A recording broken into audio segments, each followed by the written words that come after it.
I'm going to try to read 10 pages from Ayn Rand, The Virtue of Selfishness.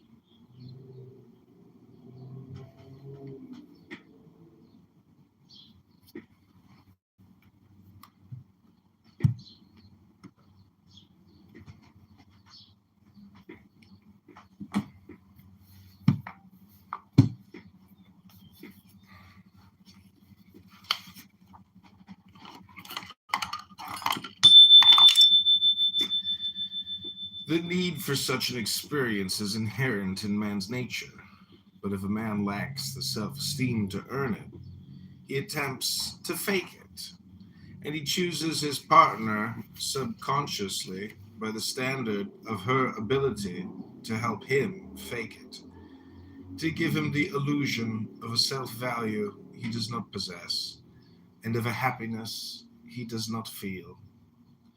Thus, if a man is attracted to a woman of intelligence, confidence, strength, if he's attracted to a heroine, he reveals one kind of soul.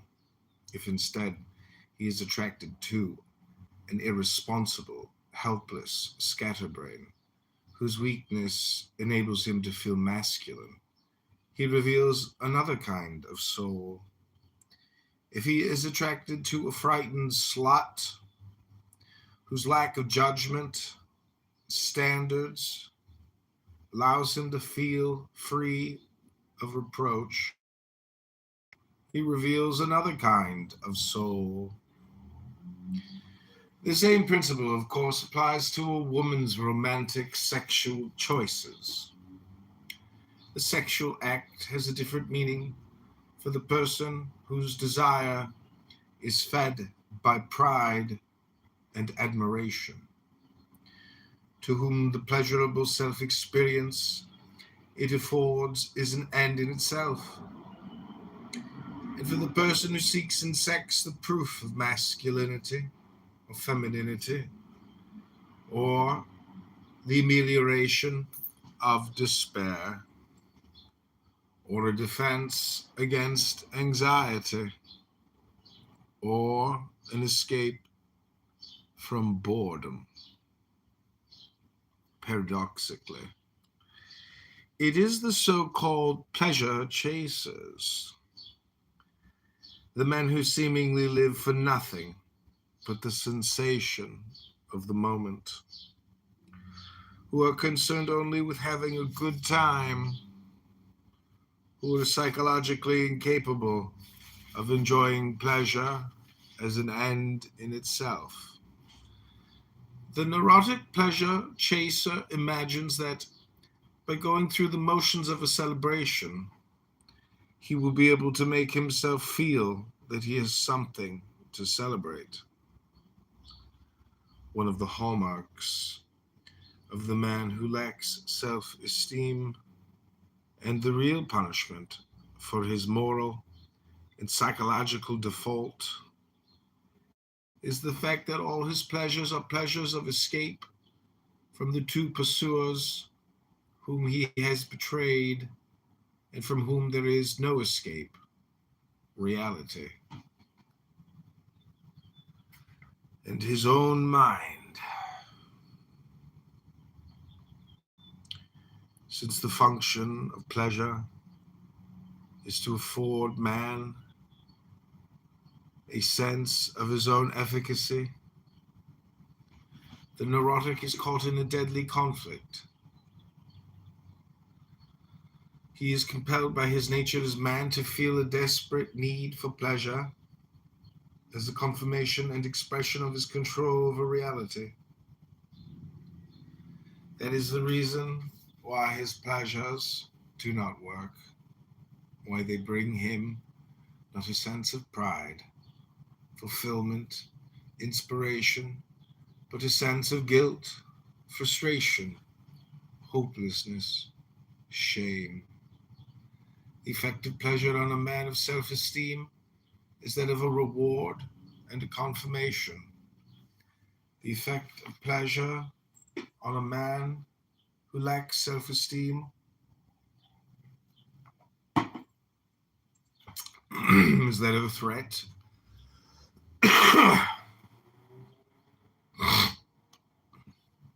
The threat of anxiety, the shaking of the precarious foundation of his pseudo self-value, the sharpening of the ever-present fear that the structure will collapse and he will find himself face to face with a stern, absolute, unknown, and unforgiving reality. One of the commonest complaints of patients who seek psychotherapy is that nothing has the power to give them pleasure, that authentic enjoyment seems impossible to them. This is the inevitable dead end of the policy of pleasure as escape. To preserve the unclouded capacity for the enjoyment of life is an unusual moral and psychological achievement. Contrary to popular belief, it is the prerogative not of mindlessness, but of an unremitting devotion to the act of perceiving reality and of a scrupulous intellectual integrity. It is the reward of self-esteem.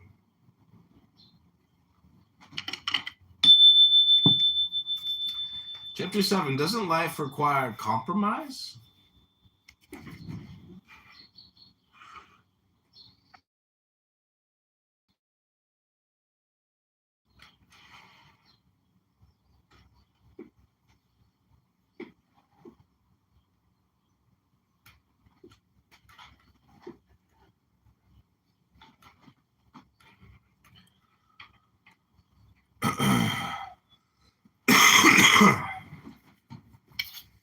Okay, we're going to continue on chapter 7 in just a moment. But first, I got to go to the bathroom and get this big booger out of my nose. This big boogie. It's hanging on a cliff, waiting to come out and meet the world. A big boogie.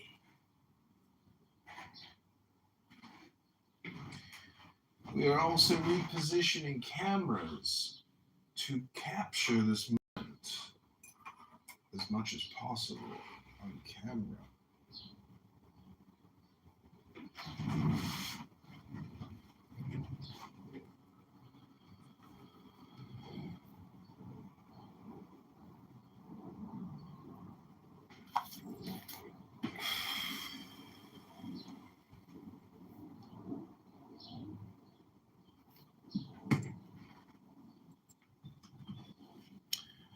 A little Suno music as I go pick this epic booga.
Okay, we are continuing on with Ein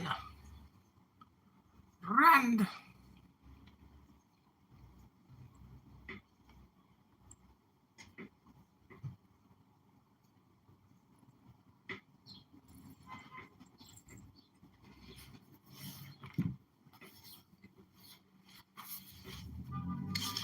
Chapter 7, doesn't life require a little compromise?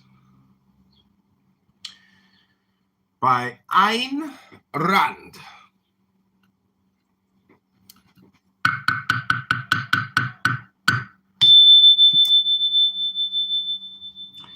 A compromise is an adjustment of conflicting claims by mutual concessions. This means that both parties to a compromise have some valid claim and some value to offer each other. This means that both parties agree upon some fundamental principle which serves as a base for the deal.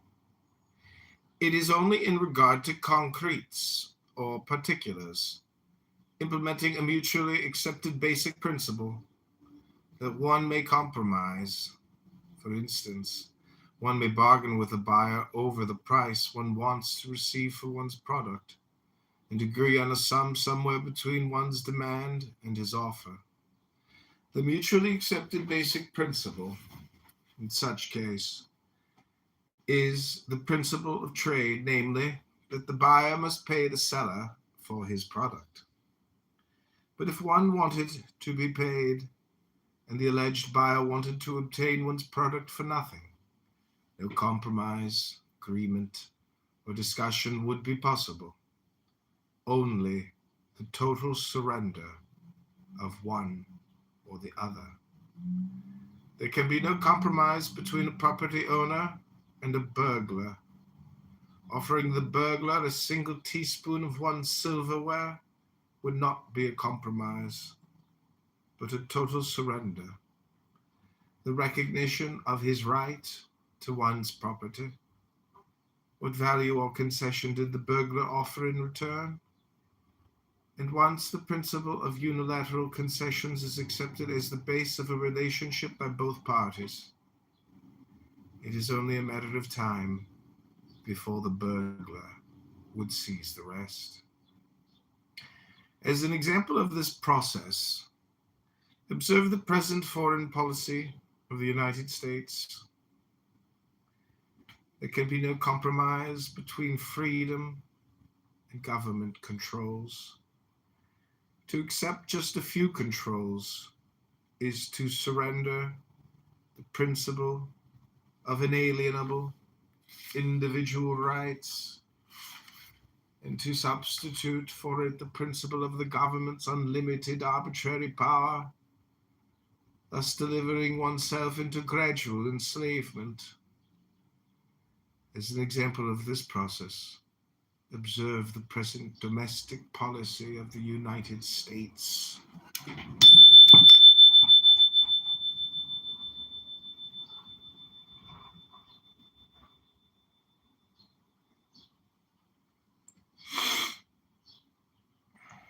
This is Mayor Kitover running for the 2027 Chicago mayoralship. Go to mayorkitover.com or chicagomayorvote.com. We are reading from the brilliant Ayn Rand. I hope you enjoy this book on selfishness, on egoism versus altruistic suicide. People often ask me, John, why did you want to run? What motivated you to run? And I just like to quote a great leader when he said, "It's not important who we are. What's important is our plan." On YouTube, on all these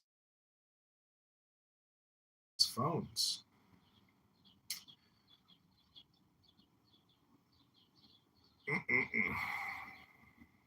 There can be no compromise on basic principles or on fundamental issues.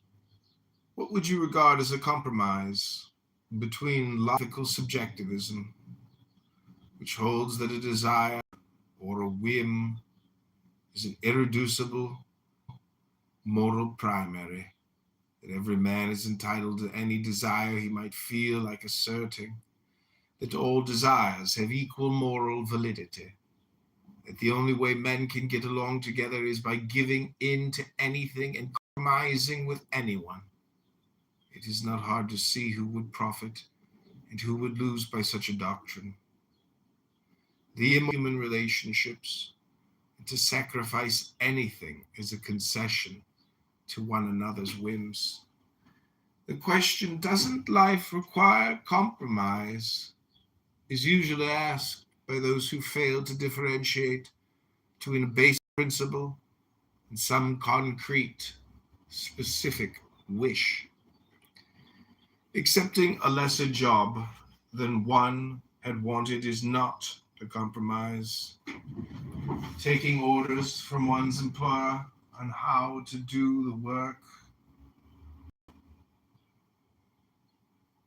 for which one is hired is not a compromise.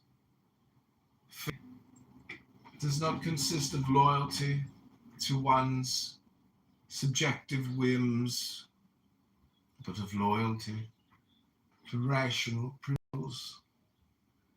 Compromise, in the unprincipled sense of that word, is not a breach of one's comfort, but a breach of one's convictions. A compromise does not consist of doing something one dislikes, but of doing something one knows to be evil. Accompanying one's husband or wife to a concert does not care for music. When one does not care for music is not a compromise. Surrendering to his or her irrational demands for social conformity, for pretended religious observance, for generosity toward boorish in-laws is accepting a publisher's suggestion to make changes in one's manuscript when one sees the rational validity of his suggestions is not compromise. Making such changes in order to please him or to given in all such cases is that the compromise is only temporary and that one will reclaim one's integrity at some indeterminate future date.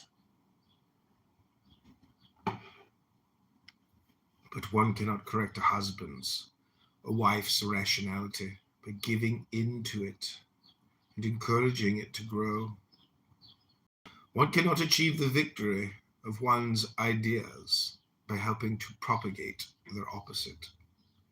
One cannot offer a literary masterpiece when one has become rich and famous to a following one has acquired by writing trash. If one found it difficult to maintain one's loyalty to one's own convictions at the start, a succession of betrayals which helped to augment the power of the evil one lacked the courage to fight will not make it easier at a latter date, but it will make it virtually impossible. There can be no compromise on moral principles. In any compromise between food and poison, it is only death that can win. In any compromise between good and evil, it is only evil that can profit. Atlas shrugged.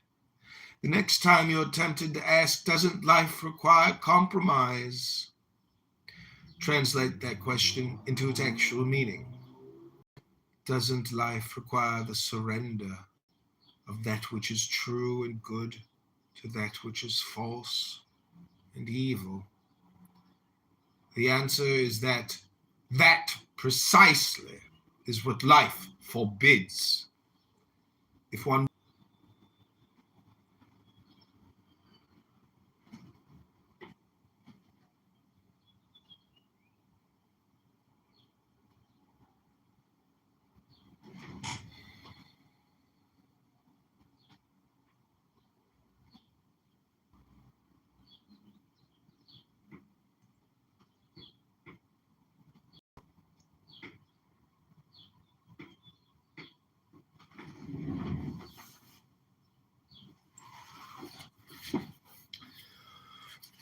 Chapter 8, how does one lead a rational life in an irrational society?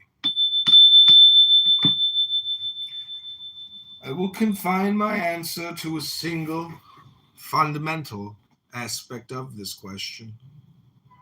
I will name only one principle, the opposite of the idea which is so prevalent today and which is responsible for the spread of evil in the world.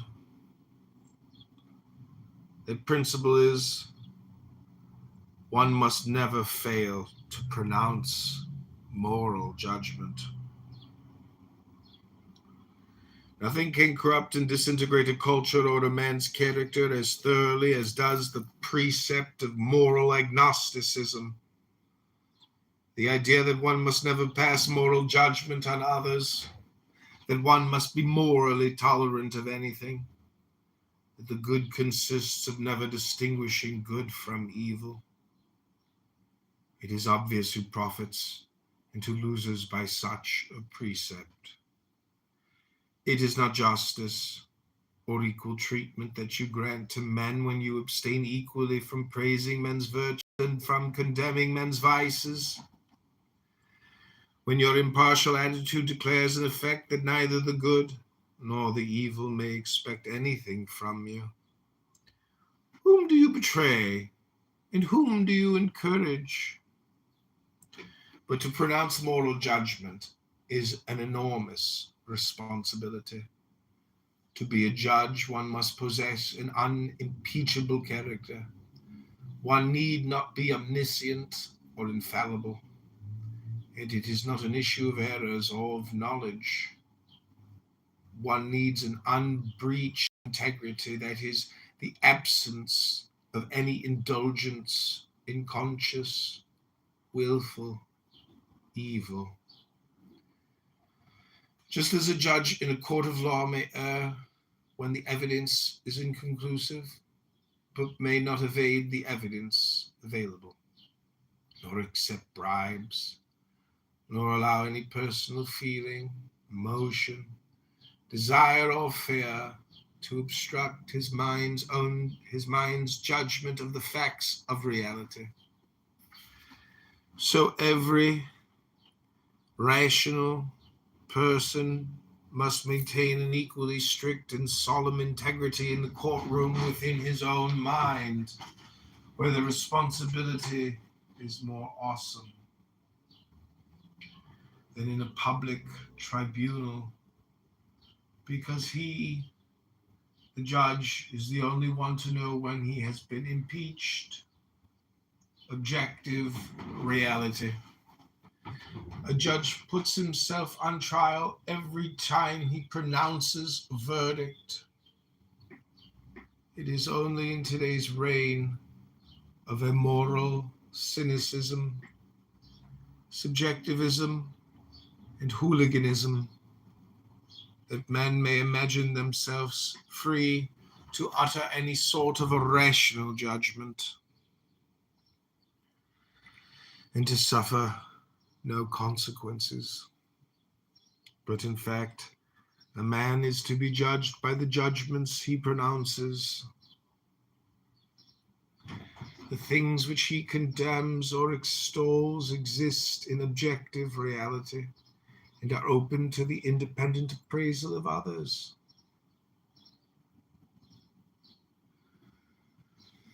It is his own moral character, standards that he reveals when he blames or praises. If he condemns America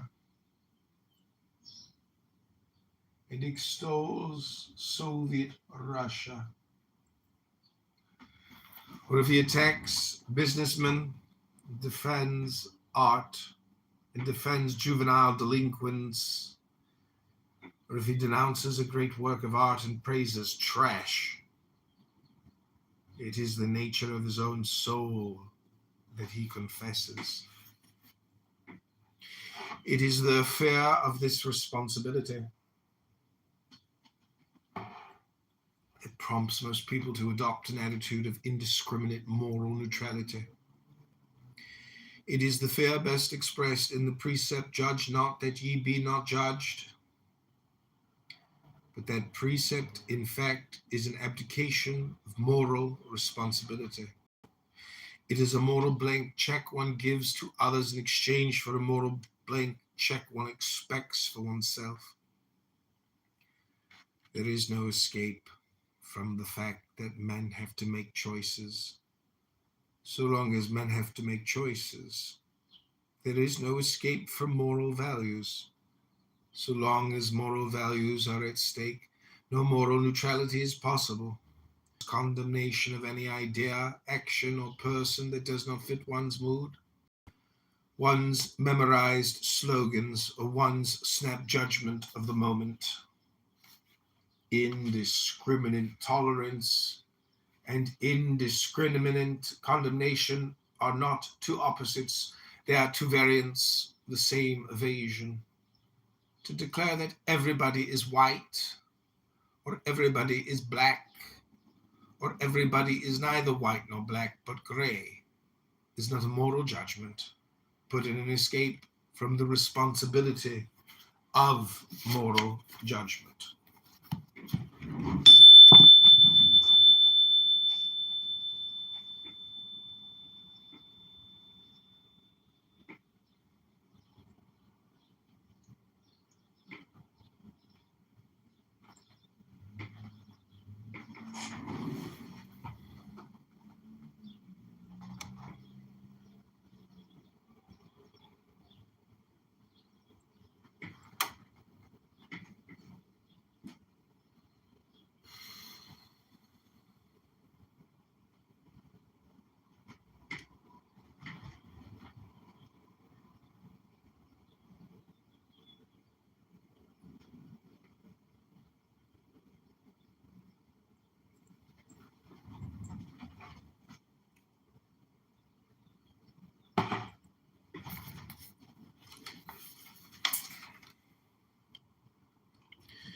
To judge means to evaluate a given concrete by reference to an abstract principle or standard. It is not an easy task.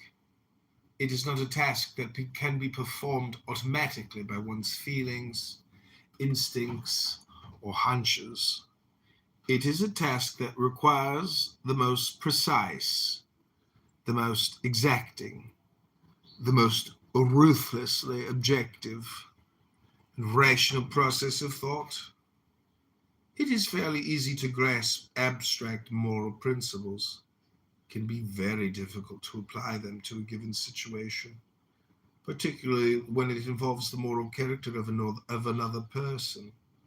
When one pronounces moral judgment, whether in praise or in blame, one must be prepared to answer why and to prove one's case to oneself and to any rational inquirer.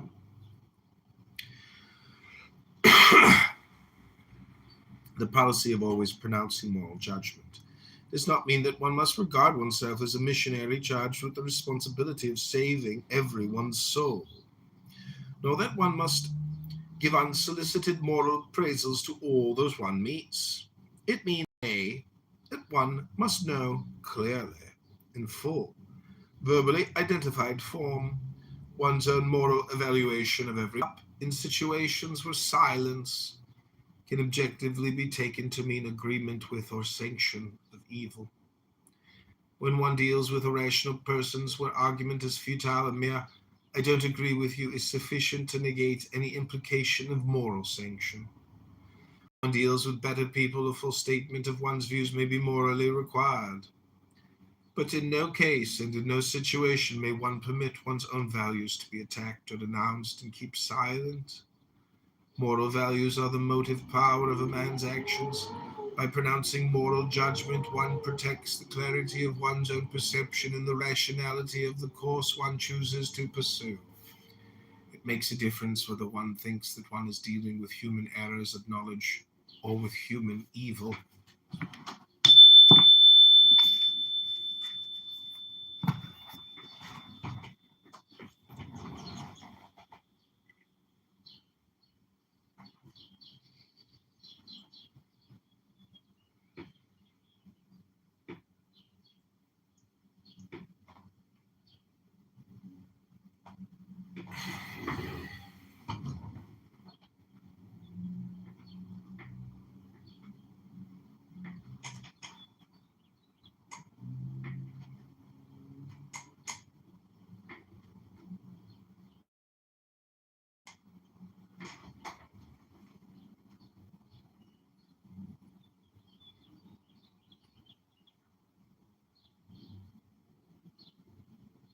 Okay, I can take a reading break. Hope you enjoyed it. That was 37 minutes, maybe 20 minutes of reading. I don't know how many pages we got through, maybe 6. Hope you enjoyed it. It's a slow, long process reading a book this way, but going word by word helps with the comprehension.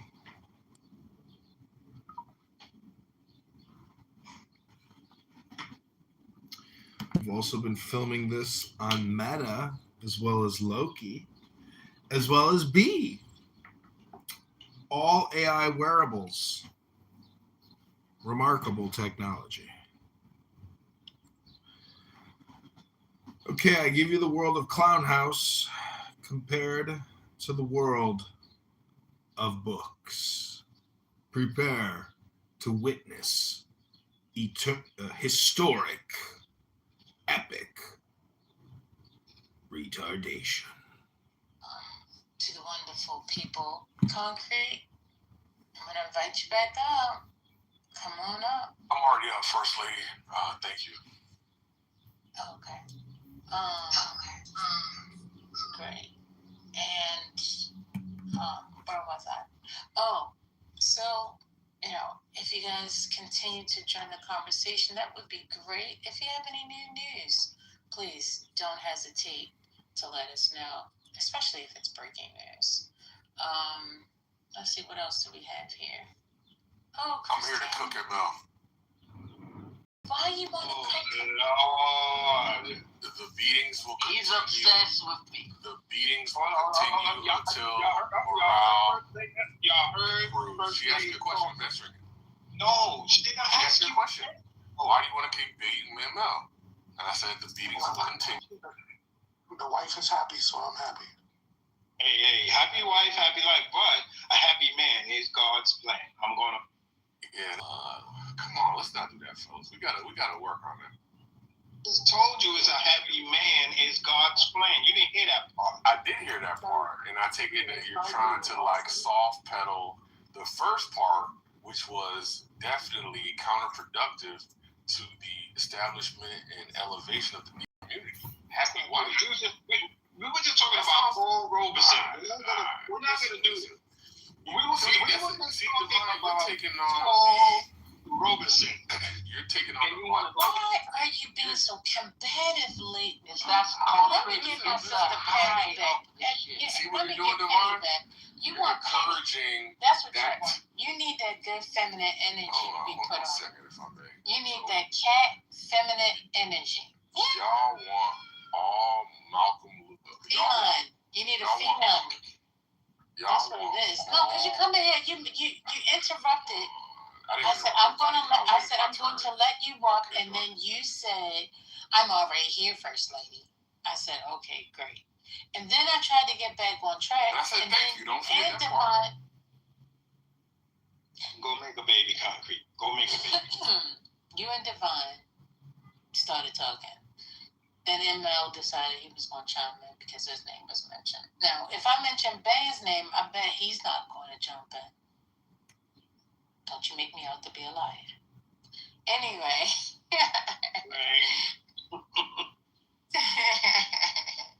Anyway. So y'all want all Martin Luther King and no Malcolm. What is wrong with this guy? And I'm so still I heard talking. that gentleman. You weren't speaking when I started speaking, First Lady. I was still talking. Go ahead. Go. Y'all gotta stop this white supremacy. You have to stop being This an imbecile. gaslighting of the Negroes gotta stop at some point. This I'm second-class not gonna citizenship take of the abuse. Negro has got to stop. All right, let me ping Penny. It's I done told you to shut up already today. Don't you bring them up. Not none of y'all. Anyway, so as Divine said, we were talking about Paul Robeson and saying that he was the most dangerous. So that was the conversation. I don't know if you guys had finished. You guys kind of got quiet, so I decided to come off mic and just welcome everybody. And it's Wednesday. It's hump day. And you guys are really boring day. Okay? Anyway, if you guys can put some caffeine in this conversation, I would definitely appreciate it. Otherwise, I might have to go and get my own caffeine, and I'm really trying not to. So, that is my complaint today. I thank you all for listening, and have a great day. Thanks. First Lady, you should have that. You should have that smoothie. Yes. I know, but that's on. Because you are like it's like you just snorted. That was too much. That was too much, Spiritus. That was way too much, Spiritus. I'm waiting for you to take it back. Just a couple of rails, not legal. That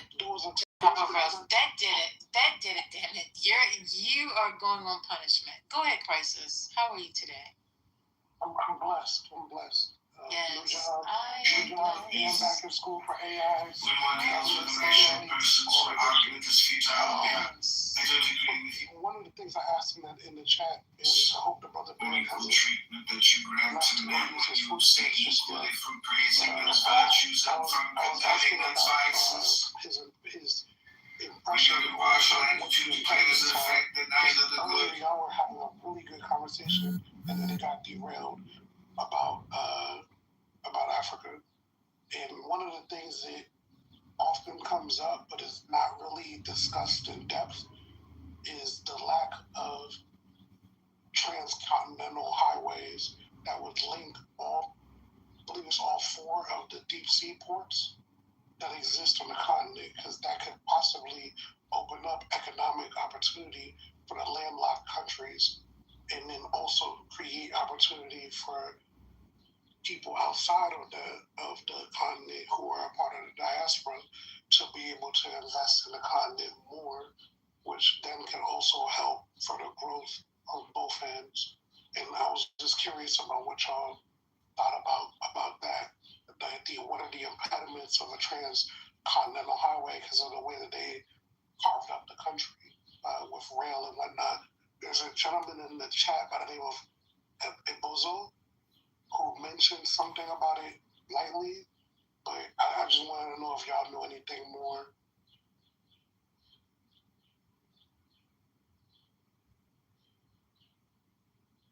I think the people that was talking about it, I don't think they're here.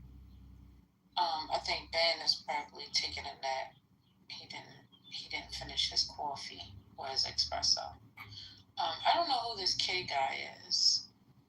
And Concrete was eliminated from a job. He was out of life. Dr. Library is here. There was an error. Hey, Dr. Library. Grand rising to the stage. Why, It's girl? rising, Queen. Why?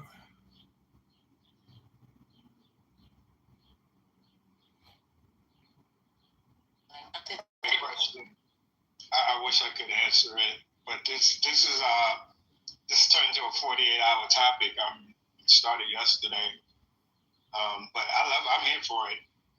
You know, anything dealing with the motherland. You know, of course, dealing with where we are here, of course, as well.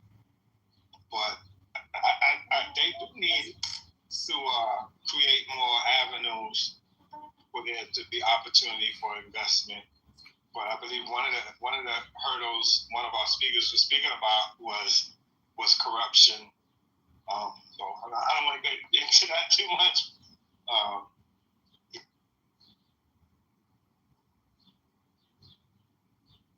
Dr. Library? Yes, I'm here. Okay. What to me? Sorry, Duane. No, Crisis was asking if anyone had information about, interconnecting highways in Africa. Oh no, I have no information about any of that. I'm so sorry. That's okay. Specifically to the deep sea ports. So I believe there's 4 deep sea ports. Yeah, I believe it's 4 now. One of the newest ones is the project that they're building in Kribi in Cameroon. And unfortunately, a lot of these deep sea ports are being funded by nations outside of Africa, obviously. But the opportunity, if you're able to connect the deep sea ports through rail or road, it would actually open up trade, commerce, and business for the landlocked countries if you're able to connect all of the deep sea ports. But that will require outside investment.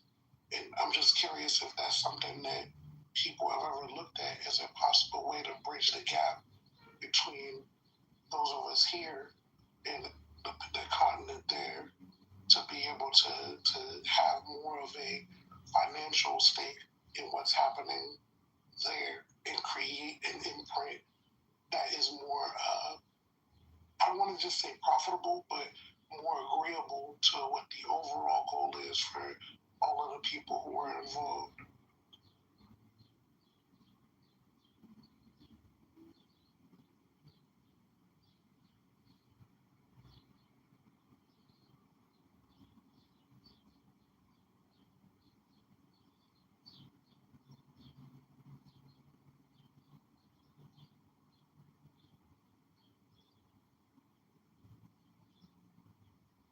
I guess it needs to be a new fad, because I remember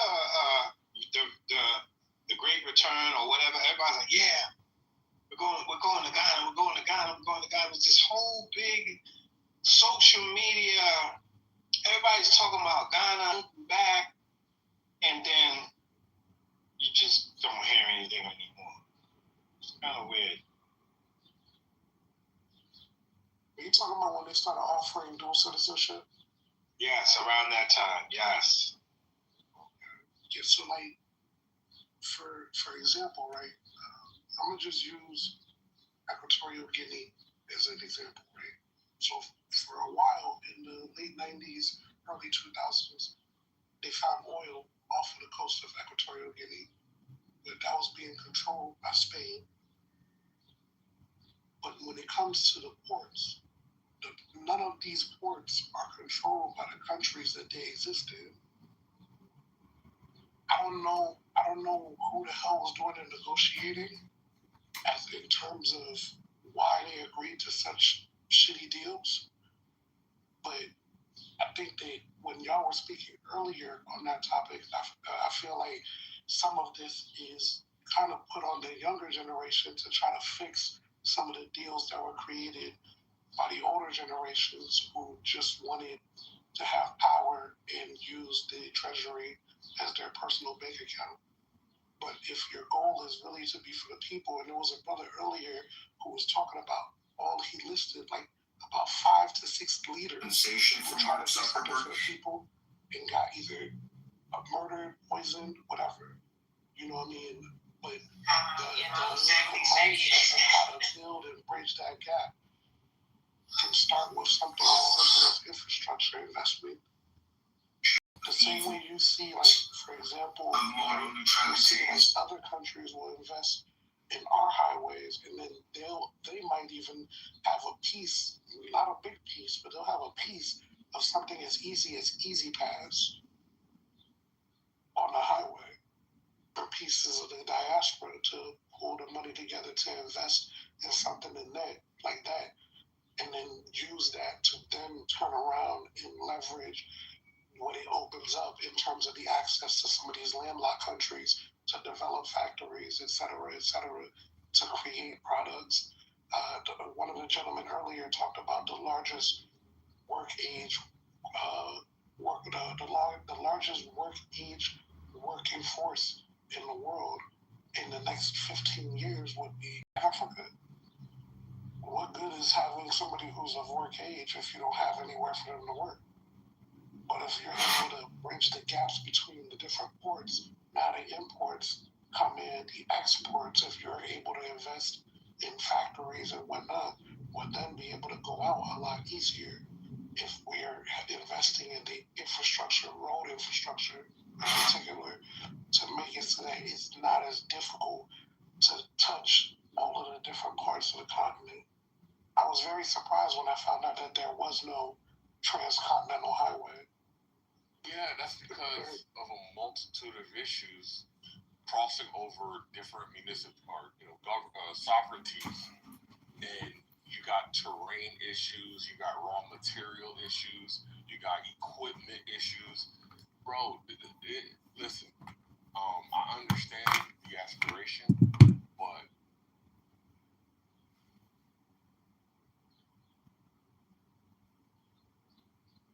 Clubhouse is very interesting.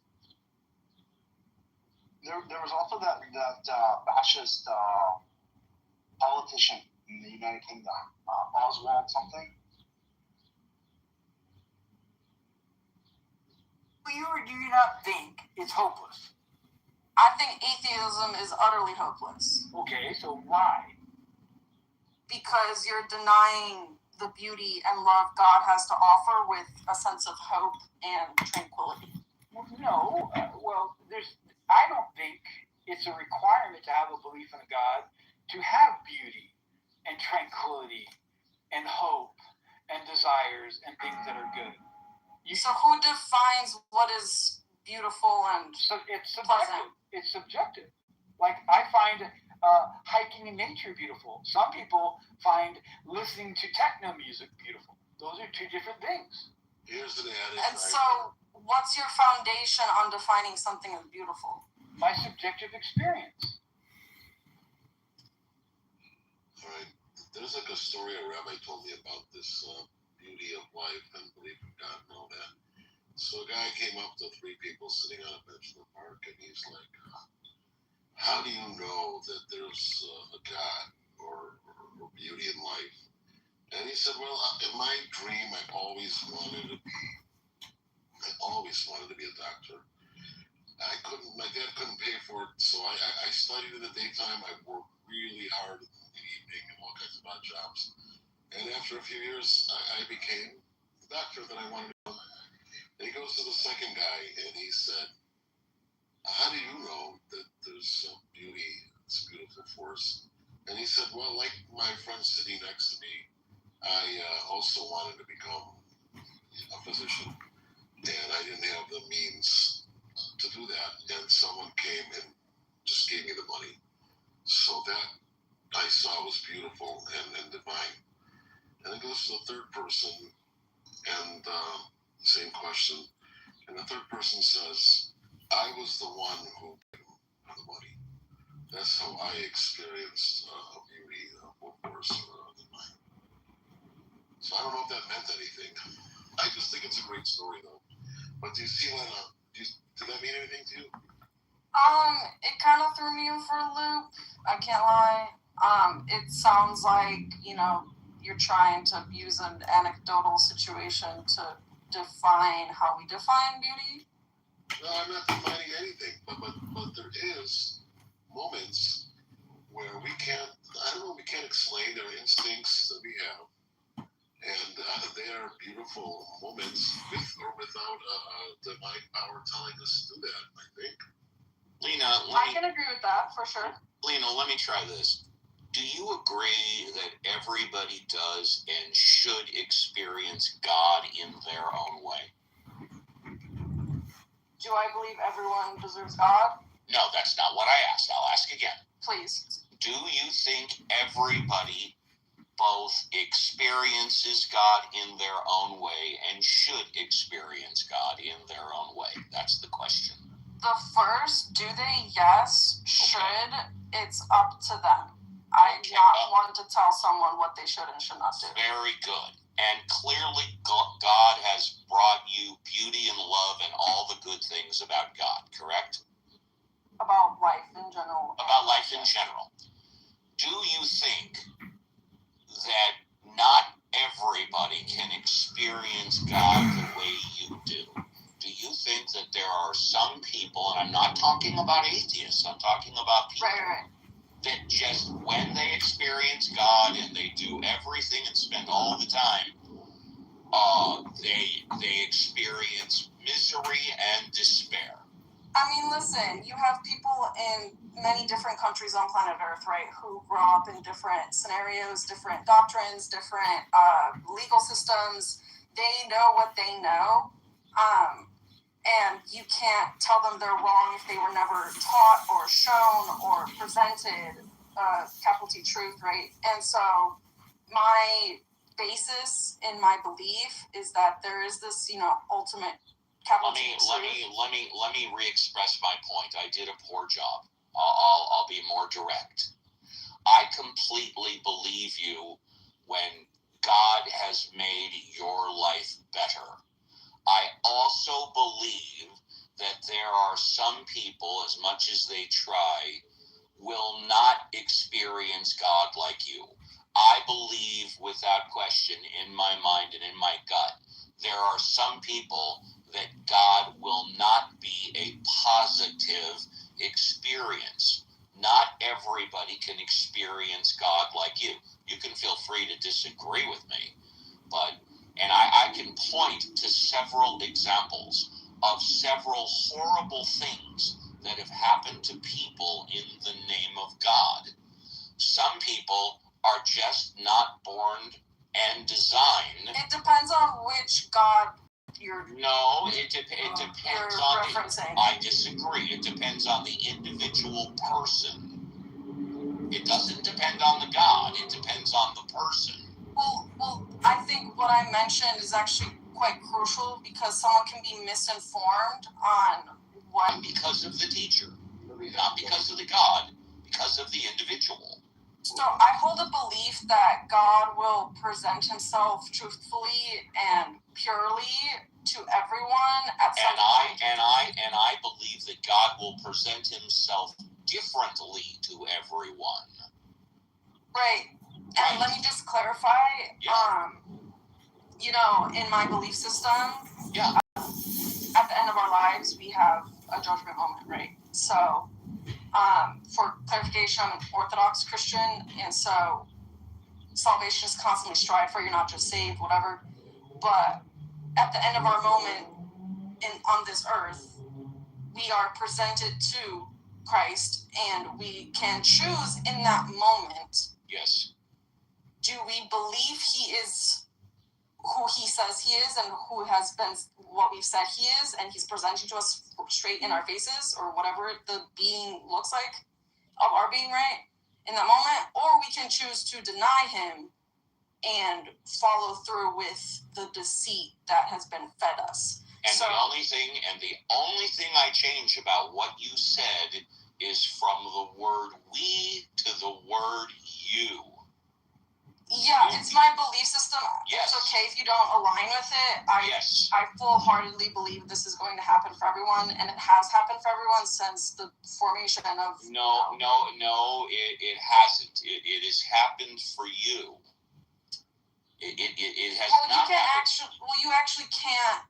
you can't objectively say that. Well, you can't objectively say it either, right. then. And that's why it's my, belief...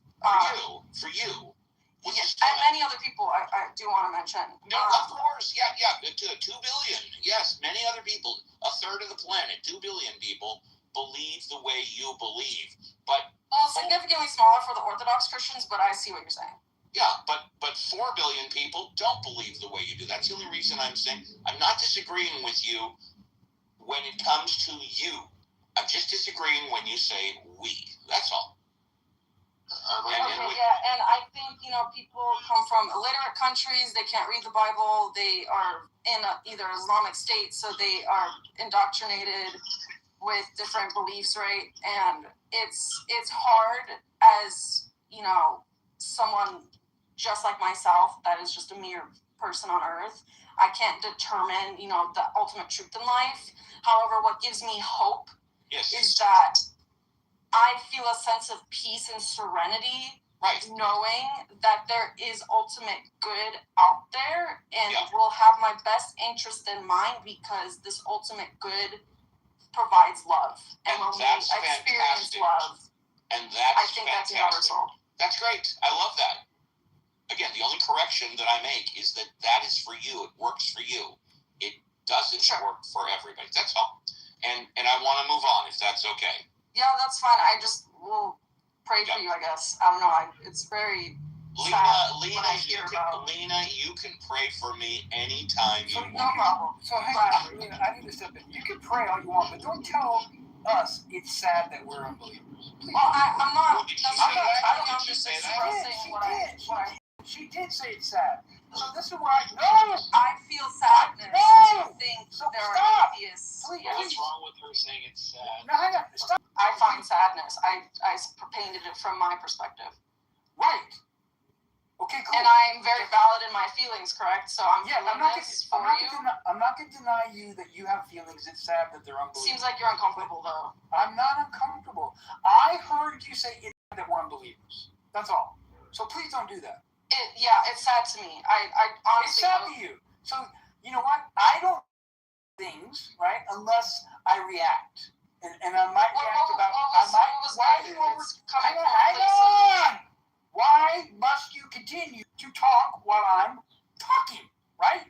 So the point, what I'm going to say is, if I do respond negatively because someone else told me something negative, that is the only thing. But I'm not going to initially say, I feel sad. What's your foundation on the fight? That's something negative, and I would rather not say it to somebody and keep the conversation positive. However, you liked it to end it with, I'm going to pray for you because I find it sad. So I was just asking you kindly, just go ahead and say you're going to pray for us. That's cool. But it's up to you to take that negatively. I'm sorry when someone says, it's sad to me that you're an unbeliever. That is negative, right?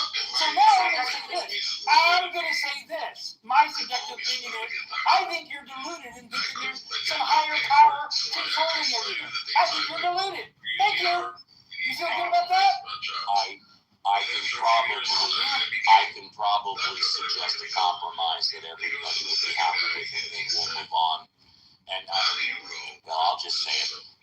It would probably be better received if you were to say you feel sad, because then you're talking about your feelings, and I would never argue with anybody's feelings. I agree. I messed up the syntax and I offended him in the process.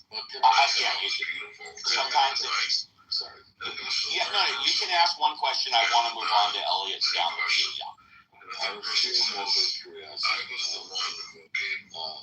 The line in the Bible that says all men and women are created in the image of God. So I don't know if that meant what that means to you, or what that means at all. How have you experienced that? It kind of threw me for a loop. When I hear that, that just gives me insight into how I should exist on this earth.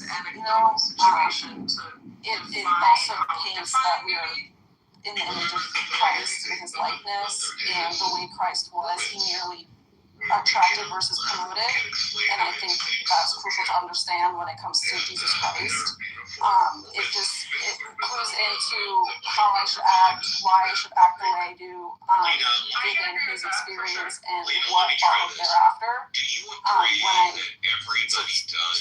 say the last thing, like when I hear we're created in God's image, that influences me to protect that because of what I learn and know and feel and experience when it comes to God. I don't want to disrespect God, and so I would like to do what I can to be a good person to The first, do they? Yes. Should?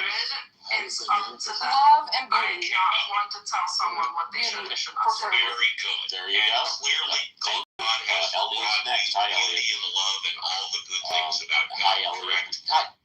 About life in general. About life in general. Do you think I guess I that can comment on not some of everybody can experience God the way you do?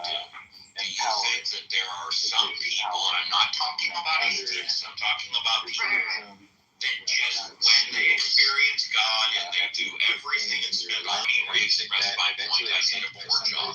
I'll be more direct. I completely believe you when God has made your life better. I also believe that there are some people, as much as they try, will not experience God like you. I believe, without question, in my mind and in my gut, there are some people that God will not be a positive experience. Totally Not appreciate that. Thank everybody you. can Next experience God like you. You can feel free to disagree with me. And I can point to several examples of several horrible things that have happened to people in the name of God. Some people are just not born and designed. It depends A on little which play on God. words there. A little play on words. No, it depends on. I disagree. It depends on the individual Going once, going person. twice. We can It come doesn't back. depend on the God. Next It is depends on Hans. the Hi, person. Hans. Well, I think what I mentioned is actually quite crucial because someone can be misinformed on what God and who God Right, is, because of the individual person. which we Not have because of the teacher. organized. Not because of the teacher. Not because of the God. Because of the individual. So I hold a belief that God will present himself truthfully and purely to everyone at some point. And I believe that God will present himself differently to everyone. Right. And let me just clarify, you know, in my belief system, at the end of our lives, we have a judgment on good, right? So, for clarification, I'm Orthodox Christian, and so salvation is constantly striving for you're not just saved, whatever. But at the end of our moment on this earth, we are presented to Christ, and we can choose in that moment. Do we believe he is who he says he is, and who has been what he said he is, and he's presented to us straight in our faces, or whatever the being looks like on our being, right?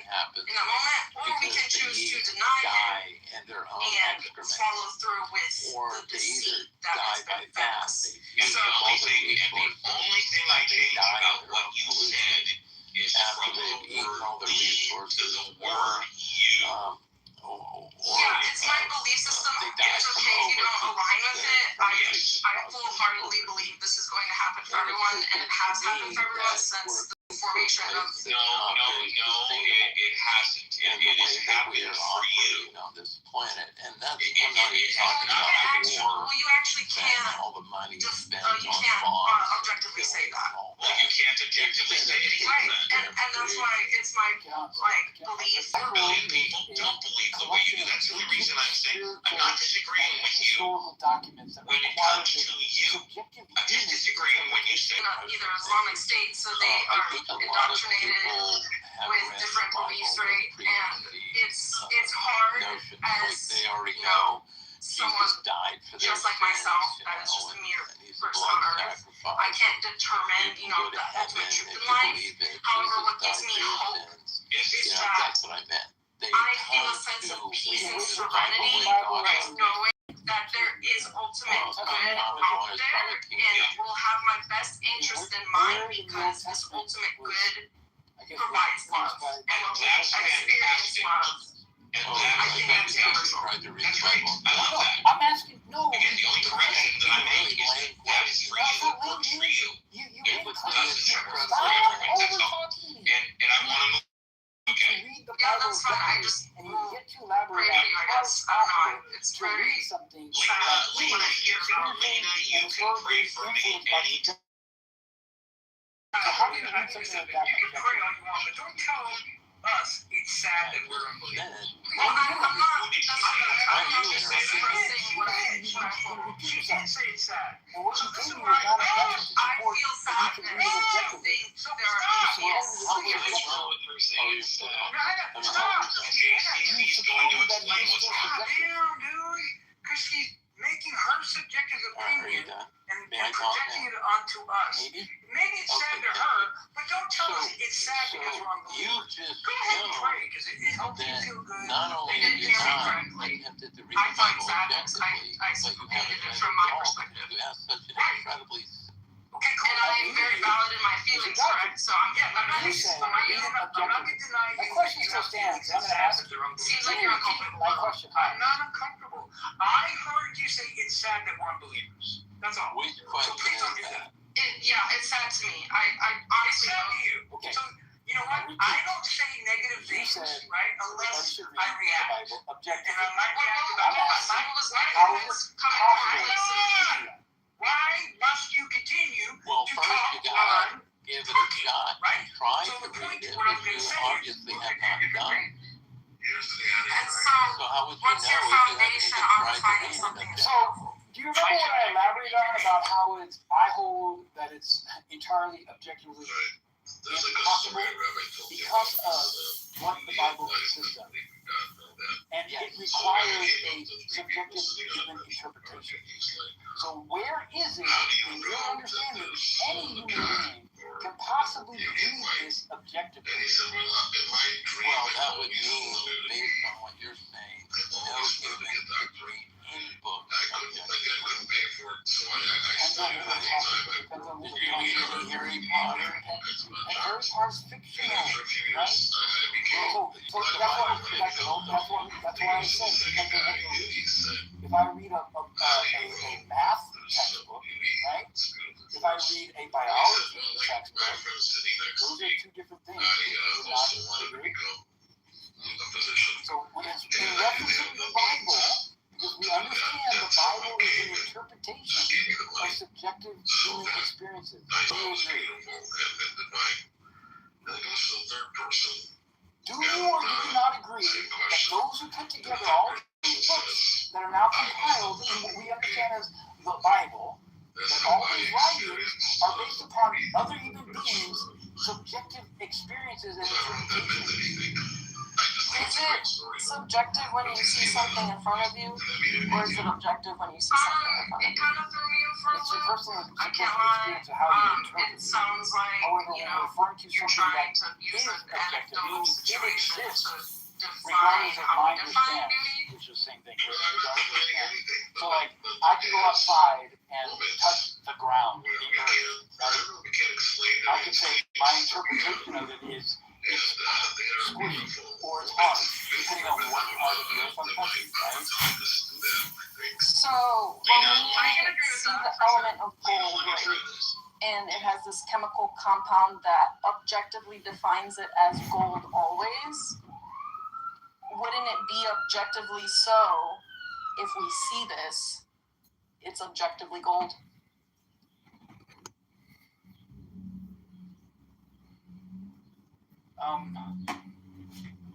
So when you say we see the gold, and we know the gold has been measured and calculated to be the gold that it is that what you're saying?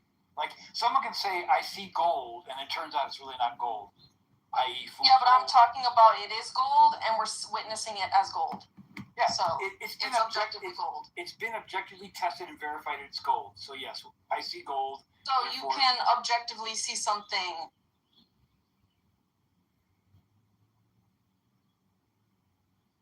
He's on stage. Judith and Nye. What is your definition of a masculine man? Judith, do you have one? Samson. That's a masculine man right there. Rabbi, I said this is to the women on the stage. Judith? The God-fearing man, one that can stand on his own 2 feet and can work as a team and that's self-sufficient to some extent and wants to be a member of a team and work together and lead me. Are you willing to follow, though, if he does try to lead?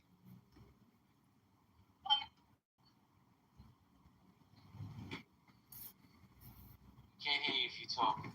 Nye, what do you think? What's a masculine man to Nye? Well, man, where do you start? You start with JB and you finish with JB.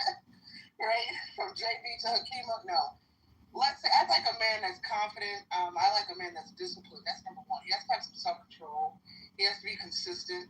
He has to be committed. Whatever his goals are in life, committed to his well-being, committed to his family, committed to making money. He has to have emotional strength. That's so important. Manage your emotions. A man who's not violent and aggressive, that's masculine to me. Integrity, did I already say integrity? Resilient, protective.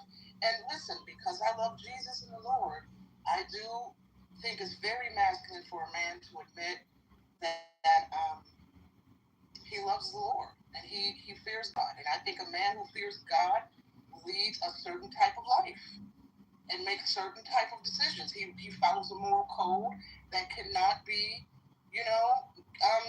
broken. He cannot be persuaded to do anything that's outside of his moral code. So he's and well, no, you know. And lastly, let me say this: you won't find a masculine man anywhere on Clubhouse bitching and whining and arguing with women and bitching about women all day. And I'll land it. Here's something that maybe it's a recent phenomenon.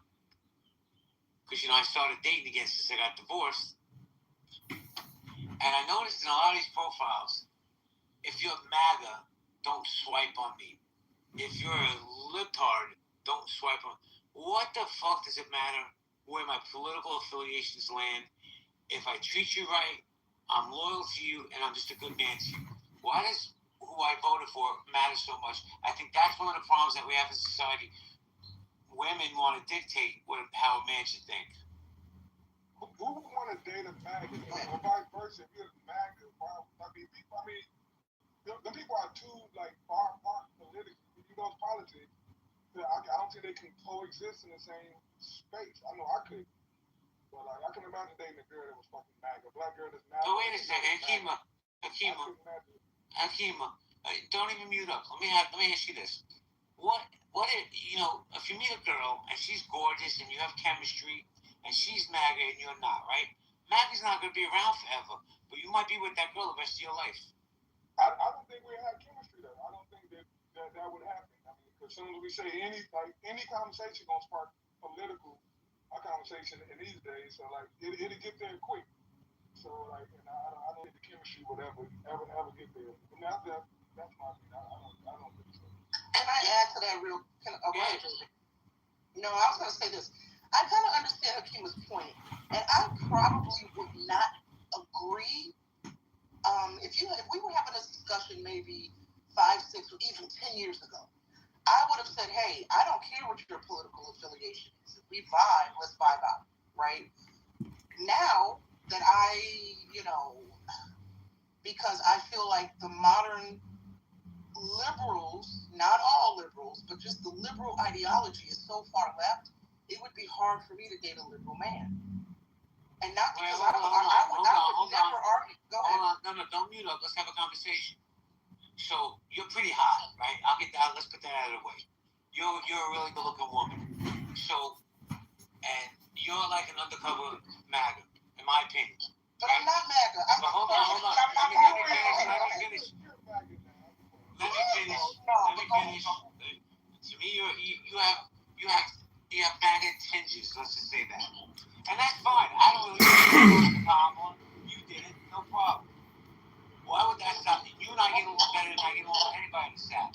Why would that prevent us from being together? It wouldn't. For me, it wouldn't because here's the thing.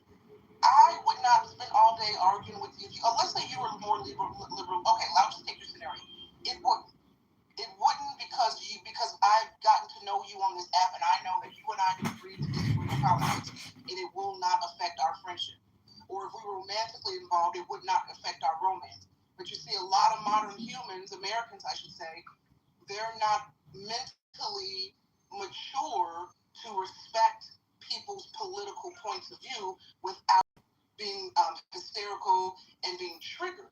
Like the reason why I said today I would have a problem with dating a liberal man. And school can call your children they, them, right? The school can lead your children out onto ICE protests, and the parents on the back sideline with if I have to date a liberal man. And if I say, hey, no, can we just go pray today, maybe eat some Chipotle? I don't have to listen to fucking MAGA, Chipotle. The owner of Chipotle donated to Trump's campaign. I don't know if that's true or not, but I'm just giving you an example. I think the modern day leftists, not all, I have to stress that, they're just too far gone and they're never at peace. They're perpetually depressed and complaining. How can a woman have a peaceful relationship if you're in a relationship with a man who's perpetually angry and uptight about politics? And liberals are perpetually angry because of. I think liberals give too much power to Trump by being angry at him. Me personally, I don't really give a shit. I don't wake up thinking about Donald Trump. I'm not going to bed thinking about Donald Trump. I don't care. Now, it's different for me. Well, yeah, no. Listen, here's the thing, Kimo. And I'm going to say something that's polarizing. And I believe this, though. I think people of color in America need to worry and think about Donald Trump. White, the cracker in the corner, he don't have to worry about Donald Trump. He ain't coming after me. He's not going to have the police state come after me. I believe that wholeheartedly. Well, listen, the police state is not coming after Black Americans either, but like Black Americans, not all. I find that on this app, I have to be very specific with my words.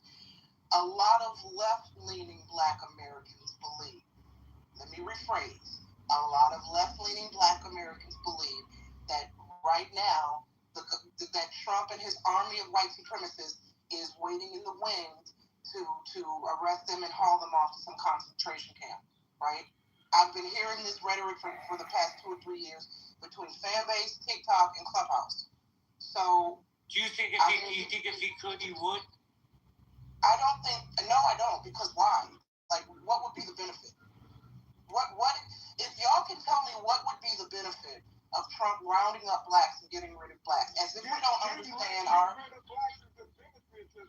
White supporters. I'm not saying he's trying to do that, but I think if he could, he definitely would. But like you say, he's not targeting us. Like targeting don't mean that he's trying to put it in concentration camp. It ain't got to be that extreme. It can be going after our history.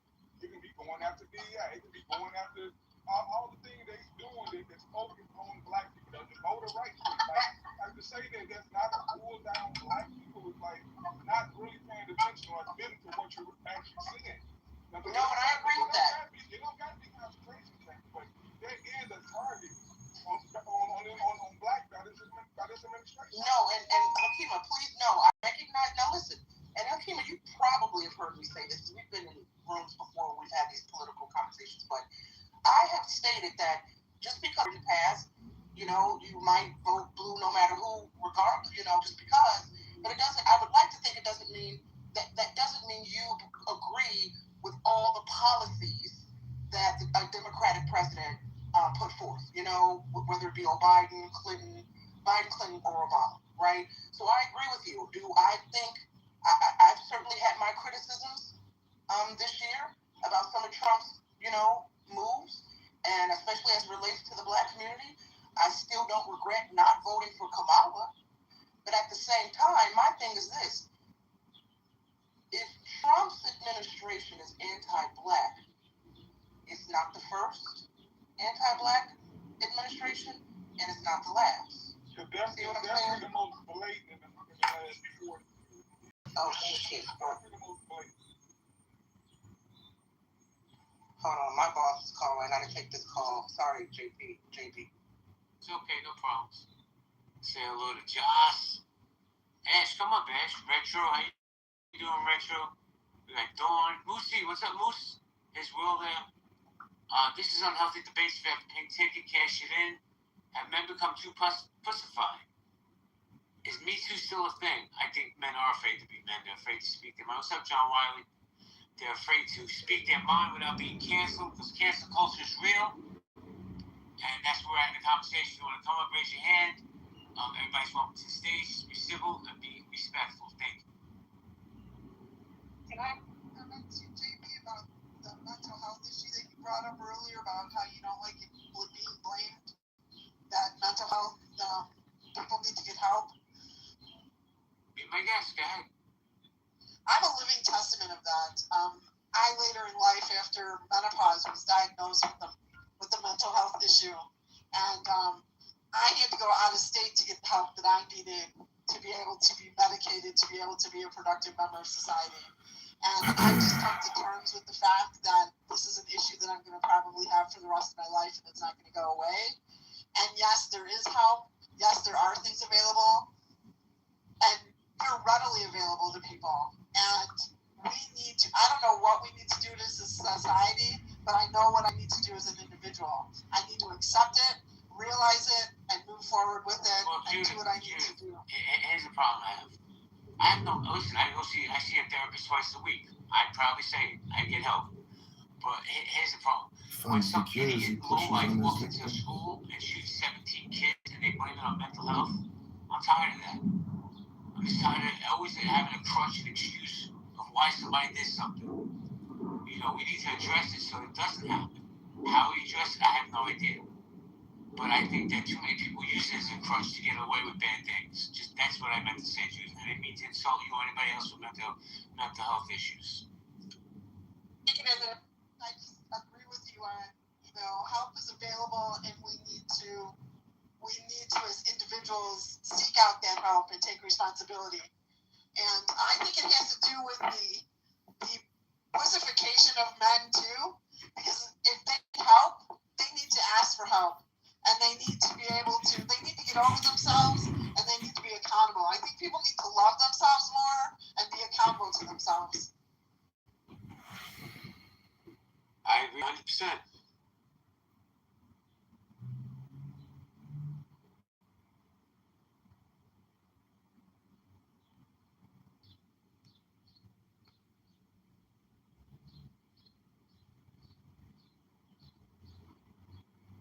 Sister Egomania. David, you're next. David, you're next. Yeah, well, I was trying to necessarily respond to that. You can wait. You can wait. You can talk about whatever you want, buddy.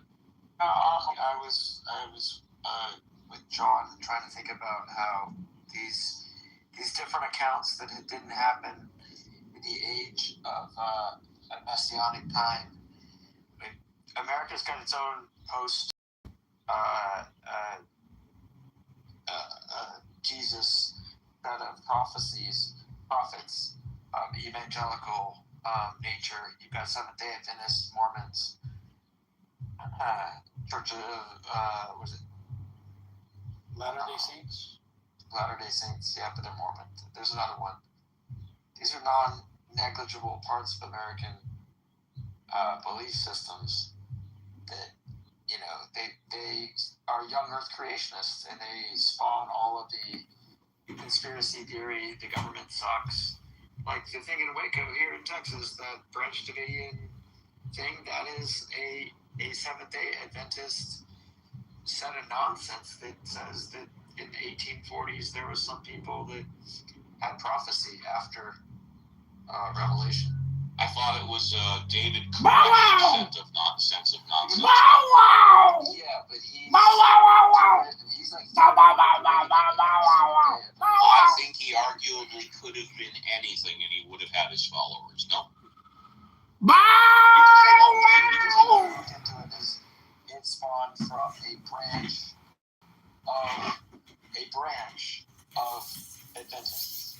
Correct. Well, post Jesus prophecy. Just I made my point. Go ahead. Yeah. I'm just saying that it wasn't like he himself said he was the second coming. He didn't start it that way. He started off of a fertile group of people who already believed in prophecy after resurrection.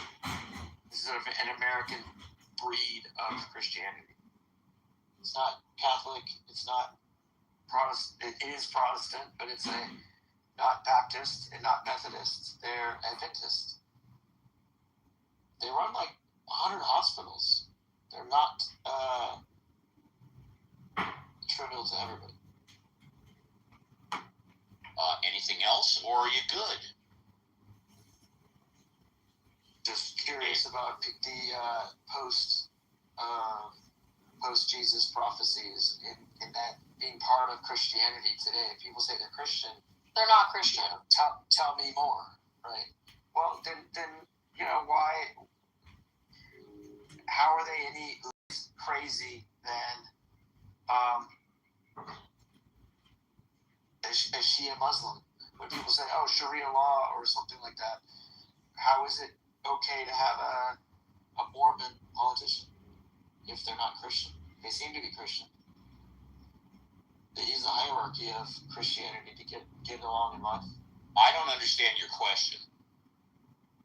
It was to the room. It was. I know it was to the room, and I know it was to the room. How are evangelicals not seem to be wackos? That's what I'm asking. They're wackos. Go ahead. No, I'm just saying he referring to this way far out branch of what they would like to call Christianity, but it's not true Christianity, and it's that's your opinion. Based on the historical knowledge. Doesn't matter what it's based on. Align with it doesn't matter what. Welcome to the show, Bow Wow. Dude, she's such a fucking liar. I was like, what the fuck is going on? Like, I don't care for the most part or whatever. Like I came in here, I thought you were like playing previous nights or whatever. I don't know. No, bro. That was funny. That chick is a fucking waste of time, bro. I mean, clearly. That other chick, Cindy in LA, holy shit, bro. Talk about a waste of time. Whoa. Low IQ? Dude, I mean, she's like, oh, I missed my workout time. Now I have to go to 5 o'clock when the guy is hot instead of the girl is hot. It's like, she's like, oh, I'll put you in touch with my agent. My agent will take care of it. She's like fucking retarded, bro.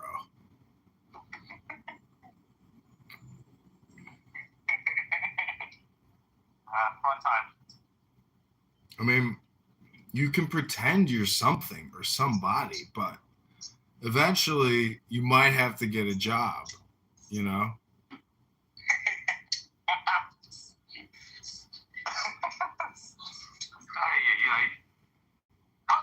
I mean, how many years can you sit in a clubhouse room and like not say anything intelligent? Now, see, I read a book this morning that puts me in the top 1%. Yeah, you are 1%, John. Yeah, but that's only because I read. In fact, my cell phone is sitting on the book that I just read right now. That means you are standing on Ayn Rand's virtue of selfishness.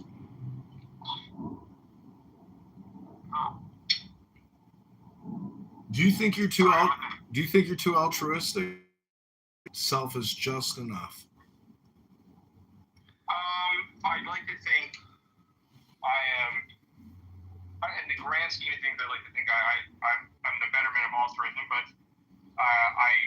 my actions prove otherwise sometimes because I'm human and I can only be selfish.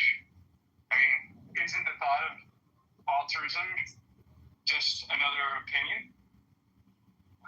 It's my opinion being projected into the world. Well, moral pronouncements are important. So, when Yasmin told you that John Kitover was playing a recording of you, did you question her values? No, because you can't question anything she does. Well, I'm selling pictures of her pussy. You want to buy some pictures of her pussy? $1 a picture. All proceeds go to the Rebbe. No thanks. All right. Well, let me know if you change your mind and you want to see that wet Iranian, slime. She's a good girl, they said. She's a classy girl. And then they heard the recordings of her on Clown House, and they said, that's my Yael? Yael! How could you talk like that on the internet? That's Yael? Oh no! Yael, you said that? Oh no! Yael! I'm taking you out of the will, Yael. I'm calling my lawyer on Monday. I'm taking Yael out of the family will. Could you imagine if I actually got her removed from her family's estate because of the vulgar, profane, obnoxious, and how much time she wastes talking to R words because she herself is fully R worded out. I know, I tell you. Are you at the gym? Yeah, at the gym. Nice. The room gain weight. Well, it's so much of it just, you got to work out every day, but then how much it's not what you, it's how much you, it's how much, yeah. If you go to Chipotle, don't get the burrito. Just get the bulb and don't get any extra chicken. You gotta eat the minimum, not the maximum. Yeah, I'm self-aware. The problem is that I got a job a few months ago, and you become more sedentary because you're sitting at a desk.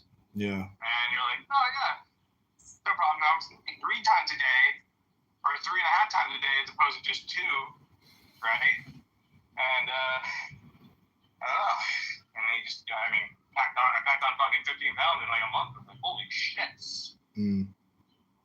Well, you could lose that in a month. The thing is, you gotta make sure you sweat and break a sweat every single day. Yeah. It only takes 15 minutes to break a sweat. Unfortunately, at this age, you can't be sedentary. You can't, dude. If you don't move, you're gonna die. Yeah. One day, it's like fucking 4 or 5 days a week, you have to be. Just think about how much time you spent listening to Yael, that stupid twat, and that stupid other girl in Los Angeles who thinks she's an actress. If you took all the time that you spent listening to their retarded voices and you put that into the gym, bro, you would be gold. You would be made of gold. You would be made of gold. So what does that tell you? These women are vampires. They are attention economy vampires. All women are whores. No, they're attention economy vampires. They are parasites. Parasites. They are parasites. But I'm actually in the Yael pussy picture business where I've recreated her pussy 1,000 times in AI, and I've started an entire business based off of one horrible person's private pussy photos. And It's true artwork. I've like inverted it. I've had like AI expand it and then zoom it back and then overlay the universe on it, and it's very artistic now. You actually can't tell that it's a pussy. It actually looks like a roast beef sandwich from a Jewish delicatessen.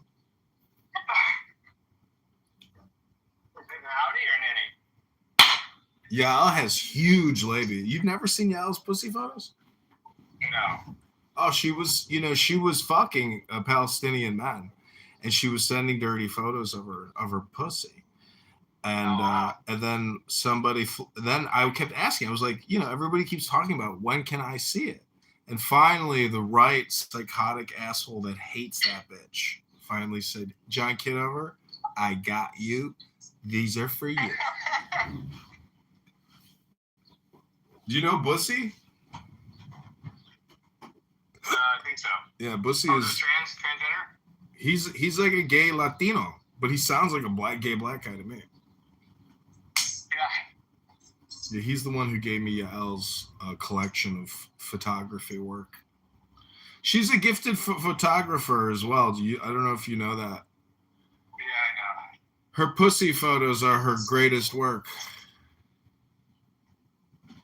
Anyways, I'm just totally kidding about all these pussy photos, but it's fun to mock that fucking obnoxious woman. Because as a Mischling, she loves to say that I culturally appropriate her religion, her cult, etc. It's like she said so many things to me. She's called me a P word. She has labeled me with a lot of shit, It could be projection. It could be projection.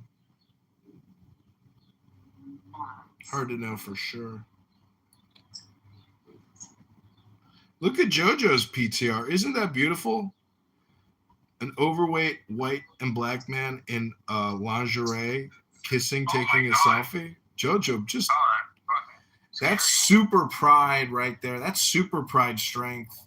That's pride victory right there. Yeah, good one, JoJo. Excellent work. Excellent. I should take a selfie of that. I mean, take a screenshot of that and incorporate that into like a new political campaign. Instagram. Diversity, pride. You are beautiful. You are beautiful. Right. Thank you, Cora. So these things shouldn't bother you. If someone is raping someone, why would they not bother it? No, of course it bothers atheists because just like Cora said, they have empathy. I'd be willing to bet you that the majority. Hey Hans, I'll be willing to bet that you can stay on mute and not interrupt. I waited till she was done. She just said no, he's fine. So okay, then he can talk to me. He can talk to me. You can go back on mute. Thank you. Go ahead. I'm mad. Yeah. So these things, shouldn't bother you if it doesn't concern with you. So like the society, humanity. All right. Anything? Do you have anything else you want to say? Yeah. Go ahead. So, I think I want to say, just because something's subjective doesn't mean you don't care about it, right? So I subjectively am bothered by people harming other people. I'm bothered when people are hurt. I'm bothered when the groups I'm in aren't functioning well because people are harming each other or victimizing each other. That's where my morality comes from. It's still a subjective position, right? And it is centered in my humanity, right? In my empathy, in my relationships with other people. And believe it or not, religious people get theirs the same way. They just like to overlay this idea that they're somehow superior because they've made up this hierarchical structure that it's somehow coming from some objective place, which isn't the case at all. It's coming from the subjective place of people that lived in the Bronze Age. If I said that, I don't believe in humanity, I don't care, someone gets hurt or not, because I just care about myself. I'm just being a logical person, just care about myself. Yeah, you're being selfish and self-centered. Right, you're being selfish and self-centered. Right. You're going to have a hard time dealing with the societies. You're going to be ostracized as someone that doesn't want to associate with you. So if you're the person that wants to go around raping and stealing, and whether or not you get caught or not, the society in which you're doing it in is probably going to ostracize you and somehow eradicate you from that society. And I know a lot of people that are atheists and that believe in God that do exactly that. Both do that. Yeah, I'm not kind of small robot. I'm a big mafia. I have many bodyguards, and police and the politician, they are my payroll. Okay, in that case, we all know nobody get the justice over here in this world. Okay, justice can be served. However, you're trying to imply that if this person that you're implicating does not ever get caught, when do they get punished? Is that what you want to get to? Yeah. Yeah. You hold. Are you a God believer? Yeah. Yeah. So you hold that something's going to happen to somebody when they die. Yes. Yeah. Not everybody holds that belief. We can understand that there are people in the world that do atrocious things and don't get caught. It sucks. We don't like it. So you ask, why does it bother us? It bothers us because we wish that not happened. That's why it bothers us. And if I were you, I would double check with your bodyguards because the little bird told me they're planning to turn on you. Hey, can atheists who aren't mods speak in this room? Well, let me go through the queue, and then we'll open it up. And as long as it's civil, yeah, we just got 2 more people in the queue, and then absolutely. Legalists left. It appears that way. Okay, so next is Andricus. Hi, Andricus. Hey, how you doing, Steve? Good. Yeah, this conversation always deeply confuses me. I'm not sure at what point in a religious person's thinking that their own internal considerations and feelings got switched off, or they think they got switched off. Like the way if an action is taken against them or they take an action against somebody. I mean, unless you have severe psychological issues where, you're some kind of like a psychopath or something where you don't have those emotional responses.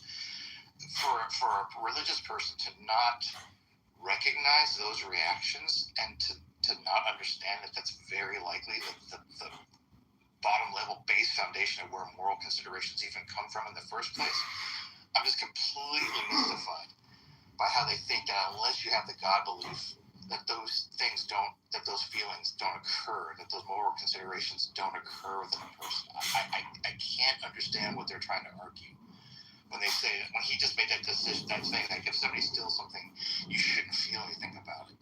Well, maybe they're just trolling, or maybe they're just idiots. What do you think? Yeah, it's got to be one of those two things. Because, like I said, unless you've got severe psychological issues that are just blocking those average normal human responses, you've just got to be doing something to make people feel stupid for being atheists or something. There can't be any genuine motivation into saying something. Thank you very much. And last but not least, is it Army? Amy? Let me see. Hello, everyone. Army. Hi, Army. Hello. Hello. Hello, everyone. Well, English isn't my first language, so please just bear with me. Okay. I do have a question. If someone was born into a religion they didn't choose, how can they be sure that they are religious? They cannot. The answer is they cannot. I thought so. And one last thing. I am at a point in my life where I have questions and my belief doesn't answer those questions. So I might then identify as a religious person if I am truly questioning everything I was told my entire life. If I think that the book doesn't serve me just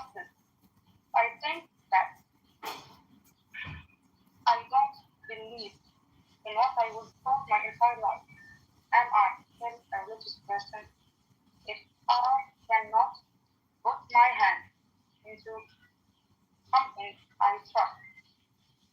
If no one can answer my question, what am I identified as? You have the answer. The answer is you have to make that decision for yourself.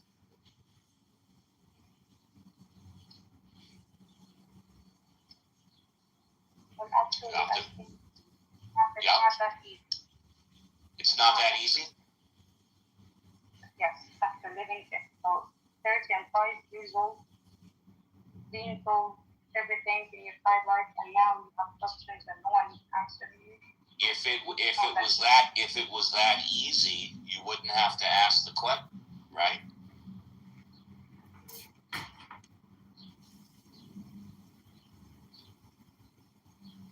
I don't think she liked what I said. Wait, what is she asking? I think I appreciate where she's coming from. No? I appreciate very much. You're going through a very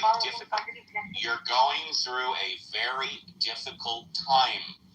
You could ask 10 people the same question, and they could give you 10 different answers. The bottom line is you have to answer the question for yourself. And if you cannot answer the question for yourself, then maybe you need to do a little more soul searching. Maybe do a little more educating. Maybe you want to ask the question to more people that you trust.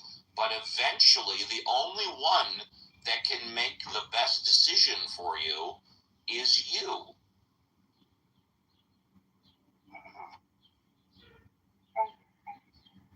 It is my pleasure. I missed the question. I'm just curious. What was the question? Because, I fixed my audio in the background.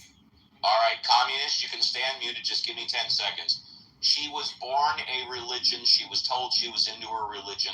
Now she's starting to doubt it. She's wondering what religion she really is. That, in a nutshell, is what she was saying. Gotcha. Okay, communist, go ahead. Remember, no questions about the rules of the room, just the topic. I was wanting to talk to Army really quick. You know what, Cora? Go ahead. It's fine. So, Army, I think a lot of people, like I was raised in a religious household. I think the difference is I never was able to believe the things that they were telling me, but I did try because I felt I needed to fit in with my family and, their cultural preferences and all of that. But around the time I was like 13, I started not questioning, because I didn't question. I already knew I didn't believe it. But I started looking into, or as a curiosity of why did they believe this, right? And I started studying their religion, other religions, from a more academic standpoint, comparing things. And it really became something I was like curious about and enjoyable. And I realized along the way that I don't have to believe things to know about them and understand them, right? And for me, it makes it easy to like engage in practices with people that are religious without, being like oppositional to them, even though I don't believe what they're doing, right? So I don't think just because you're an atheist, you need to be like oppositional when in certain settings around religion. But you can be honest about like, I understand what you're doing, but I don't believe it. That's kind of where I'm at. All right. Go ahead. Now I am at a point in my life where I think that morality has nothing to do with any religion. There are some times when religion needs our country, and life isn't that easy for a woman any place around the world. But humanity has nothing to do with being religious. Actually, you could be religious and less of a human. I've seen people who are very religious, but they are monsters. And I have seen people with no religion whatsoever, and they are wonderful human beings. So, to be human, to be kind, to be righteous, to have empathy, it has nothing to do with religion. And let me say this: feel safe. Doesn't feel safe. Well, it's to not. even share my thoughts with anyone around you.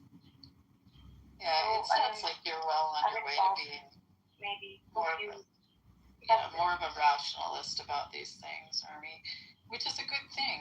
And but I think the main thing is, and I don't know your background or anything, but always number one, stay safe, right?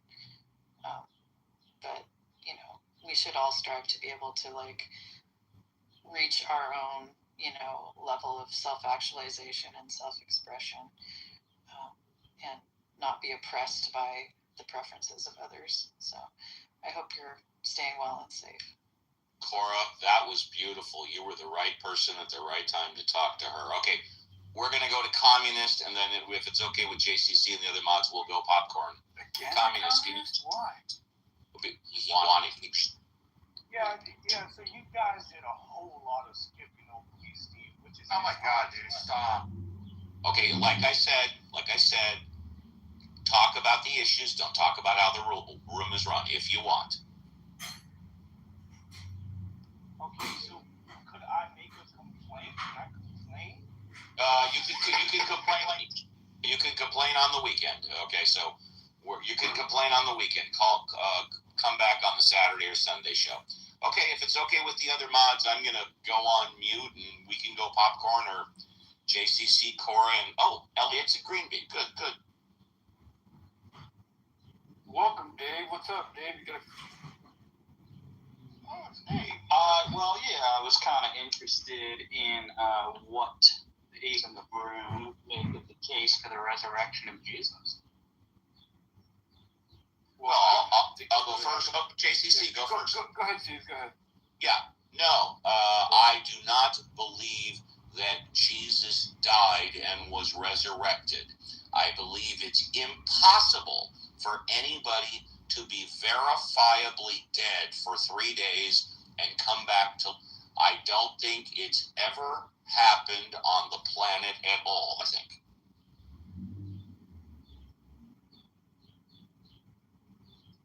I have a question. Well, let Dave respond because he asked a question. So, sorry, my with that. But I guess, Steve, I was asking specifically, what do you make of like the case? Obviously, you don't believe in it. Otherwise, you presumably would. I think it's a very seductive lie. I'll be happy to answer. It's scientifically impossible. It's medically impossible. It is biologically impossible. By all of the information that I have learned throughout my life, it is impossible for anybody to be verifiably dead for 3 days and then come back to life. I think that I don't believe in the paranormal or the supernatural. By definition, the paranormal and the supernatural go against the laws of nature. And generally speaking, I don't go against the laws of nature. So the resurrection, I do not believe that it happened. Does that support my belief, my stance enough for you?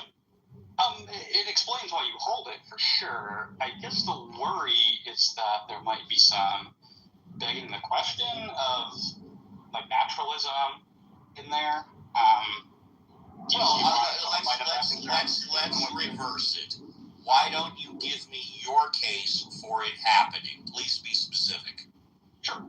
The general structure of the case would be that I think we have testimony in the 4 Gospels saying that Jesus was resurrected. I presume you'd agree with that. I do not agree that they are either telling the truth or that they actually.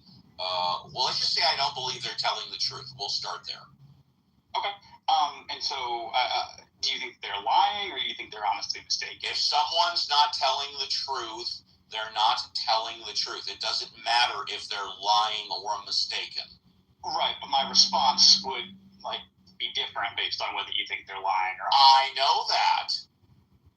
But you don't have any preference between those two options? Doesn't matter to me. I think I don't think they're telling the truth. Period. End of story.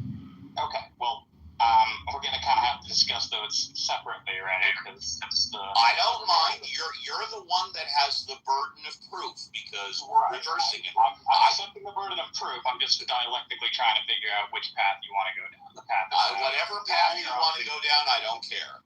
All right. Well, then let's consider the idea that they were lying. All right. And we can come back to honesty mistaken if you want to. Sure. So, kind of one objection to the idea that they are lying about this would be the willingness on the part of the apostles to die for this. In some cases, actually die for this. Thousands of people died for a lie. It's called war. Hans, hold on a second, please. Go ahead. They're willing to die. They're willing to die for a lie. Okay. We know that's happened before, right? For example, war. Do the participants in war die knowing that something is a lie? Like, what is an example? Because war doesn't even really seem to be over proposition. How about Hitler? How about Hitler? What lie did he die for? That the Jews were responsible for the state of Germany? Yeah, I don't think he died for that lie. Oh, why did he die? Because he bit off more than he could chew. You know, and how did he bit off more than he could chew? What was by attacking all of Europe, specifically? I mean, attacking Russia. It's obviously the no, sure, and he lied because he knew it wasn't true. Okay, well there you go. You have for an example. Why are we saying he died for this lie? I have another example because I come from a Muslim background. So a lot of Muslims die in the name of Allah. And that is a lie for you. So there is an example. All right, thank you for the example. Please continue, sir. I think the difference there, though, would be that. No, I don't think that's on point, but that's fine. Please continue. I think Hitler is directly on point. All right, I actually think that's a better counter. With all due respect to Steve, I think that's a better counter. But well, he said all Muslims believe it, and that's a lie. That's not true. Well, I think he was saying, like, specifically, say, like, the 9/11 bombers, for example, right? They died for a belief that regards to lie. Just like in the history of Christianity, a lot of people died for their faith. But we're not talking about people dying for their faith, sir. We're talking about people dying for lying. Right, but the hypothesis we're going with, right, is that their faith is a lie. His example has no indication of lying. That's what I'm saying. My example does. Yeah, I think you say by my lights, this is a lie. I want to refer to Muslim faith is a lie for him. Yeah, I know. Please go on mute. The Muslim faith is a lie. I understand. Go on mute. That may be true, but not all Muslims are lying. They believe it. So anyway, sir, please continue. Well, and I think that's actually the critical point, right, Steve, is that I think they actually believe it. And so this is evidence of sincerity, their willingness to die for their Muslim beliefs. The difference with the I agree with that. I don't disagree with that. If I could just finish. You could the difference with the apostles is that they're supposed to have seen this themselves, right? So they're not believing this on the basis of what someone else told them, the way that, like, Muslim markers are. So that'd be the key difference. All right, thank you. Anything else? Yeah, by their own accounts, they didn't actually witness the resurrection.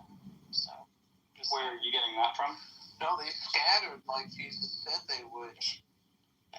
They literally they witnessed the aftermath of someone claiming there was a resurrection. You know, the tomb was empty, okay, but they didn't actually witness the resurrection occurring. They didn't witness. Oh, you're talking about the resurrection event. Back to life. Yeah. No, I agree with that.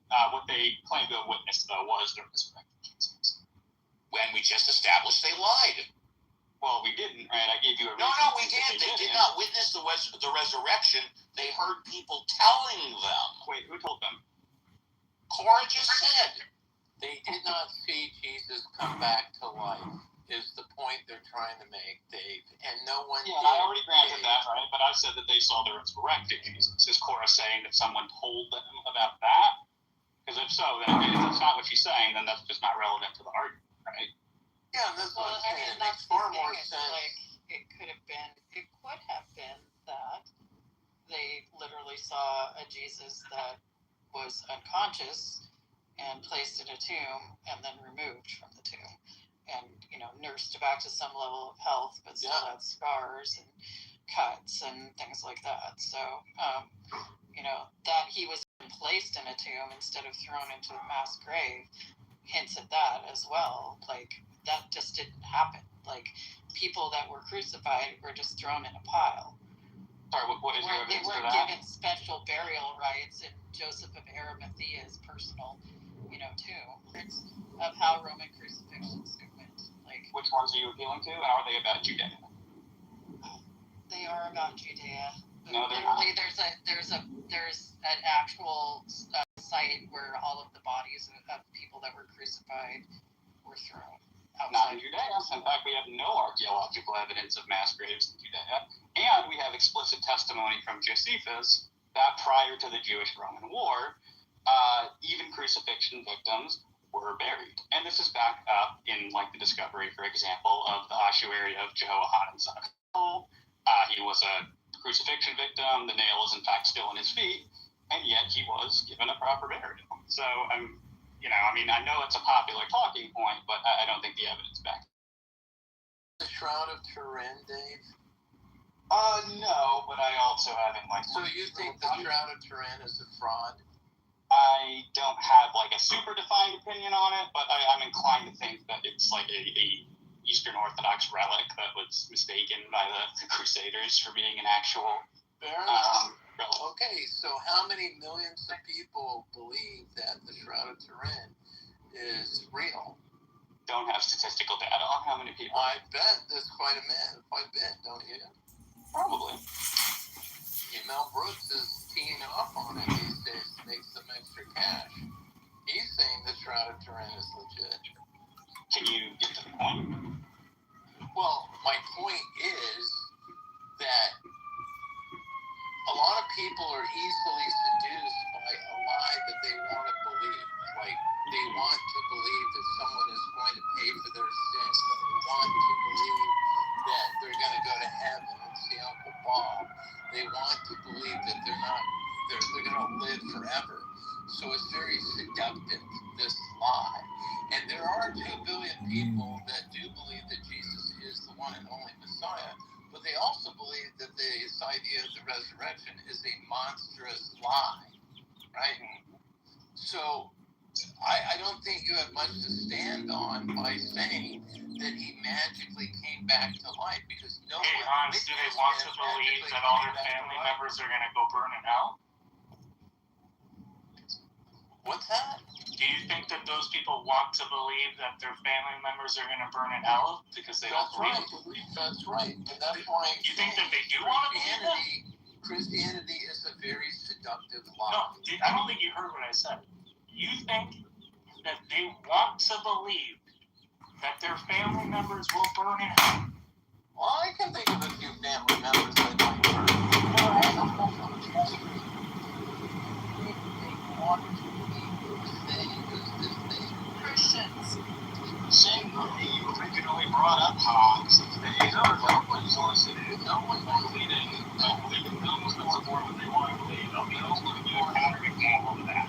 No one wants to believe that. That's why it's a very seductive lie. How are you defining it as a lie, though? What gives you the logic that you are right when you say it's a lie? Well, you're the one that mentioned logic. It's completely illogical that someone is dead for 36 hours, is coagulated. Yeah, but Hans, flies are walking on their eyes. Hans, this is based on their beliefs in that God has the ability to rise. But the problem with this whole martyrdom claim that the apostles demonstrate that they're sincere, but it still doesn't completely make the... hinting to a swoon hypothesis. Maybe Jesus didn't really die on the cross. We can dig into that if you want to. But point being, I think it's going to be a little bit, my response is going to look different. In any case, I'm not just saying it's true because they were sincere about it. I'm saying they weren't lying because they were sincere about it. You would have to intend to lie for it to be a lie. I don't think they intended to lie. I think they believed believed what they were told. Why are we assuming that this is what they're told? Their Because claim is that they saw the resurrected Jesus. They didn't see Jesus come back to life. Well, they claim to. Just because you claim something doesn't mean it's true fact. I know, but you're saying that you don't think that they're lying.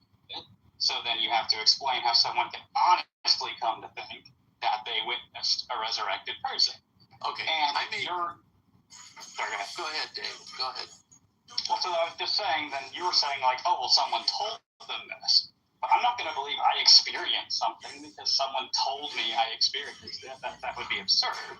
So what has to be accounted for is the content of their experiences. This isn't something they believe because someone else told them. If I'm a death cult leader, right, like which is common, like a messianic death cult leader, right, around that time, and I have a ritualized dinner, and then I take some bite poison so that I can hallucinate while I'm like praying in a garden, right, and then I get arrested before I can take the antidote and crucified while I'm still tripping, right, and then they take me down before I'm actually dead because they didn't break my legs. They actually cut lungs so that the fluid would drain out, right? And then I got nursed back to, by some people overnight, and I came out, and I'm still in a psychotic state, and I probably fried my brain, and I'm going to tell people I came back from the dead. Like, seriously, dude. Like, there's so many other explanations than the man actually came back from the dead. Yeah, the question is, are they better explanations? By the way, that he came back from the dead. That's the well, no, I believe. Chorus was pretty well done. Yeah, I mean, I would disagree. Yeah, when you say better explanations, right, depends on who you're asking. Of course, from the God believers, they're going to say, no, we have a better explanation because God is all powerful and almighty, right? So that's why.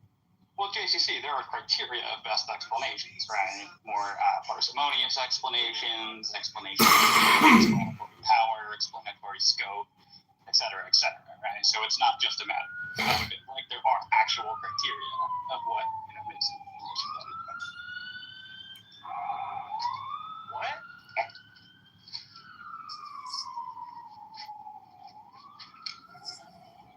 Well, what is the criteria that justifies Jesus rising from the dead?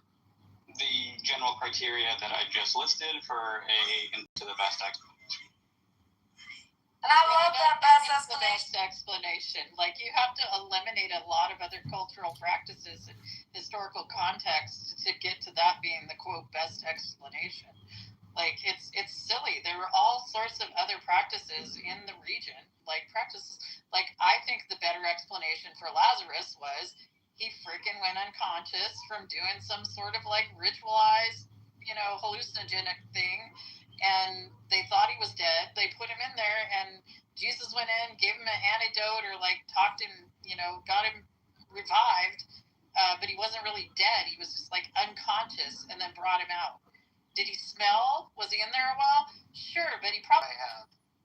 Because Jesus doesn't go in the tomb in that story. No, he calls him out. But you know what, Dave? It makes far more sense. Comes in the house, all these people are shrieking because they think the daughter's dead. And what does Jesus tell these people actually happened to the daughter? She's like unconscious, right? Mm-hmm. So that's far believable than what these people who were not lying when they told us she was dead. They believed that she was dead out of their own ignorance. They believed that. They didn't know the difference between a sleeping person and a dead person? Stop freaking out. She's just sleeping. So it wasn't uncommon. Torah is saying there's far more easy, believable explanations to what happened with Jesus than he rose from the dead. And if you read the Bible, you know, and I bet you know this, that Jesus said the only sign that will be given to this generation is the sign of Jonah. Well, if you read the 3 pages of Jonah, the second shortest book in the entire Bible, it says Jonah fainted twice. He fainted in the belly of the fish, and he fainted again on the hillside. He fainted. So it makes far more sense that people are on the cross for 2 and 3 days and they have to break their legs to kill them. Jesus was only on the cross for 3 to 6 hours. And even in the gospel, when Joseph goes to get the body, Pilate says, and he marveled, he's dead already? So, yeah, it makes sense that he fainted and recovered. He had a foot rest to push himself up. Hansref, do you know what the survival rate was for crucifixion in antiquity? Probably hardly any, because they were on the cross for a couple of days, dude. Not in all cases. Well, I'm sure there's an exception to the rule, but the rule was that they were on the cross for 2 to 3 days. What is the evidence that this was the rule? There was always, I've studied crucifixion because I was looking in the shrine. Well, then you should be able to give us the source. What is the source that they usually were on the cross for days? I don't know the exact source, but I guarantee you, if you Googled it right now, what was the standard amount of time Romans had someone on the cross before they died, it would say 2 to 3 days. We don't actually even have data on that, right? What we have is... You're just trying to obfuscate, because that's all you have. No. I'm just saying, you're obfuscating and prevaricating. You probably don't even know that you're saying Romans this was the had norm. crucifixion teams, that's all they did. They specialized in crucifixion. There was a centurion in charge of it. I'm not disputing that. I'm disputing the specific claim about that. Oh, well, it typically took days. I'm saying the Romans did not keep statistical data on this, right? Well, so the best we have to go on is like the accounts that they give us of crucifixions, and sometimes report how long it took.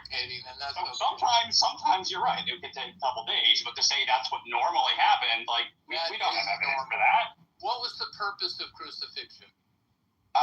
It's to execute someone, but obviously, in a public way, in such a way that would prevent, future. It was an advertisement. I was getting to that, Hans. If you listen, I'm listening. Go ahead. Okay, I said it was an execution. It was a execution that was intended to function as deterrent to politically subversive behavior. So see what happens when you let me finish my answers? Wonderful. So here's my other question for you. What is the reason why God gave dreams to Nebuchadnezzar and the Pharaoh and Pilate's wife?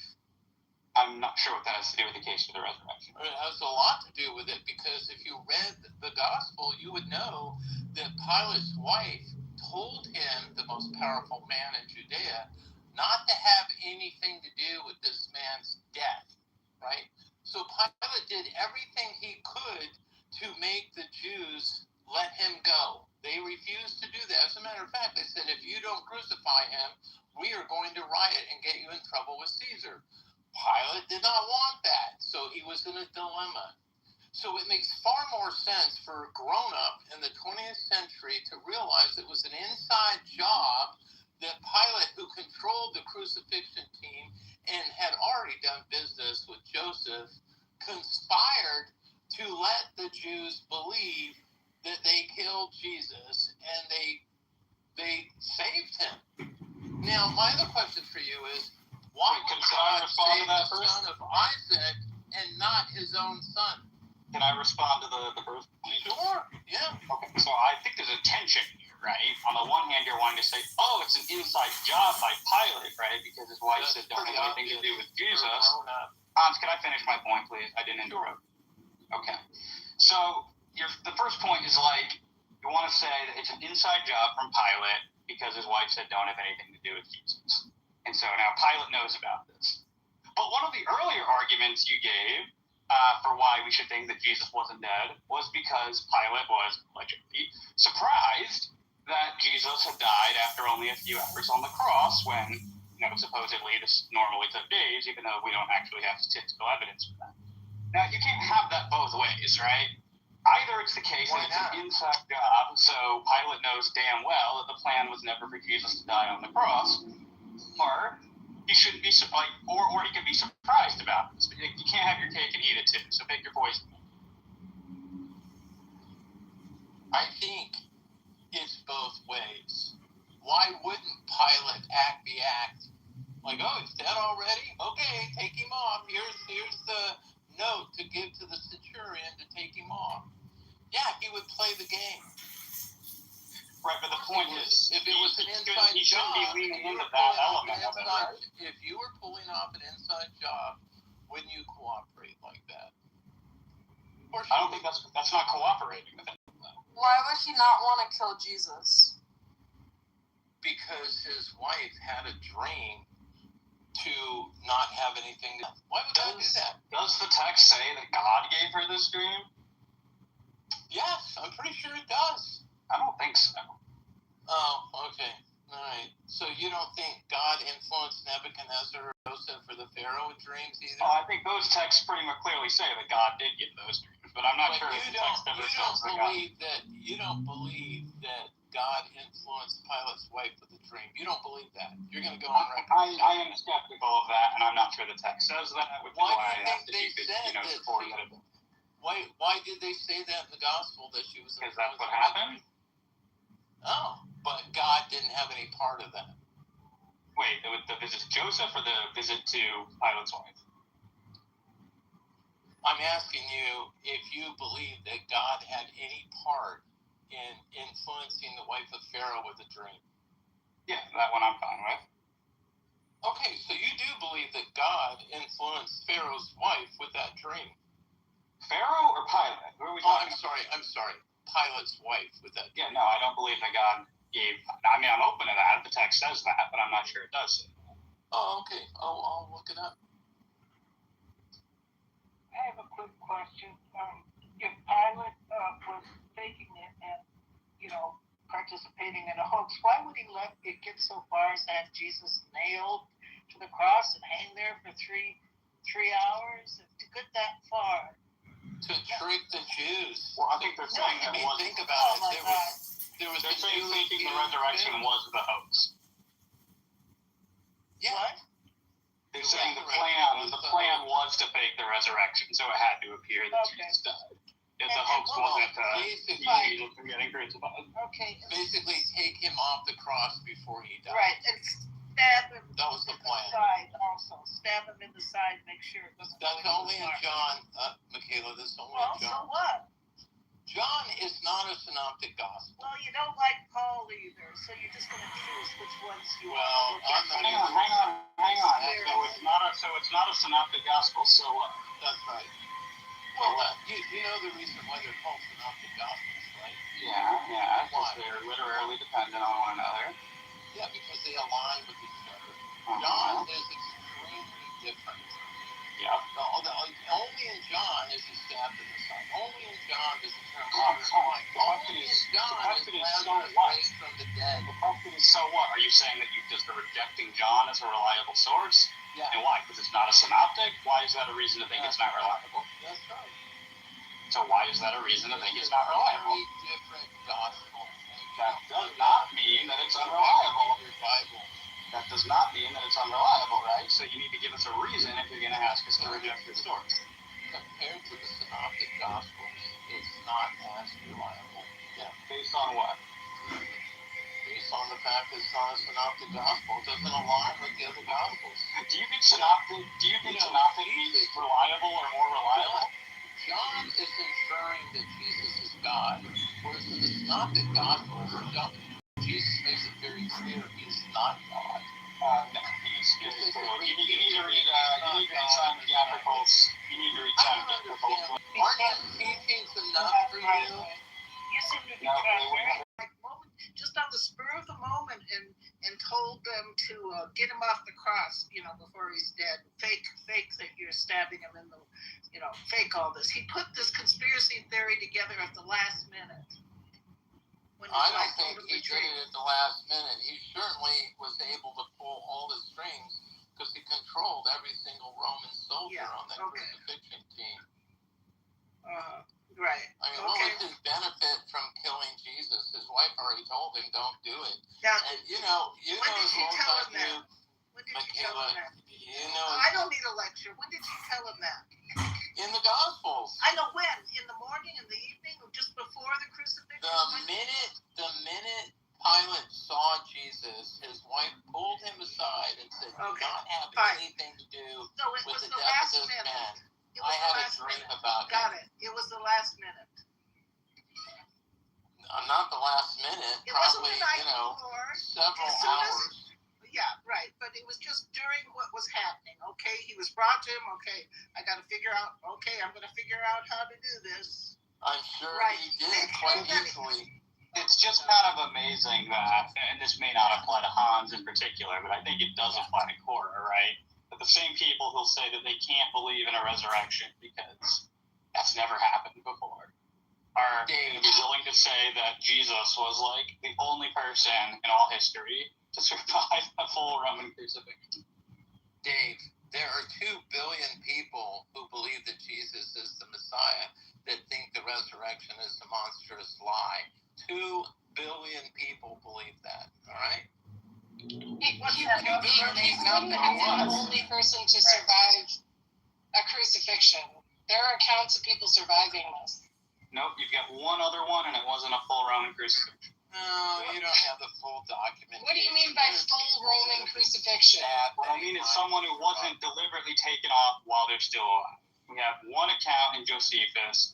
He comes across 3 of his friends. This is after the fall of Jerusalem in 70 AD. How do we know Jesus wasn't taken off while he was still alive? Well, again, they were granting the gospel accounts, right? So the impression is that he's dead, right? The impression is, right, but nobody. It's not like someone had they never. It's not. He was taken down within 6 hours, and the other account of them have taken him down was also about that same time period. Like length of time on. So he is not. Why are we assuming time length is the only relevant reference class here? I'm not saying it's the only. I'm saying it's similar. Yeah, one similarity. Okay, but it's not one similarity. They were both crucified. They were both taken down, and they could have both survived. I'm not sure why you're saying that if he survived, he'd be the only one. We have documented cases of other people surviving about that same length of time being crucified. You have a case of one person who did that, who was explicitly still alive. And here's the other thing, too. That guy was taken off the cross with 2 other, right? And they both died anyway. Yeah, the other 2 died. Yeah, but the thing is, when you say so why are you saying cases like it's plural, Dan, why are you saying cases like it's plural? That, Dave. I'm happy for you to believe that. The only thing that bothers me about Christians is they tell other people, if you don't believe in this fantasy, you're going to hell. You know, I'm happy for you to believe in Jesus and his teachings and the resurrection and every Sunday practice dying to your ego and being reborn in Christ. I think that's a beautiful thing. The only problem I have is Christian fascism, which every Nazi was a Christian, and they had on their belt buckles inscribed, God is with us. So that's a lie right there. God was not with the Nazis. So, and they believed and they died for that lie. So I'm happy for you to be a Christian, believe in all that, but please don't become another fucking fascist that goes after everyone else that doesn't believe how you do. That's one way to derail the conversation. Can I offer a piece of advice that I was just thinking about while you guys were talking? I'm new here, so I just wanted to forward something while I have a chance. Does anybody mind hearing? Go ahead, George. Thank you. Thanks, guys. So I believe there was a legal precedent for soldiers if they were told to crucify somebody, or they were told to keep a prisoner, or they were told to make sure that somebody was executed, that if they didn't follow through with that and the person survived accidentally, that person would be executed in either a similar way or a similarly brutal way. So it seems like there's, unless you have Pilate conspiring to keep Jesus alive, so maybe he wouldn't have been processed in that same way, though he did have higher ups. And if there was a riot, it would have been his fault. Would it add weight to the other side of the scale to say that, like, the centurions probably wouldn't have lied about this because then they could have been killed? No, the centurion would follow the chain of command, which anybody that's been in the military knows you serve the rank right above you. Right. I'm actually I'm a 6-year veteran in the Army, so I know quite well. So you know the I understand. Yeah. I don't think that following orders that could get me and my men killed in a brutal way would be something that I would do just haphazardly. But I'm just trying to forward the idea that maybe it adds a little bit of weight to the other side of the scale, that, like, if Jesus was if Jesus had survived, if there was a chance that he had survived, and it wasn't somehow proffered by Pilate or somebody of the higher ups, then these people could have been punished. But just a thought to that. Good point, Jordan. Good point. Well, in 6 years as a military, Jordan, how many times did you deny the order of your immediate superior? A couple of times, yeah. You're allowed to deny an unlawful order. In fact, you're obligated to by the Uniform Code of Military Justice. That's why I asked you, how many times did you deny? It was a few times. Immediate superior. It depends on the nature of it. Like, a lot of times it was more of a conversation. So, like, we had to go out on a couple of very dangerous patrols. And there was questions about, do we want to do this, or do we want to wait? Do we want to maybe wait in a place that's potentially extremely dangerous, or do we want to stay here and then possibly have the same extreme danger approach? And so if somebody was to advance an idea like the platoon sergeant or the XO, to everybody's liking, people could announce their gripes. Ultimately, with what the person, the say-so of the higher-ups. But there's many situations, especially where lieutenants and captains and other people who are commissioned officers are completely outranked by the people who are non-commissioned officers, which is not how the rank structure works. But if they know that they don't know what they're talking about, and they recognize that the non-commissioned officers are going to do what they want anyway, it happens quite a bit. Though you do salute the rank, and it is extremely important to follow orders. I wouldn't suggest that that's not what happens typically, but like in a situation where it's actually dangerous, usually the XO or even the person who's in charge has to be subservient to the person who knows what they're talking about, and the person who's going to keep the most troops safe. So I hate to give like a long-winded, like breathy answer to that. It is complicated, but I would be concerned that a Roman centurion would be something like a sergeant major. That would be a very, very powerful person, extremely dangerous, extremely hard, and extremely adept with combat. Has no problem killing a Jewish guy. Has no problem causing. If they caused a riot, they would just kill these people. Like, it was like. So I'm not saying it was necessarily trivial, but at the same time, it does seem like there's a lot of precedent in Roman law that if these centurions, or if the soldiers involved were to not follow through with the execution, they would be horribly executed themselves, and a centurion would have lots of people underneath. Yeah, I heard that. Who could get my point is far simpler. That I guarantee you the centurion followed the orders that were given to him by Pilate. So when he gave the permission for Joseph to take the body off the cross, the centurion did it. That's all I'm saying.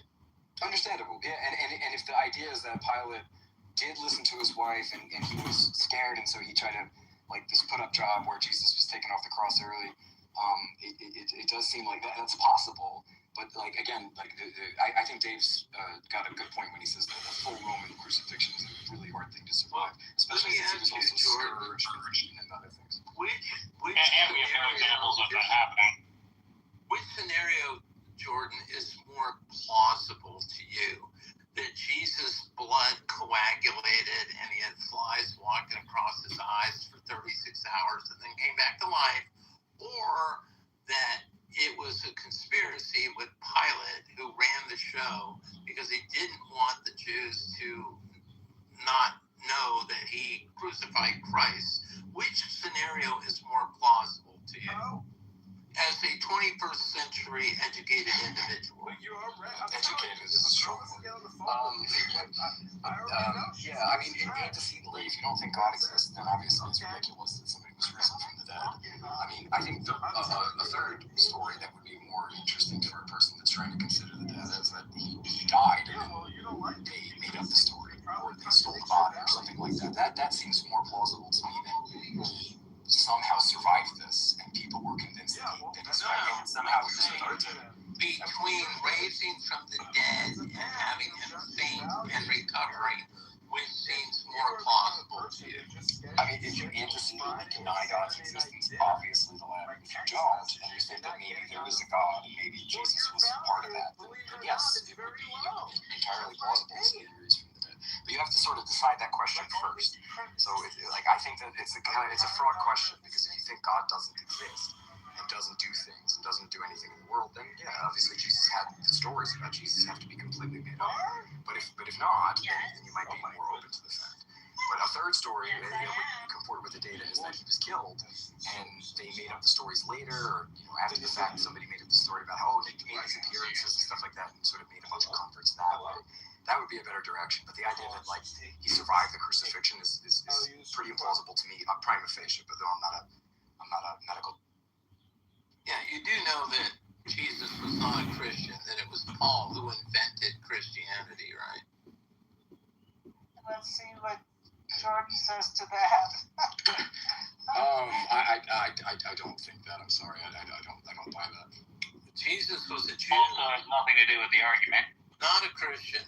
Yeah, why are we diverting? Are we getting off of resurrection talk now, or what? Well, I'm not diverting because Paul was mentioned. So Paul says our path to salvation comes from only the belief in the death, burial, and resurrection. Oh, get off this soapbox. You turn every conversation into this. Jesus clearly says that our path to salvation is our deeds, whether we helped other people or not. If you love me, you'll do my if you follow the belief, that you're saved by your belief in the resurrection, you are not of Christ. You're a follower of Paul. So, Ron, do you have any talking points besides this one? Because you turn every conversation into this at some point. In every room I've ever seen. Well, it's when you turn the conversation. I'm helping you with facts, Dave. That's I think it's in Matthew 21, where Jesus said, "Many will come to me on that day, saying, didn't we do this in your name and that?" And he says, "Depart from me, you're workers of lawlessness, because you never fed the hungry. You never." I know. I've heard your shtick before. All right. He didn't say, "Oh, you believe my resurrection, so you're good to go." He never said that. Yeah, again. I've heard your shtick before. Can I ask? Jesus also says Jesus also seems to claim a really weird amount of authority to his own teaching. He says he's the Lord of the Sabbath, which is incendiary for a Jew.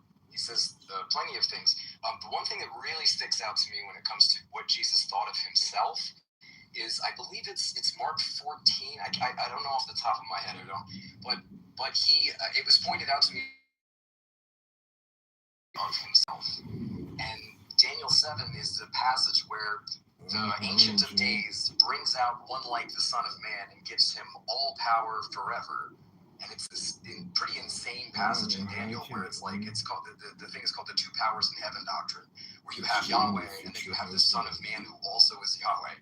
And kangaroo court, ridiculous jury and everything, and it's a bad courtroom thing at the guy's house who wants to kill you.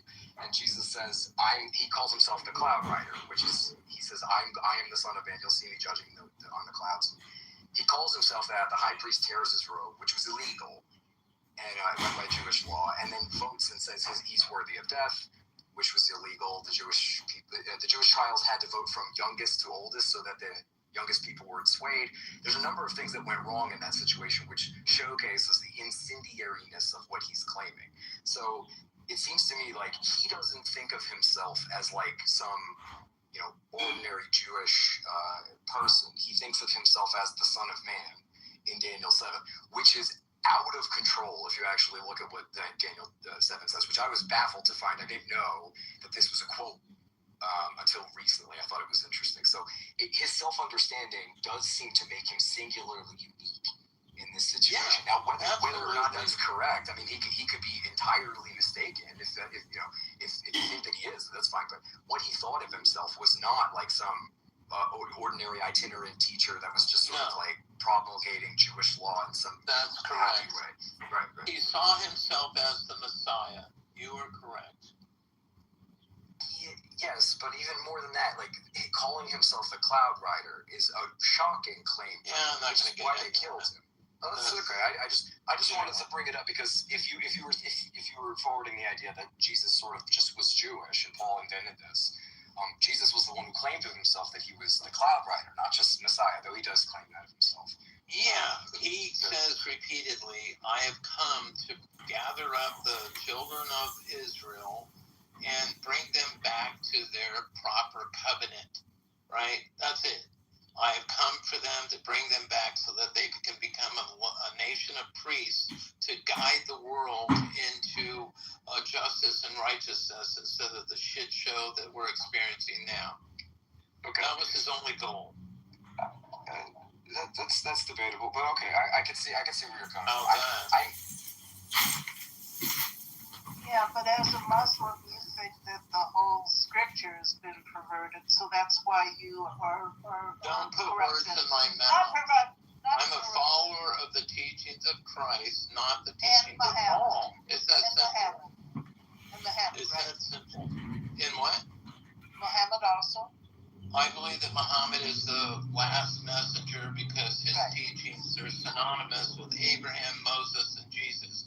Paul's teachings are in conflict with Abraham, Moses, and Jesus' teachings. So why would you cast out the teachings of Abraham, Moses, and Jesus for the teachings of some monobrow, bald-legged, prematurely bald homosexual? Come on now. Oh, lovely characterization. Well, that's true. All right, very true.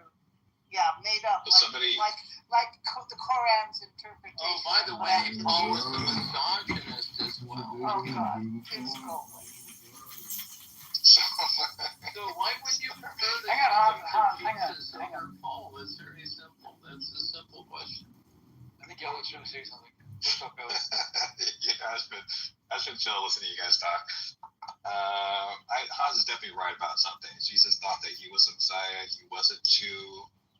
He knew about all the, the traditions of and he was familiar with the Torah and all this kind of stuff. He was definitely a Jew, but he thought that he was a Messiah. Even in the New Testament, and somebody mentioned Matthew chapter 21 earlier, it says a lot of stuff in Matthew chapter 21. One of the things that it says is it has a story about Jesus.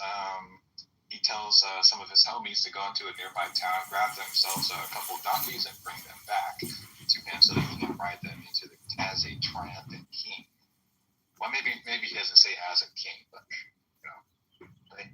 But the point is and then Jesus he quotes one verse out of Zechariah chapter 9, starting at verse 9. There's a whole prophecy in there about a coming Messiah, just like Hans is talking about, and the Christian Bible is full of this kind of thing.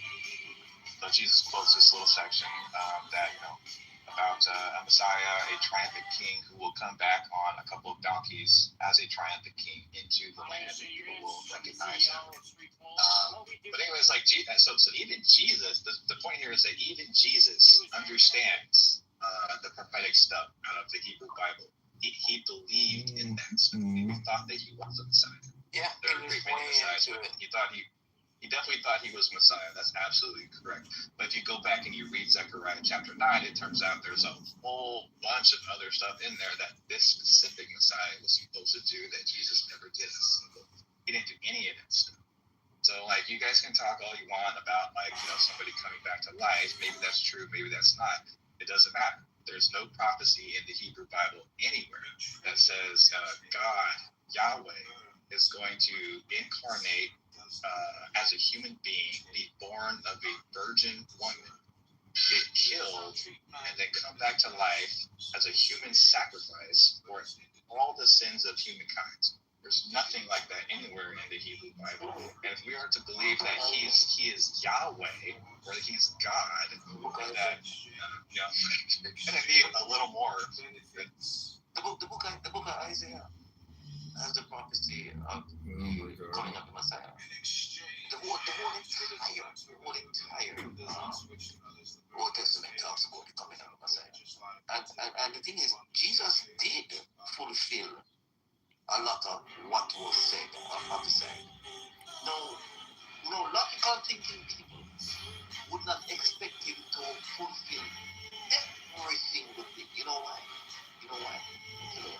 Because the scriptures is written by man, inspired by God. So those men that are writing it are expected to get some things not so good. Right? They're expected. There's nowhere in the Bible that it says man is perfect whenever they are speaking for God.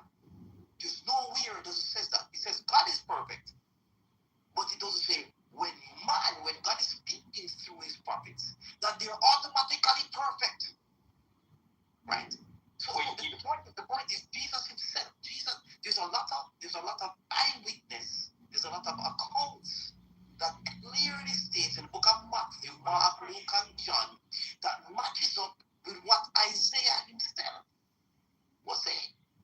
And that is this, and those are the things that we're going off of. I think you raise a good point when you bring up Isaiah 53, right? Because it does talk about like the suffering servant taking on the iniquities of the fall. I'm not sure if that was Elliot or before was saying that's like not something that the Messiah is supposed to do, but I thought of that as well. At least. To show your birth. See, this is the problem, you guys. That Christian reading of that verse, by the way, is not in the Hebrew. Exactly. This is the problem, you guys.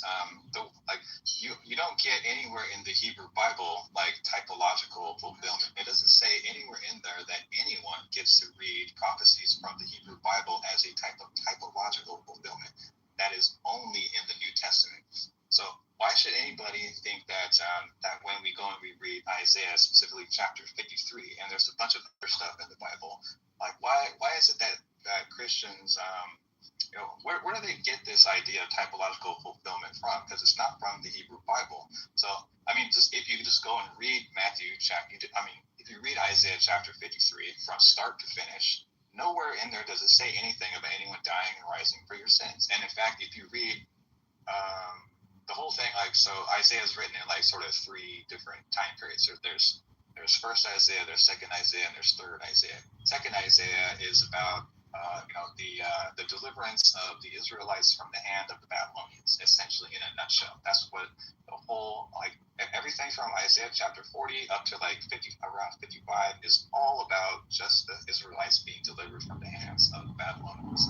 Okay, that's what it's about. And it tells you 10 different occasions explicitly who the suffering servant is in Isaiah chapter 53. It says it is Jacob, it is Israel, over and over and over and over. It tells you repeatedly who it is. And when the Christian comes along and they read Isaiah chapter 53 and they say, well, this kind of sounds like Jesus, so we'll just say that it is Jesus. I mean, you guys what are we doing here? It seems like when you guys look at these fulfillments, you're kind of going throughout the Bible and you're just kind of picking anything that remotely sounds like Jesus and going, oh, this is a foreshadowing of what's to come in the future. But the problem is there's no objective criteria by which you can say this is a prophecy, this is not a prophecy. The Hebrew Bible itself doesn't tell you that you get to read prophecy this way. So, I don't know that it really matters, right? Your original point, as I understood it, was that there's not any sort of precedent in the Old Testament of this expectation that the Messiah is going to die for people's sins.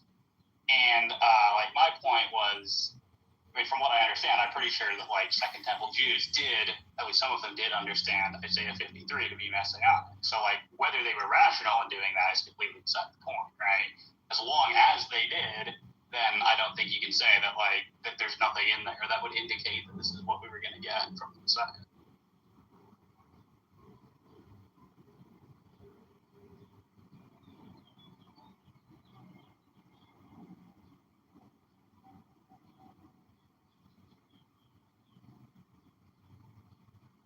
I've been looking at this stuff for many years, and every time I look at any prophecy that Christians say is a prophecy about specifically Jesus, the Messiah that Jesus thought he was, I go in there and I read the original prophecy.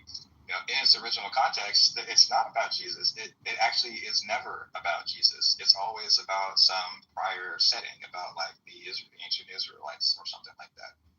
It's never. It's that's the problem. The Christians, to make it work, they have to really bend and twist things to make it work. And Paul was very skilled at bending and twisting words. He was very skilled at that. Again, though, I just see that as being a very different point from the one that was originally being raised. I know. I mean, it is a different point, but a Christian pastor would have you believe that Jesus is God. He would have you believe that, and so you ask him, "Who is God?" His answer should be Yahweh. his answer should be Yahweh. And he can say more things like the Trinity and the Holy Spirit and the Father and stuff like that. But God is Yahweh. That's the name of God. If we're supposed to believe that, Yahweh is the God of the ancient Israelites and of the Jews. So like what is the connector between these two ideas, if not?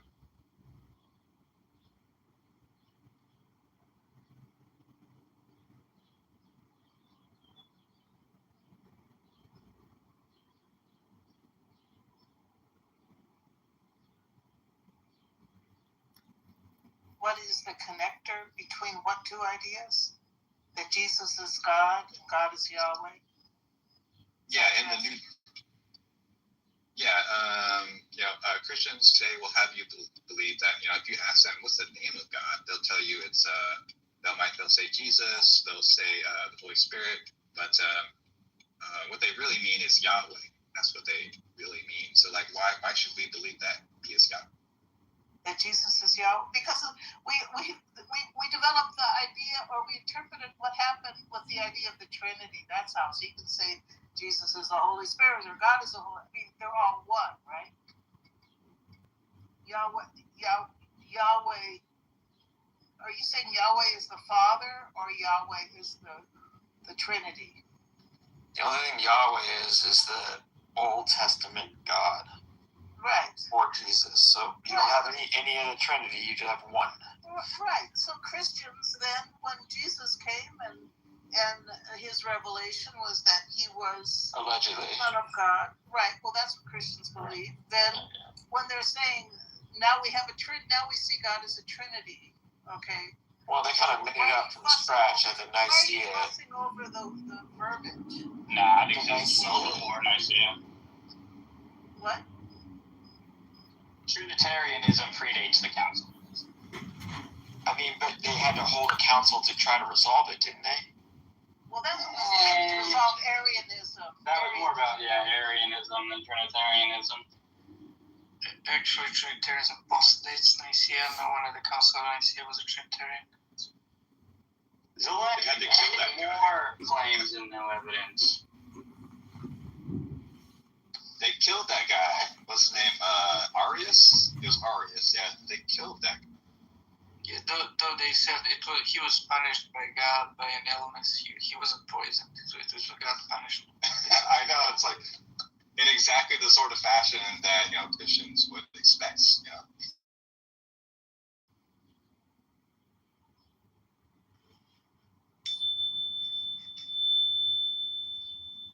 For trivial differences, like Arius, believed in the Father, Son, and the Holy Spirit, and believed Jesus was the incarnation of the Logos, who's the Father's cosmic helper through whom he created in the universe, etc., etc. Oh, you had a detail wrong. Wait, hate him.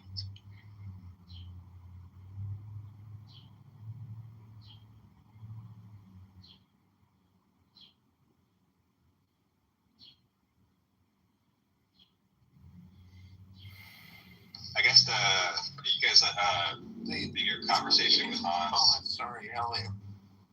Go ahead. I just wanted to ask Delaney if what his thoughts on the resurrection are. I mean, I already said these days, I don't believe in physical resurrection. Okay, all right. That's all I wanted to know. Because I've listened to you speak before, and you sound like a very reasonable person. But wait, he said physical resurrection. Is there something more than that, Zoini? He believes in a spiritual resurrection.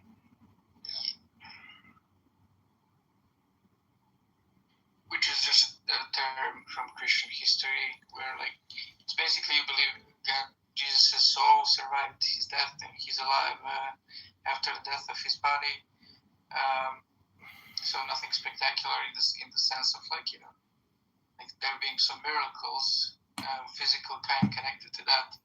It's just a term that existed to this word resurrection from the Bible. Yeah, I mean, Jesus even said says, don't worry about the death of the body, worry about the death of your soul, right? So, yeah, I don't see any problem with that. Are you a believer in reincarnation? Solini, of the spirit coming back? No. There are some questions that I need to ponder more. But they're gonna open a can of worms with regards to other views that I have, and how I accept some stuff from the Bible about universalism and etc. And it's I don't know, if I in a nutshell, currently no. So I don't believe in reincarnation. Wouldn't reincarnation of the spirit comport with the law of conservation of energy? I don't think they're connected. I think souls are not really of the type of substance that is described by the laws that we can discover through physics. Just my girlfriend. Fair enough.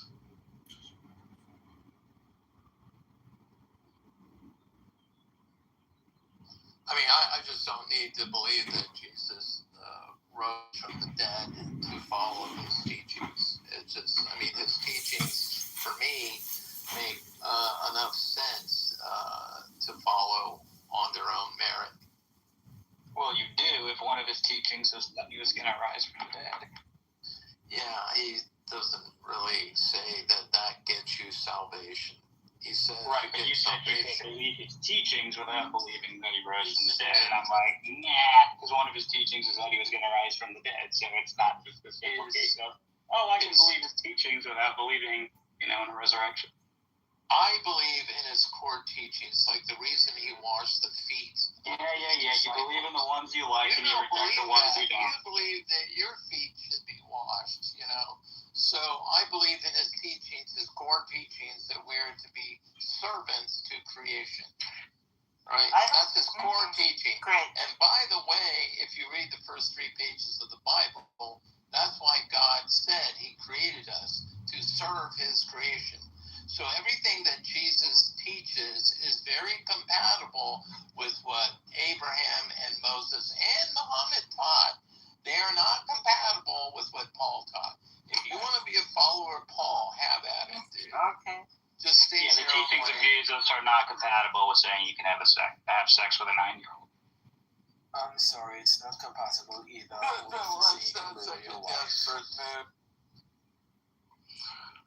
Do you think you'd even know about Jesus' teachings if his followers didn't believe he had risen from the dead? Yes, Michaela, because the law is written on our hearts. That's what atheists were trying to... Wait a minute. I'm trying to answer your question. That's what atheists were explaining earlier, and Cora did a beautiful job about it. She said, I have empathy. I treat people how I want to be treated. As a matter of fact, I'm almost done. As a matter of fact, the great Rabbi Hillel was asked, can you sum up the Torah while standing on one leg? And he said, sure.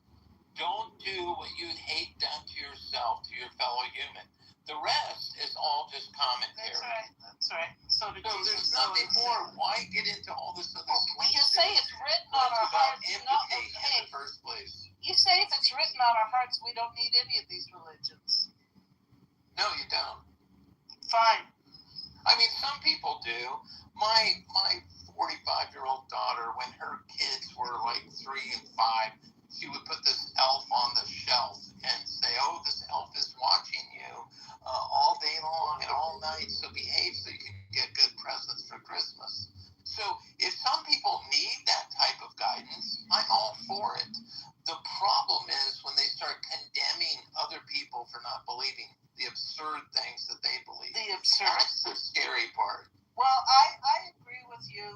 But I don't think the teachings are absurd. But I don't like people being threatened with hell. I don't really understand where that came from, and I couldn't have come back to the church if I had looked that square in the face this idea of hell. So, but I agree with you there about the threat of hell. But there's certainly I don't like it. the beliefs are certainly no more absurd than thinking that pedophiles can be profit. Aw, good for you, Dave. More points for you, Dave.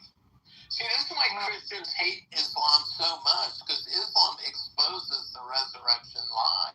Yeah, we hate pedophiles. Oh, God. They we hate pedophiles. Muslims call them out on it, and they call the resurrection a monstrous lie. And Right. they get really upset about that. You say that's a monstrous lie while defending someone who had sex with a 9-year-old? I don't know Hans? where you're getting all that, but you dredge it up all the time. But I bet you're one hell of a Trump ass kisser. And we know that Trump was raping Oh, here we go. girls, you know. So you bring that up all the time. But I'm willing to bet you're one hell of a fascist Trump supporter. And who made polygamy part of the religion, you know, that's an absolute contrast to Christ, one man, one woman. Joseph Smith and the Mormons still practice. Yeah, they're not to this Christians. day. They're not Christians. Oh, they think they are. I know. What is this in the polygamy take with like the entire Bible has polygamy throughout it the same way? Yeah, but That's Christ exactly ended right. that. So let's not overtalk each other. Y'all can have the back and forth banter, but yeah, just maintain the decorum at least. But I'm also interested, Hans, you keep saying that the first 2 words in the Bible, in the beginning, God created heaven and the earth. That's more than 3 words. But No, you also I said didn't say. I said the first 3 pages. Oh, first 3 pages. Correct. And In the first 3 pages, God clearly says, I created you to take care of my creation. Where is He calls that? it his garden. Where it says that? Keep reading. It might, it might grow on you. You're talking Genesis would grow on me. I just want to read it. Well, go ahead and read. I'm looking at Go ahead and read the first 3 pages. Okay, thanks. I think we've used the word I'll dominion. see if I can find it for you, James. I think the word has been used, dominion, or there's another word, but I don't know if it's like serve. But there's dominion and something nicer than dominion, but I don't think it's serve.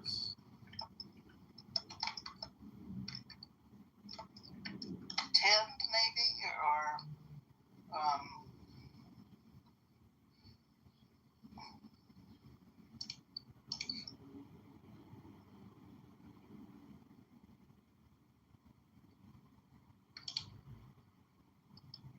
Well, I mean, do other believers in God think what he's saying is accurate? Or Bible readers? I think it's more like dominion. Who has dominion? Man. Man has dominion Adam. of. Adam has dominion of Over the earth? creation. Over Yeah. the earth. Oh, Yeah. that's what you think. But there might be another translation that's friendlier than dominion. Okay. No, I don't think that's the verse. I think it's the verse. I open it now. 2:15. And God Yahweh to command. Sorry, let me open the actual translation, not just look at the Hebrew word for word. The Lord God took the man and put him in the Garden of Eden to work it and take care of it. Now, this word to work in Hebrew can mean in some context to serve, because like usually peasants, were serving the landlords.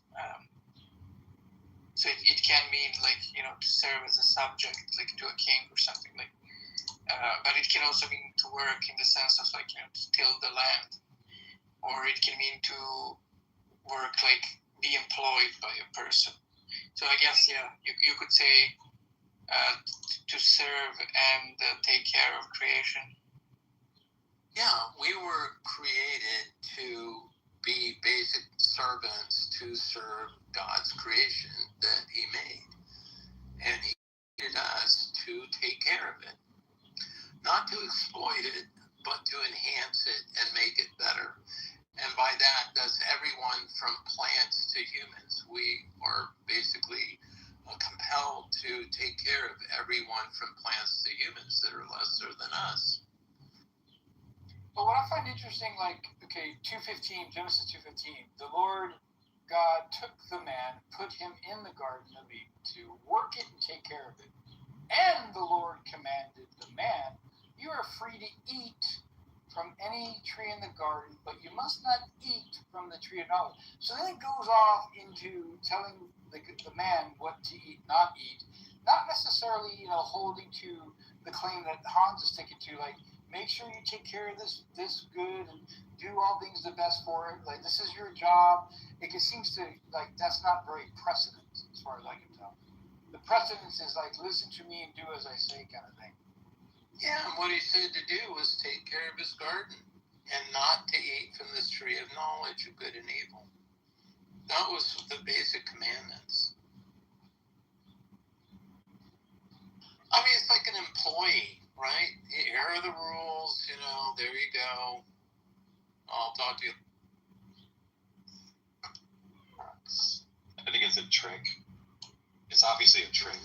It's like taking you. Yeah. Oh, yeah. It's like you take your kids and you put them in the kitchen and you leave like a pot of cookies in there or whatever. You say you can do whatever you want, but you just can't eat these cookies. And what do they do? They're gonna eat them.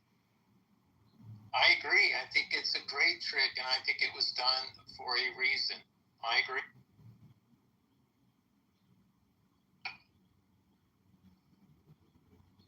Because scientists do those self-control tests where they literally put kids in a room and they put a cookie in front of them and they say, like, if you manage to not touch the cookie for 5 minutes, you get 2 cookies instead of 1. And then they like see which of the kids succeeded or not too.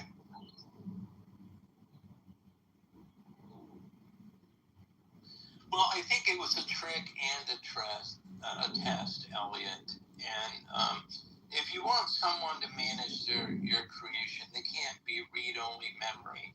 They have to be able to be pragmatic. And the only way you could begin to be pragmatic is you have to be able to look out for your own best interests. So that's why he says, unless you eat from the tree of life, you'll die or you'll lose your soul. Because what God wants is that you look at everything as oneness, that you value other people as yourself. So the first step is to be able to value yourself, which was eating from the tree of knowledge. And the next final step was to value other creatures equal or as essential as yourself.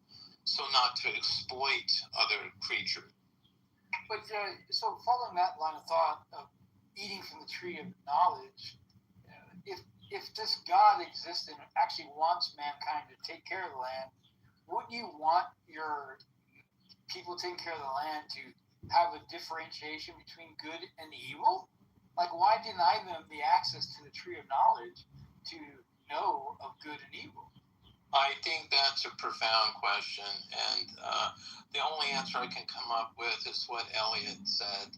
It's basically a trick and a test to see when they're ready to take the next step. And he even had Satan come in there and help them out, right, and influence them to start looking out for themselves, because eating from the knowledge of good and evil is your personal knowledge of what's good for you and what's bad for you. But that's also what separates us from the rest of the world, and it gives us our ego and the us and them mentality. I'm looking out after number one, so that kind of separates you from the rest of the world. And in desire, which also engenders fear, it's a trap that we have to wrestle our way out of and become one with creation.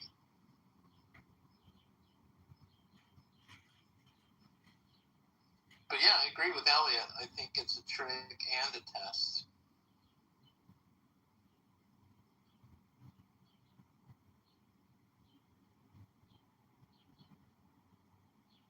I mean, you don't want robots running your creation. You want people who can think and, deal with pragmatic situations that come up.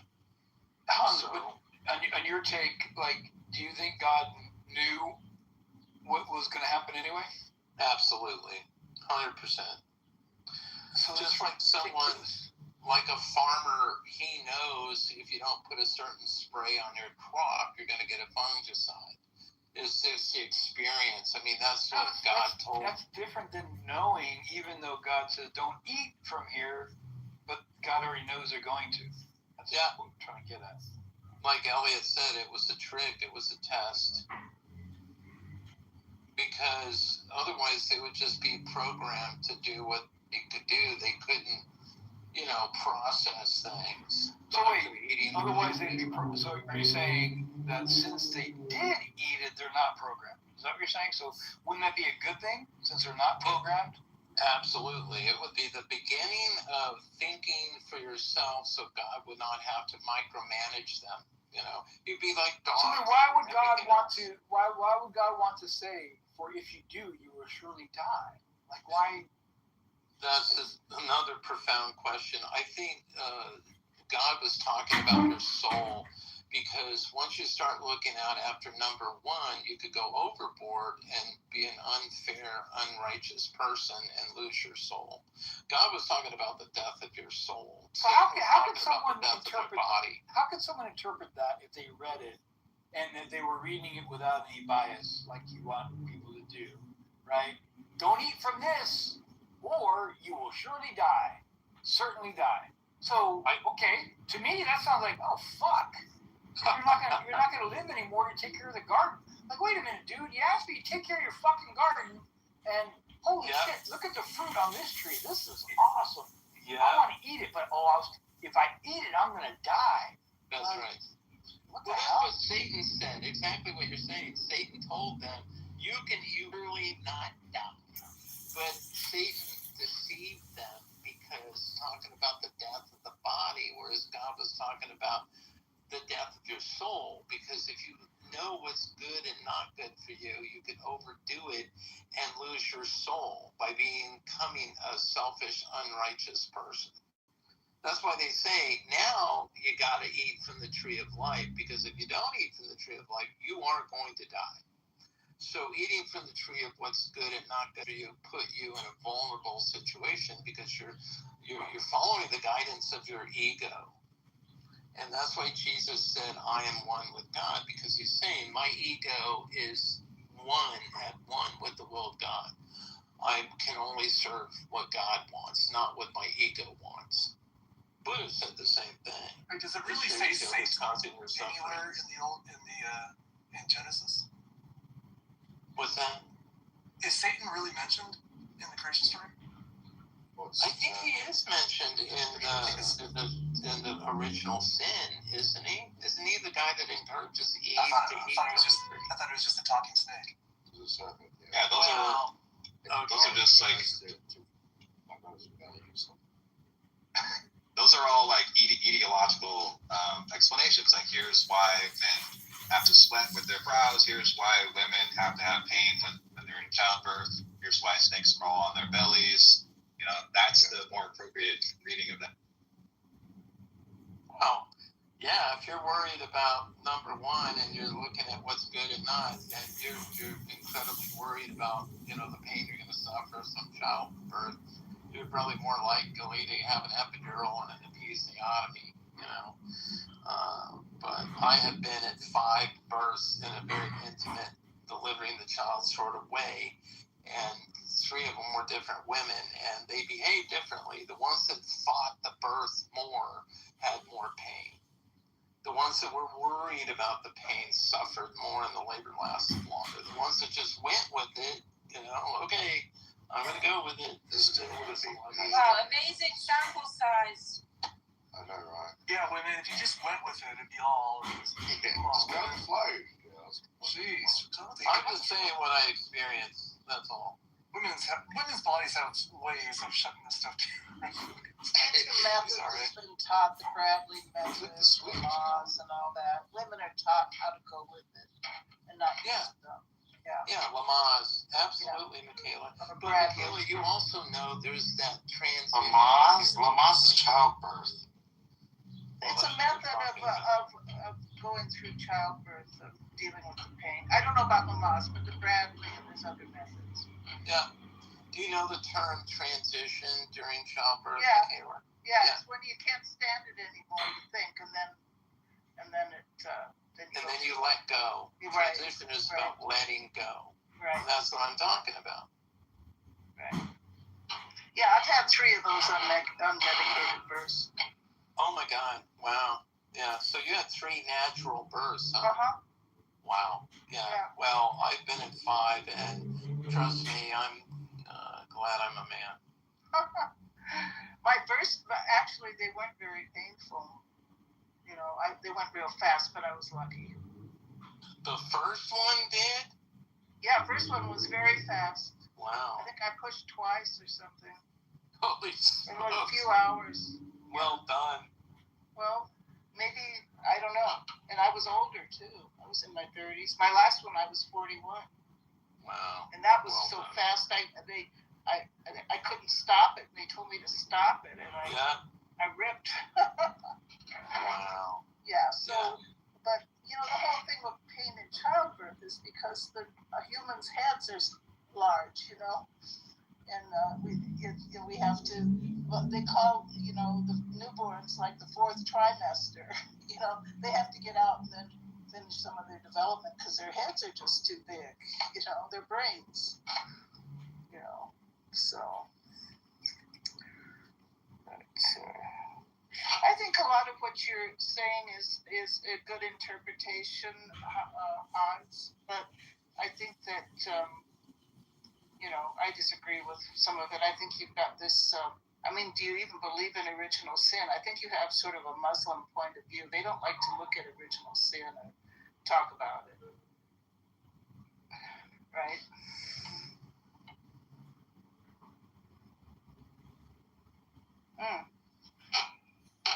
Okay.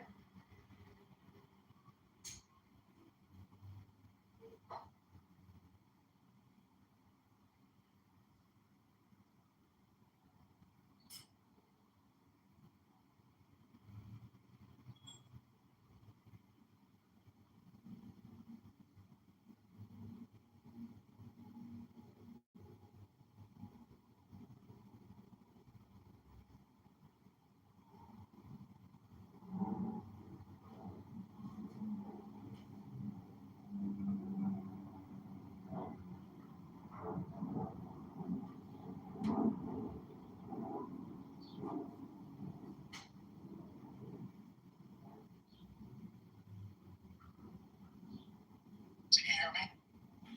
Yeah. What up? What up? I just got my hair and beard cut. I went to this old school barber shop, like, it was kick ass, man. Get the hot towel and all that good treatment? Fuck yeah, like the razor on the neck. Oh yeah. Fucking, like, dude had, I mean, it was like old school. Like, yeah. When I was in the military, I used to do that when I was in the military. I loved it, yeah. Oh, it's great. The experience is just top notch, so love it. I think there's places here where they have some hot women and do that, and then you get whiskey. Yeah. Yeah. Thoughts. I don't want to. I want the dude. I don't want the guy. Sorry. No, a true barber is a good experience. I really enjoyed it. Yeah. Yeah. It's good. It's like the smells. All the smells made me think of like when I was a kid, going to like an old school barber. So it's great.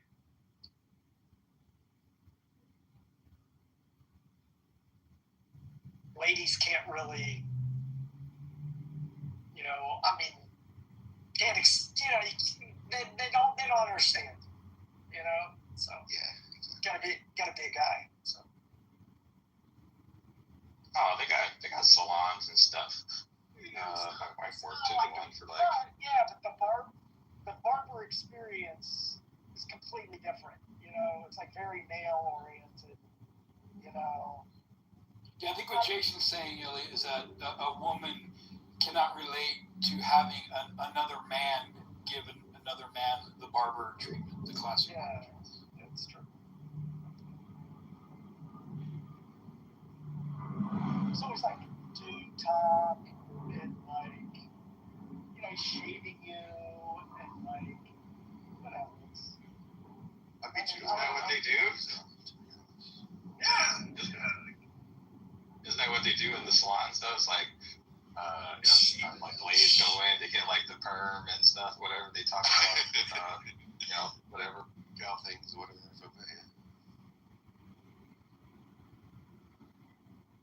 I don't know, man. Like this guy's like expert at like beard, the beard look, like, just getting your beard just right. Love that shit.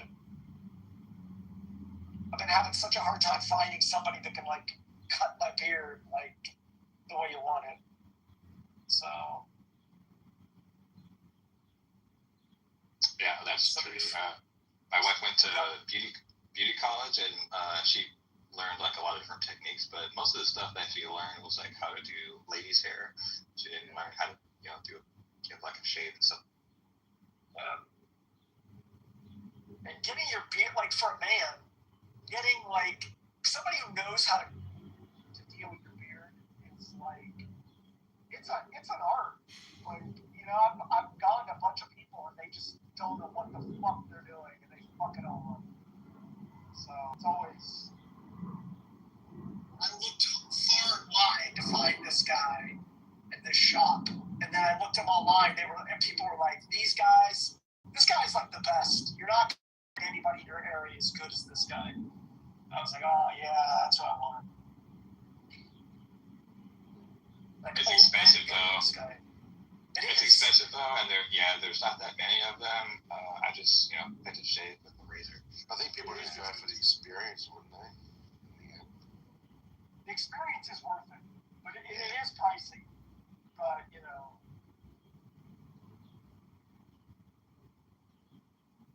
but he made me feel very at ease. Loved it. I was relaxed. I guess he would have to if he has like a razor sharp blade on your throat. He better make you feel like Sweeney Todd or some shit. Yeah, no, seriously.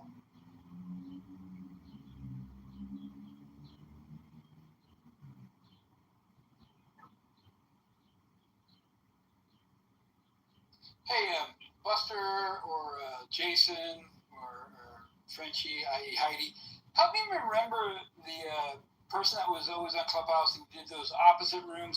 He was a watercolor artist. I'm trying to remember his name.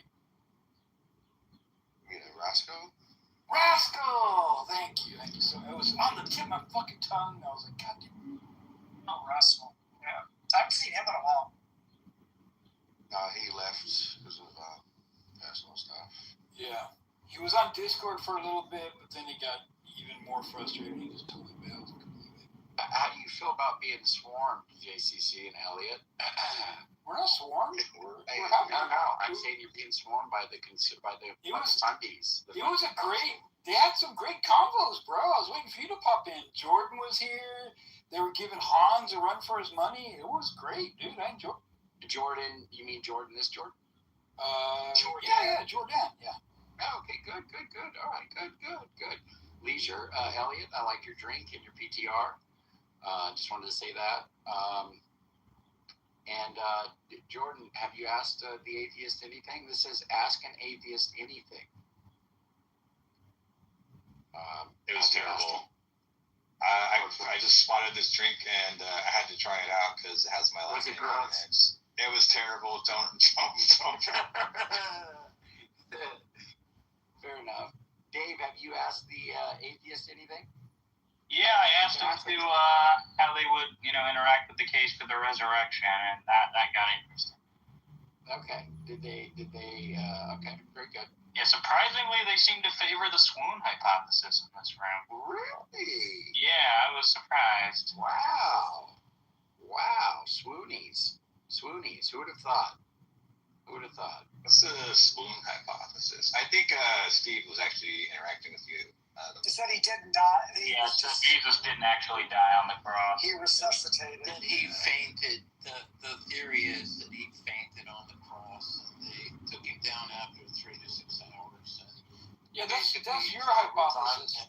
I think Steve just said he doesn't think a human being can come back from the dead.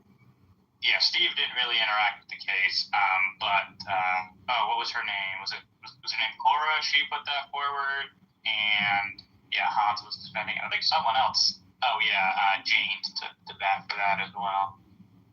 I mean, medically, the best solution for anyone needs is for them to lay down, right? Because the loss of blood. Why would you put them down if they fainted? They're supposed to die. Like, what?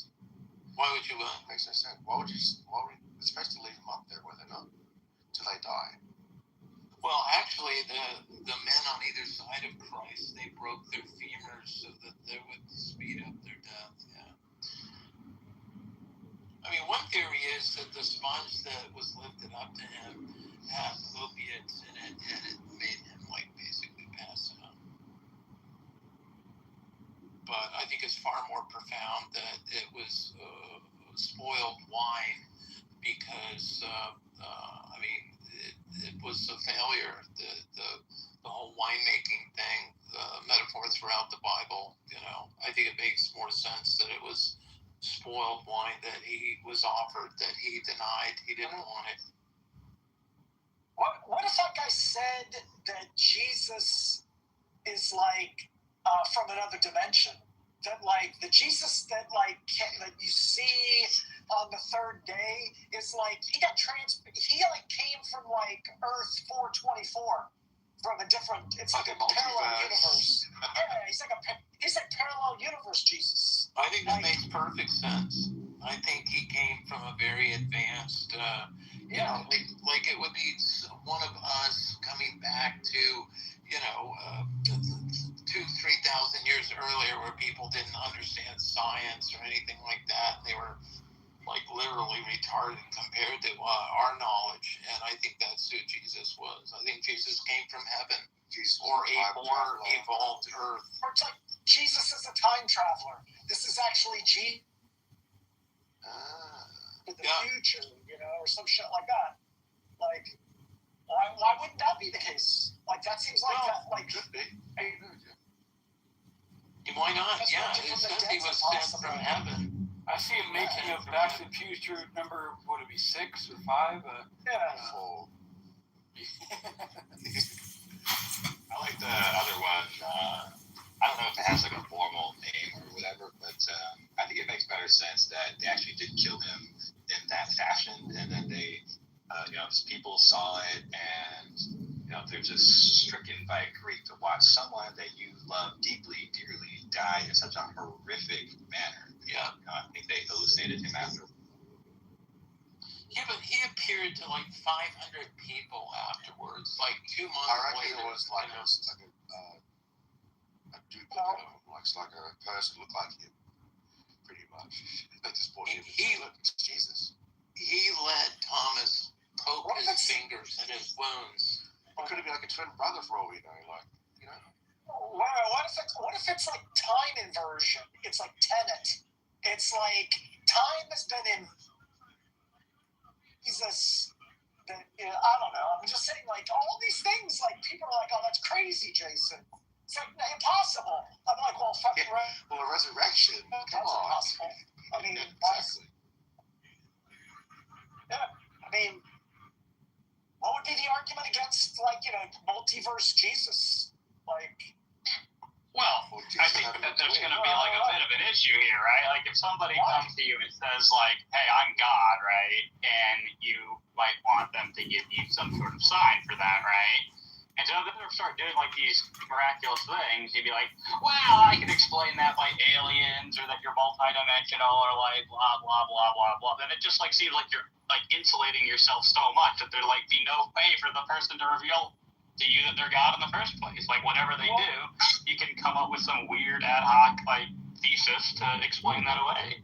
You're the one that is coming up with the weird ad hoc make your because you're like, well, the way I'm explaining this is that I have to assume that God exists, and if God exists, then also God. So when you say that Jesus resurrected from the dead, you're not assuming that God exists to be able to make that.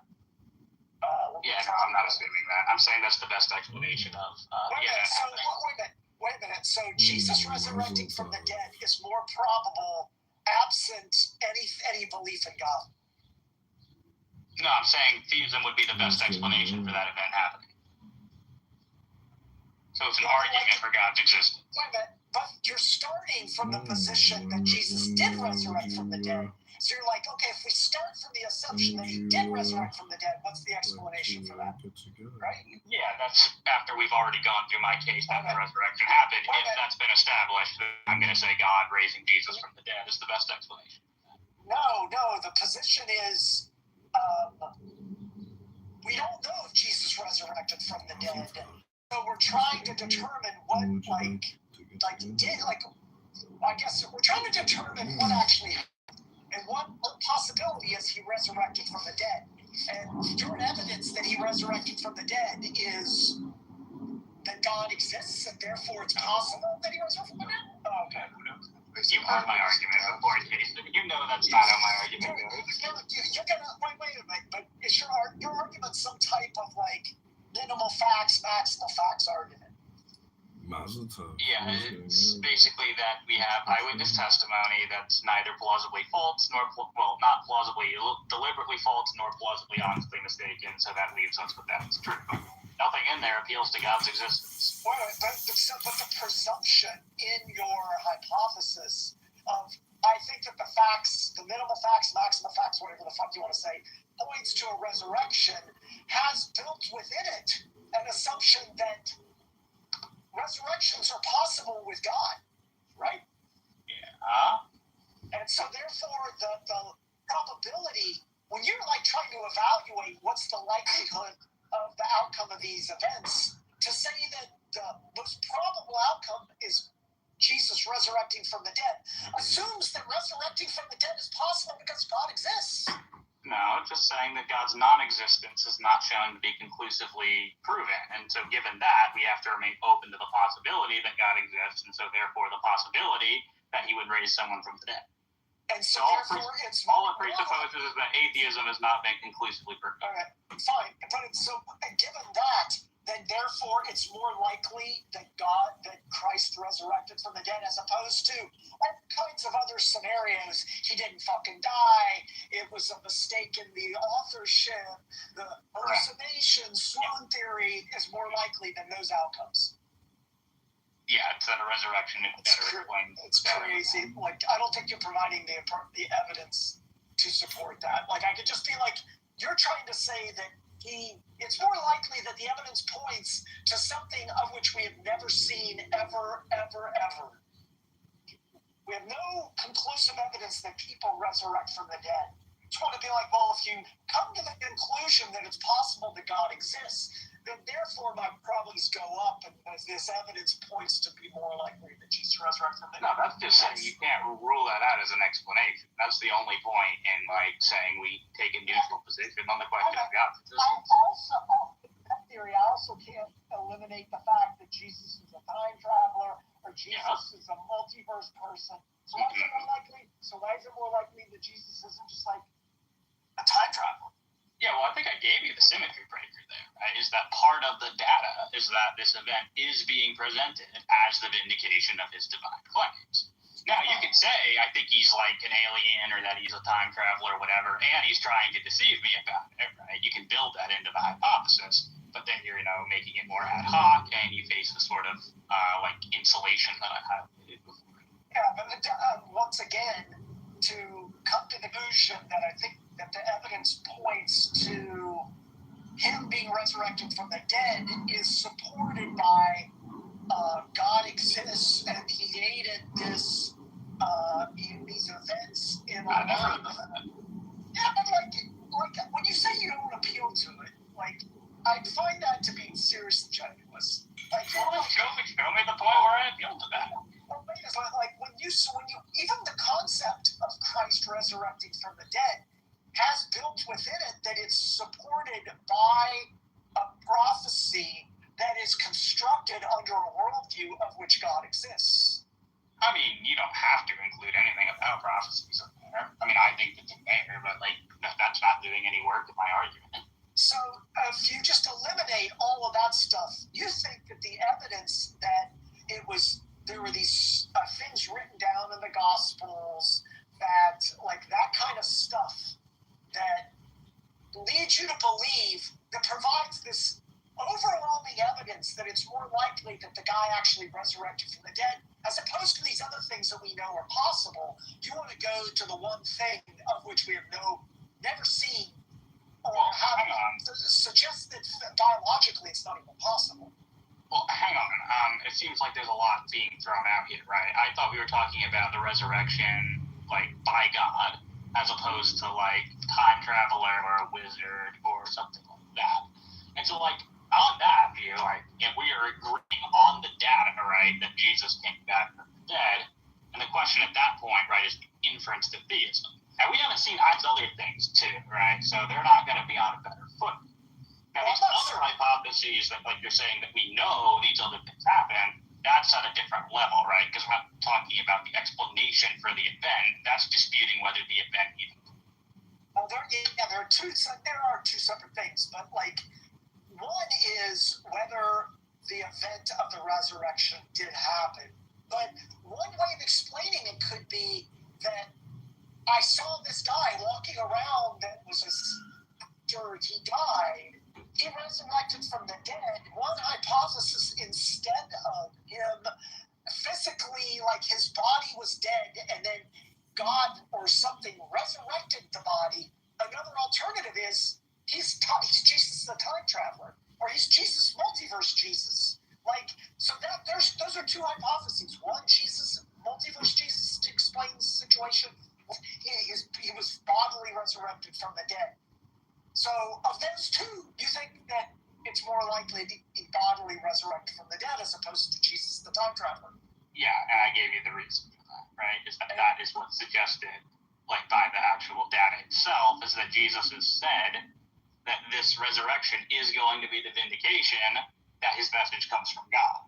If he said, this is going to, like, I'm going to prove I'm a time traveler, and then I'm going to do this by showing up again after I die, then that would be the explanation suggested by the data.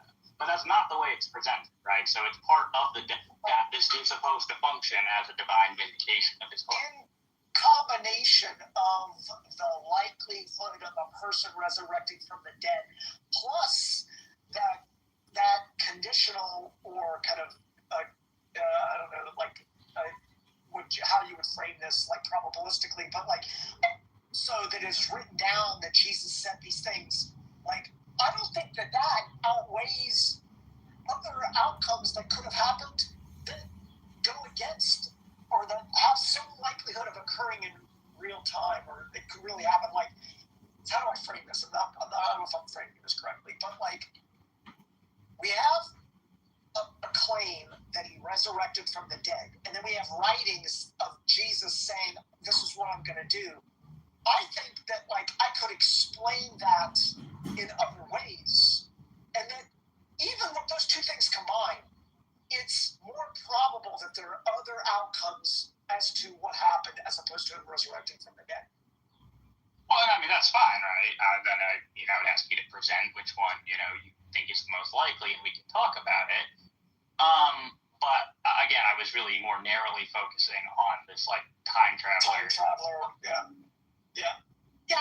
The reason I brought that up was because people want to say that Christ resurrected from the dead, and if I were to propose, well, Christ is a time traveler, or Christ is a multiverse duplicate, somebody might say that's just crazy, Jason. That's just like not possible that he traveled in time. And I'm just going to then say, well, what's crazy is that you think he resurrected from the dead. So that's kind of the reason why I brought it up. So I don't know if it's an actual, like, it's on my position, but.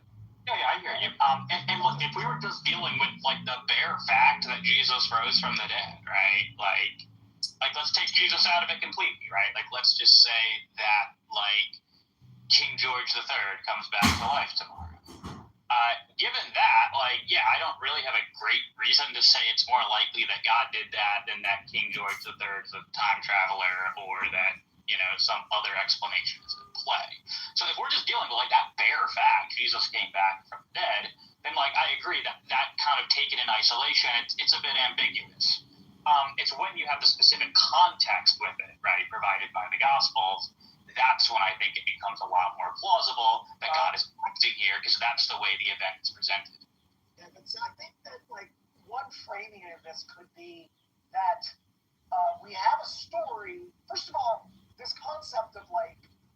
resurrections, people coming back from the dead, which have associations with divinity, are not uncommon. So that kind of mythos is not uncommon.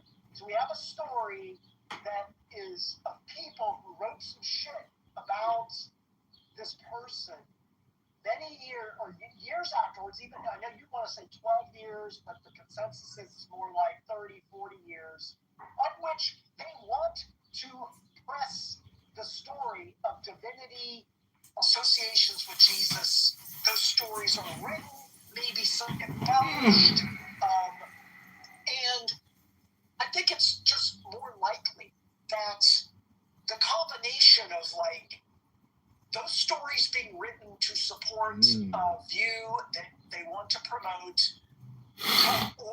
combined with some people that thought it actually did happen that were mistaken, some people who had hallucinatory outcomes and were, had this view, other people that had other motivations, like all of those combined provide a story or an outcome that may be much more likely than actually saying that the guy resurrected from the dead. So I just think that you could construct these kinds of points that fit with the statements that are in Paul or in other historical documents that are actually not in alignment with Christ resurrected from the dead. And then that makes more sense. Well, maybe this will be a point of agreement, right? I think if like the mainstream scholarly position with respect towards the Gospels, like namely that they are late, anonymous, working from earlier traditions, definitely not coming from eyewitnesses, or at least not like directly from them. If eyewitnesses aren't involved at all, there's a heavy dose of legend and like blah blah blah blah blah. If I accepted that view, then yeah, I probably wouldn't believe in the resurrection myself, right? Certainly, I wouldn't be anywhere near as confident in it as I am.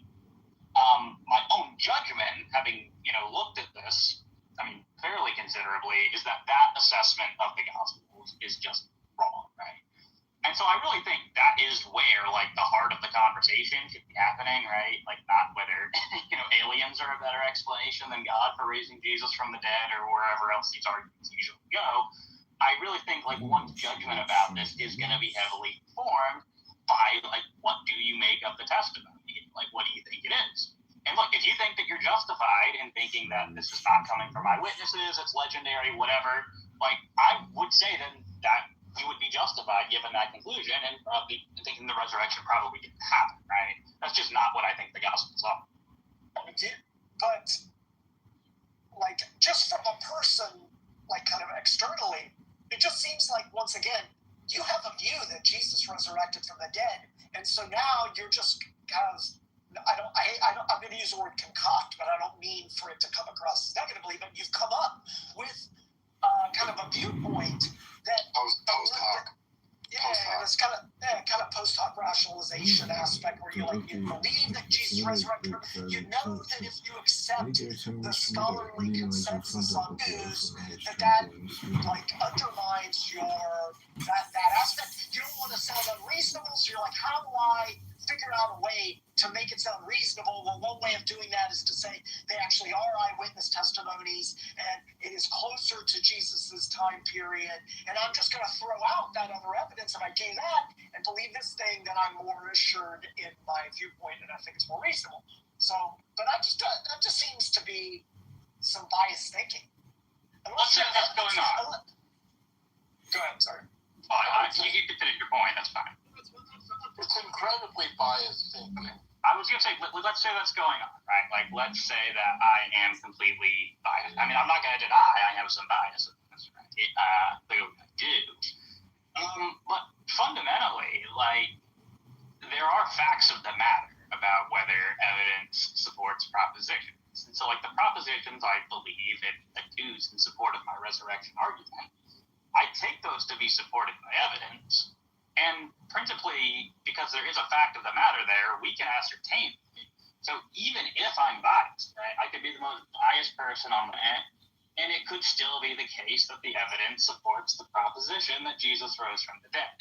So while I understand the point that you're making, I don't know, I worry that there's like a hint of genetic fallacy lurking around here.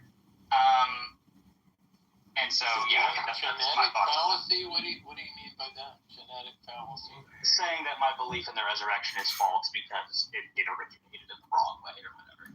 Yeah. No, I think they're just saying it because there's no evidence. Testimony is not evidence. Yes, testimony. Testimony is evidence. Oh, shit. Testimony without evidence. You have an epistemologist, a philosopher of religion, and Dave, and you just said testimony as an evidence. Good luck. And no, they said that. I'm curious if you guys can say why testimony is not or is not evidence. That's an interesting. People can testify that Trump is the best president ever, but it's not evidence that he's. It's just not proof. Well, it's evidence that that's their opinion, right? Well, yeah, an opinion is not evidence of fact. Right, but I'm saying their testimony about their opinion is evidence of their opinion. No, but it's more than that, Dave. It's also evidence for what they're claiming. So. Right, but there's not going to be a fact in the matter about who the best. We specify very clearly what it is best, right? And if by best you mean like the president who owns the libs the most, then like maybe Trump is the best president ever. That criteria. It's just all going to depend. Like, what are you building into your definition of best? Trump doesn't own anything. He's a tool for something that's nothing more. Well, I mean, I would say you're a tool of your own hands, but we all have our opinions. Resurrected. He doesn't accept Paul. He doesn't accept John, and he doesn't accept just certain aspects of Matthew. And he thinks the swoon hypothesis is reasonable. Don't forget that. And you don't accept the covenant of Abraham, and you don't accept the laws of Moses. I was grafted in. There you have it. I do accept the covenant of Abraham and the laws of Moses. No, you believe that you don't accept that you're under that, right, Andrew?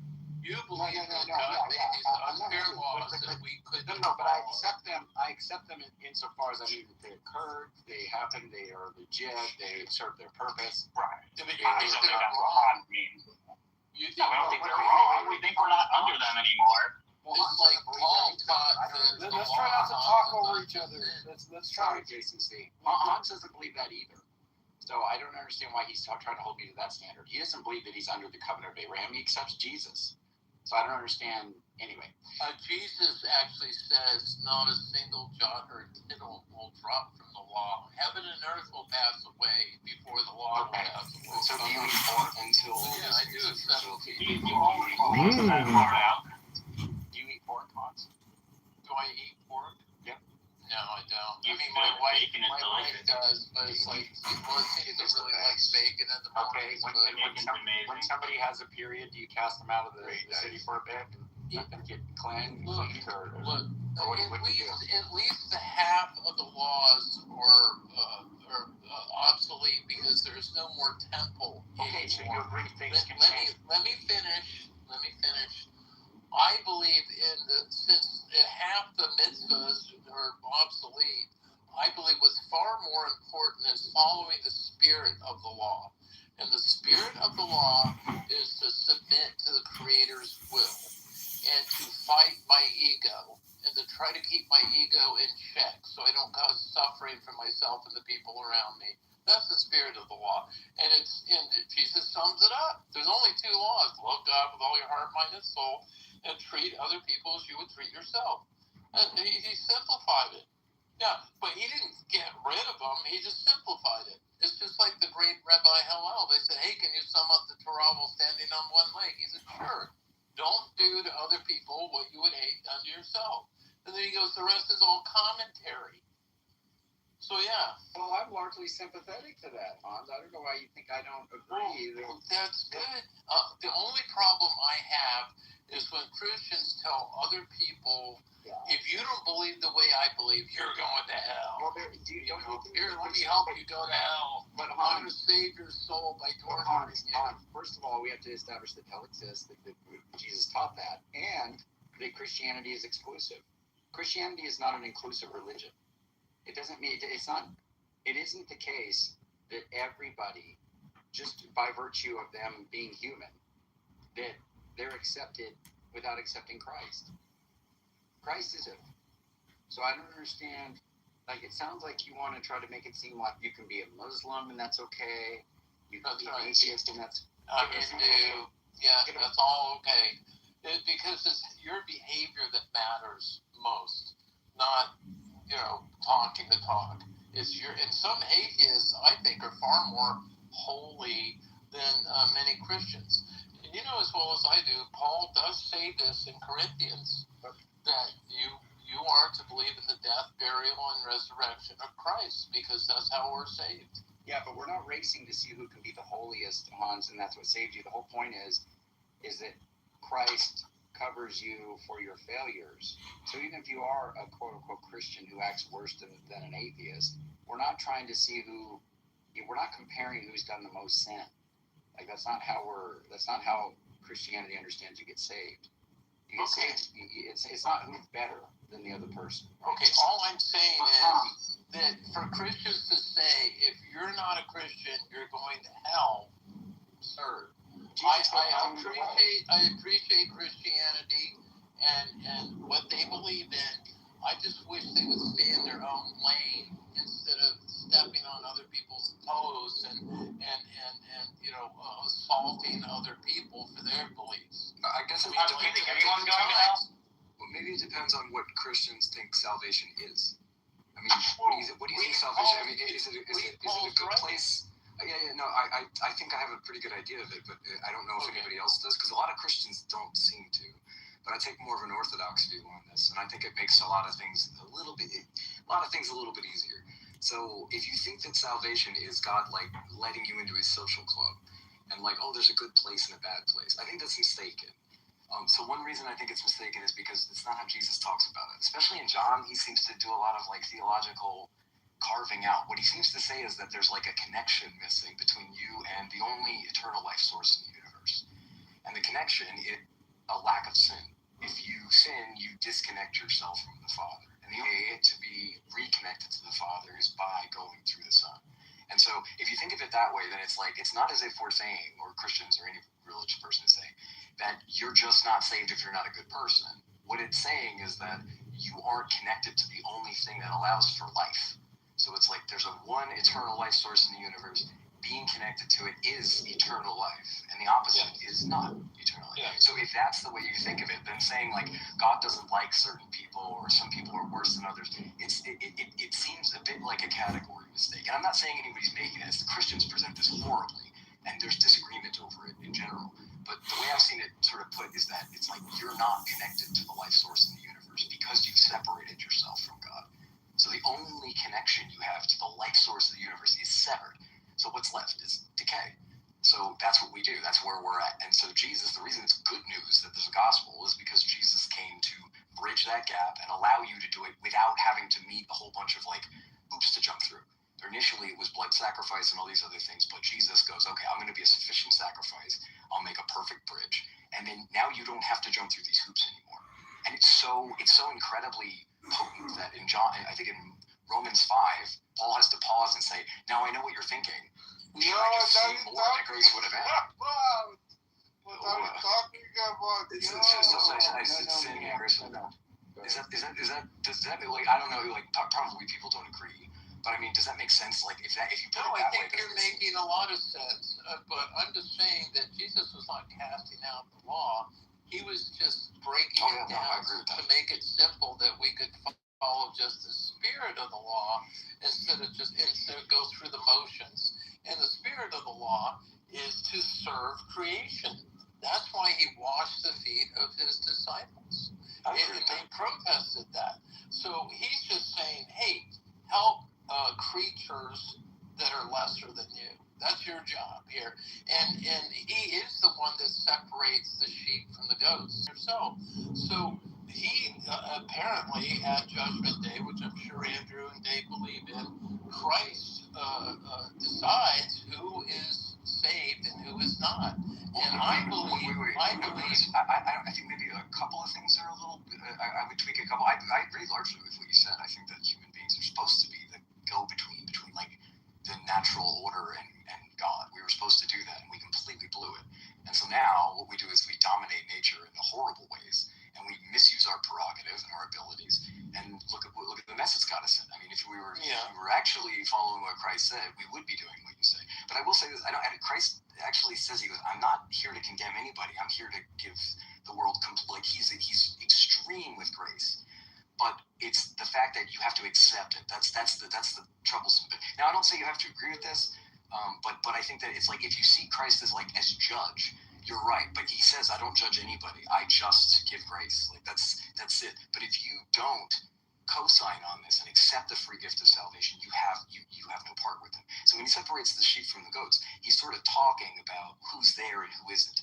He says, "I don't know you," not "get out of here, I don't like you," or something like that. He's like, "I never knew you." He says, "I never knew you because you never served anyone."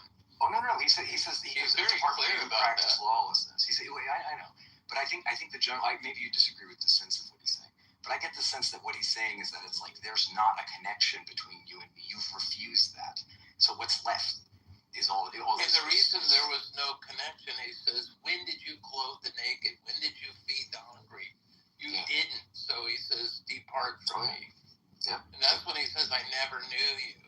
Right. Yep. So I'm just saying that I do believe that he chooses between the incorrigible, unrepentant people who served only themselves and those who serve the creation.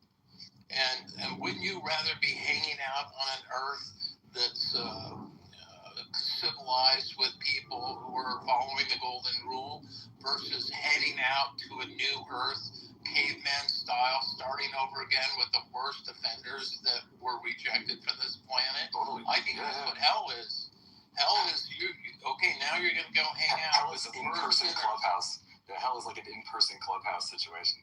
And you can't, it's like a no exit John Paul Sartre, like we're just in clubhouse, but we can't get away from each other. We're just welded together with all the people that hate us. Well, you guys are all into the same book and the same God, right? Like you and Hans, man. Jordan, meet Honeybear. Matthew, right? You guys are all into the same book and the same God, is that right?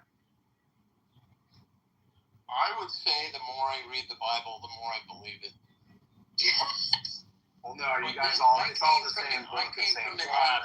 The guy who thinks that Pilate had a secret clue to keep Jesus from actually dying on the cross. This is the guy who believes the Bible. I believe the goal of the Bible, not the teachings of Paul. I mean, there was this. Right. You believe the parts that you like. We know.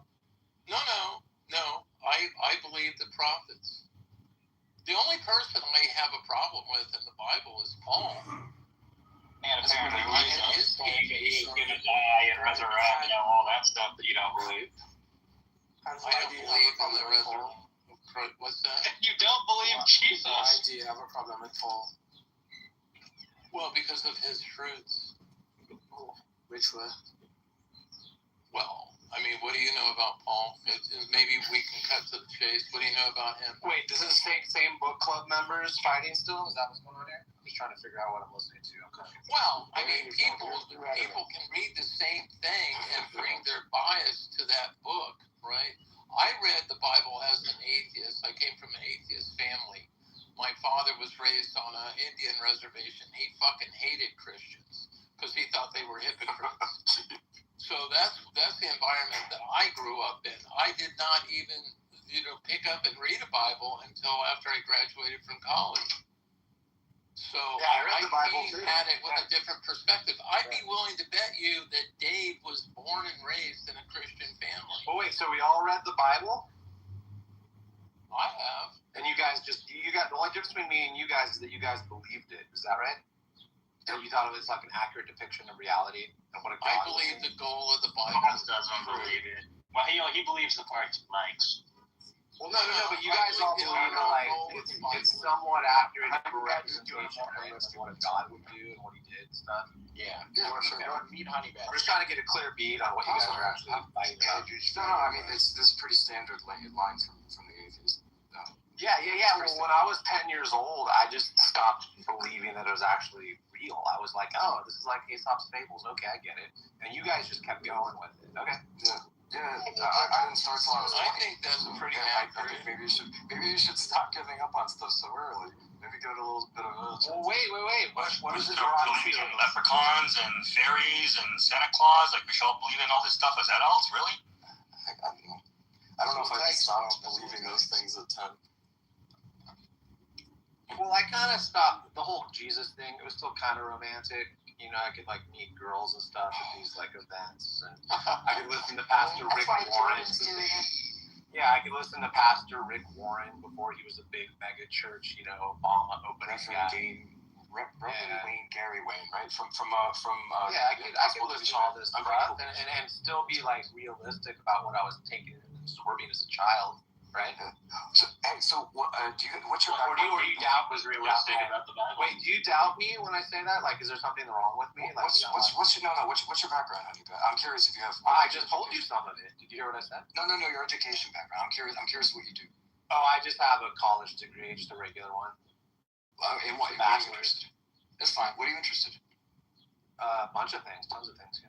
No, I meant like no. I can tell you. I am curious about you. I'm just. Okay, but I just wanted to hone. I don't want to talk about me. I'm just trying to figure out like. So I just want to make sure I understand this. You guys all kept believing it as you. Yeah, the fairy tale bit. I'm just. Yeah. Okay. Were you humanities or STEM side? I'm curious. Yeah, I believe it all the way up to Paul's bullshit and the resurrection, that we're saved by the belief in the resurrection. Yeah, all the parts that you. That's when I start going like, wait a minute, that doesn't make sense. Plus, I mean, look at the fruits of Christianity. Christ said we should judge something by its fruits. Look at the fruits of Christianity. Do you think your dad was correct in thinking that Christians are hypocrites? Yeah. I mean, when you hear about standard.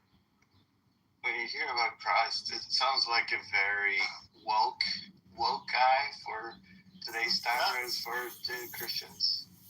Yeah, Christ seems way too hip to be a Christian, that's for sure. I don't know, I always took Christ to be a lot more harsh than Paul. It's odd to hear. I've been hearing this line lately that it's like Paul's the problem, and like he created all this crazy doctrine and stuff like that. But it's like I've always taken Christ more harsh. I mean, he's the one who separates the sheep from the goats and stuff. I mean, he's the Dominical utterances are where you get most of the doctrine of hell. I mean, he talks about Gehenna quite a bit.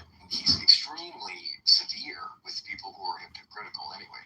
Paul, on the other hand, it seems like you could probably get a universalist doctrine out of Paul's letters. So I wonder if anyone says is that tension or if that's interesting. I don't know. They just don't like Paul because he's anti-gay. No, it's not just that. I mean, look, Christ says hell, but like Paul talks about the wrath of God, which is like I think more problematic theologically, being wrathful. Yes. I mean, hell, you can interpret Jesus is pretty wrathful. I mean, that's one thing that I've noticed about Jesus. He comes down on people quite a bit. He's also pretty cool. I mean, he turned water into wine, hung out prostitutes. I mean, come on. Just talking about hell can be like understood in various different ways, including some like non-physical, puricative, like universalist, like understanding of hell, like by Origen or Gregory of Nyssa. So it's like the wrath of God, like seems, I would say, more theologically problematic. Yeah, but it seems like that line kind of comes from Jesus more. I'd have to pull texts, but it doesn't seem like that's really the line that Paul takes. He doesn't like the way what I said before was in Romans 4. I think it's Romans 4. He has to like pause and say, "Now I know what you're thinking. Everything you do accrues to your benefit, and any losses that you take are going to be accrued to Christ on the cross. So if you sin, grace will abound. So if you do nice things, then you get rewarded for the nice things. If you do terrible things, it just goes to Christ on the cross, and then you're acquitted. So it's like, so what you're thinking, he has to like pause and stop you and say, this is so loose that it's like, should you sin that grace should abound? He's like, no, that's not how you do it. You should do other things. But it's so incredibly open and unrestricted that like grace just covers everything. That it's like legit. It's like it's so much that he has to be like, now I know what you're thinking. We should just go party. But does that make sense? No, it does make sense, but at the same time, God says he stands on two legs, justice and righteousness. So it's not just that someone who's gone through life being selfish and conquering gets the same reward as someone who behaved wrong. That's just not just. Yeah, but Jesus does that to the workers in the field. Yeah, like it's interesting because it's like the response he gives them is like he gives like the newest workers their money first. Everybody gets the same amount, and the people who worked all day are like, "Hey, we worked through the heat of the day." And he goes, "Is it wrong for me to do what's mine as I choose, or you just hate my generosity?" No, that's not what he said. He said, we made an agreement, and I stuck to it. I made a personal agreement with you, and you, and you, and you, and you agreed to it, so what's the problem? Well, yeah, exactly. It's like, so, but that's the grace. It's like people who barely did any work getting it. But they were jealous. That was the point. They were mad at the work they put in wasn't acknowledged as more. And he's like, I agreed to give you the same as the other people. Why are you mad at my generosity? That was the only. I'm not trying to be contentious on the point. I'm just pointing out that even when the work was the response. Even when the work was the same. Hold on, one second. Even when the work was the same, like with Cain and Abel, just because one had an agricultural sacrifice and the other one had an agricultural sacrifice and the other one had an animal sacrifice, doesn't mean that the work was any less. You know what I mean? He just preferred the sacrifice over. He killed his brother, so I don't know. I mean, Cain had an issue. Who knows? What do you think, Dave? What do you think's going on there?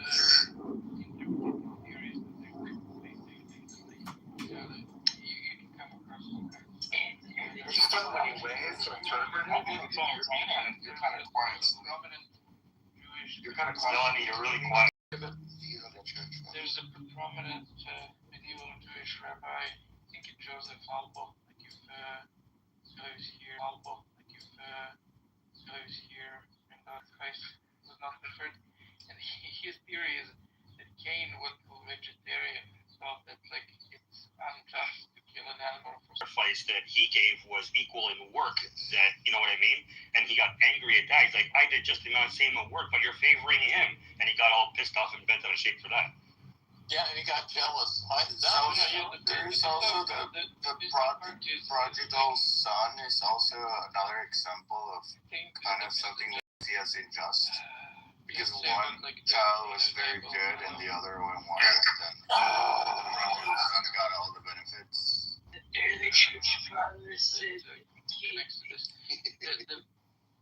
Being pissed off, like, because God didn't prefer his sacrifice. I think that's like virtually explicit in the text.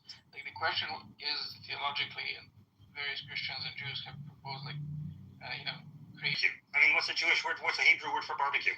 Yeah, so some people have actually thought that. Like, yeah. I mean, it could just be made that connection from date, but pleasing the row of left meat. Yeah. But like, yeah, so some people have said like, yeah, first. How do you feel? I like Tom speaks. I got you, Tom. Mike is hot. Killing animals, here and there, but like killing sounds a bit worse. I just think there's so much to that where it's like God commands him to go do something and then commands him not to do it. Like on that issue, like Jews are kind of best because of the words of the Hebrew language. But I mean, technically, he didn't tell him to kill his son. He told him because the word for sacrifice is often used as a sacrifice. Like also etymologically, can mean something totally like mundane, like raise up or something like that. Again, he was correct me. And like he, some rabbis were saying he didn't say to kill his son. He raise him up like to the hill that they were going. And like he misunderstood and thought that this Hebrew word was used in the sense of sacrifice, or like he was about to kill his son, and God said, whoa, no, didn't mean that. Yeah, that even show that Abraham knew that God could raise him from the dead and all this stuff. That's not going to be that would still make sense if Abraham was just misunderstanding what God wanted him to do, what's being told to do by God. Well, no, because God brought back to his remembrance like things that were about promises about his son, and that doesn't make sense if he completely misunderstood and God didn't actually want him to go up there. Also, well, you think God would know like right away where it says they go up the hill, but then he goes there.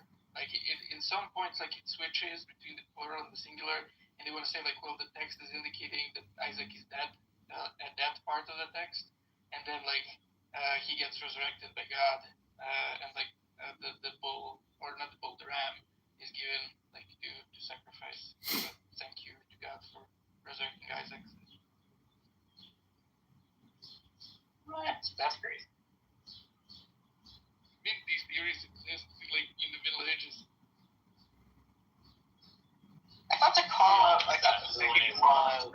Christianity from the middle. I thought that the like second call out was like, wow, he's about to kill him, and then it's like, no. I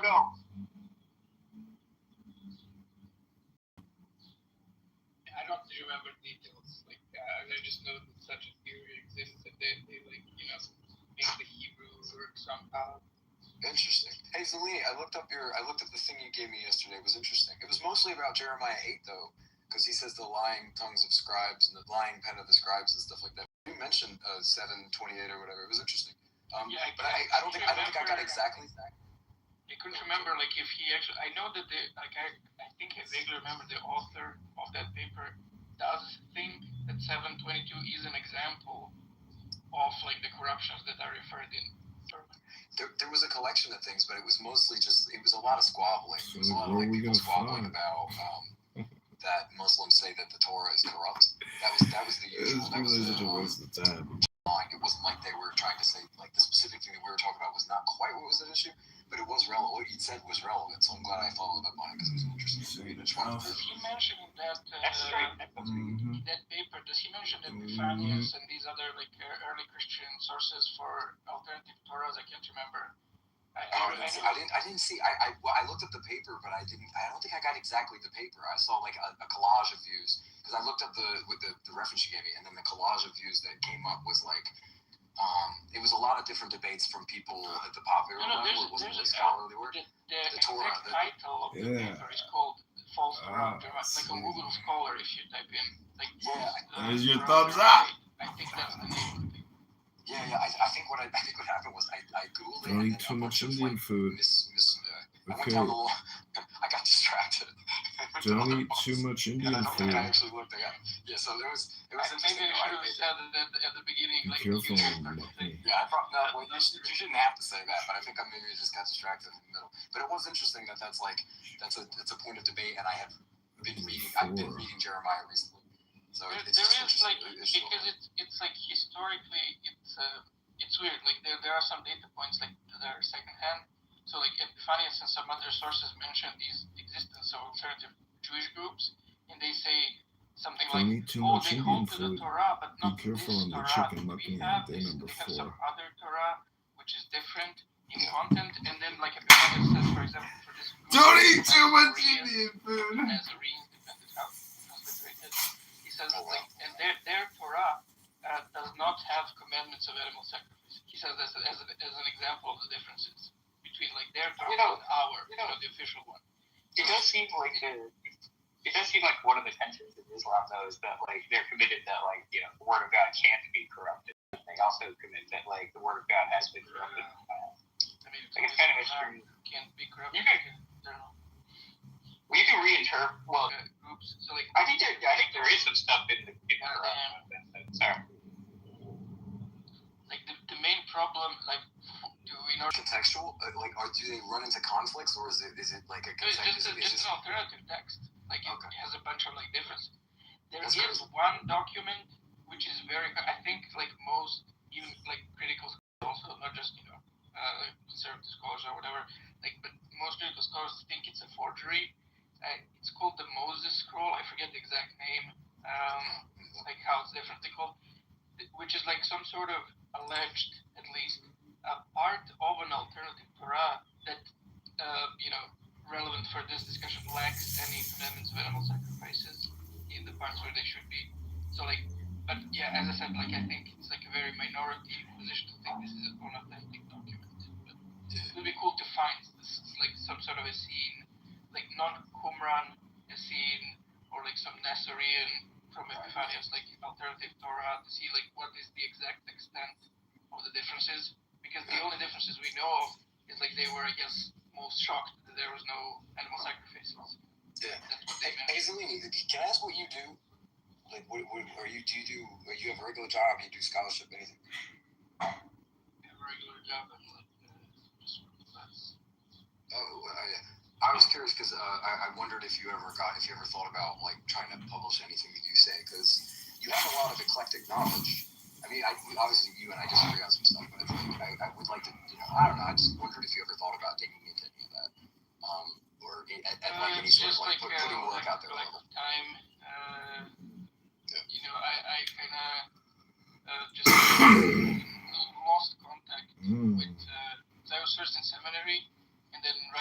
seminary, I went to philosophy, and at the end of philosophy, like I got kids and like just lost contact with college. Like didn't have time to do anything. Like some people have like called me like for a few years. I was like I was a member of like a bioethics society, which was kind of like it's a facultative. It didn't give you like any points for classes or anything. Like but it was just like assistant professors, and there was a few like of us students who were like doing various discussions, writing some essays about ethics stuff.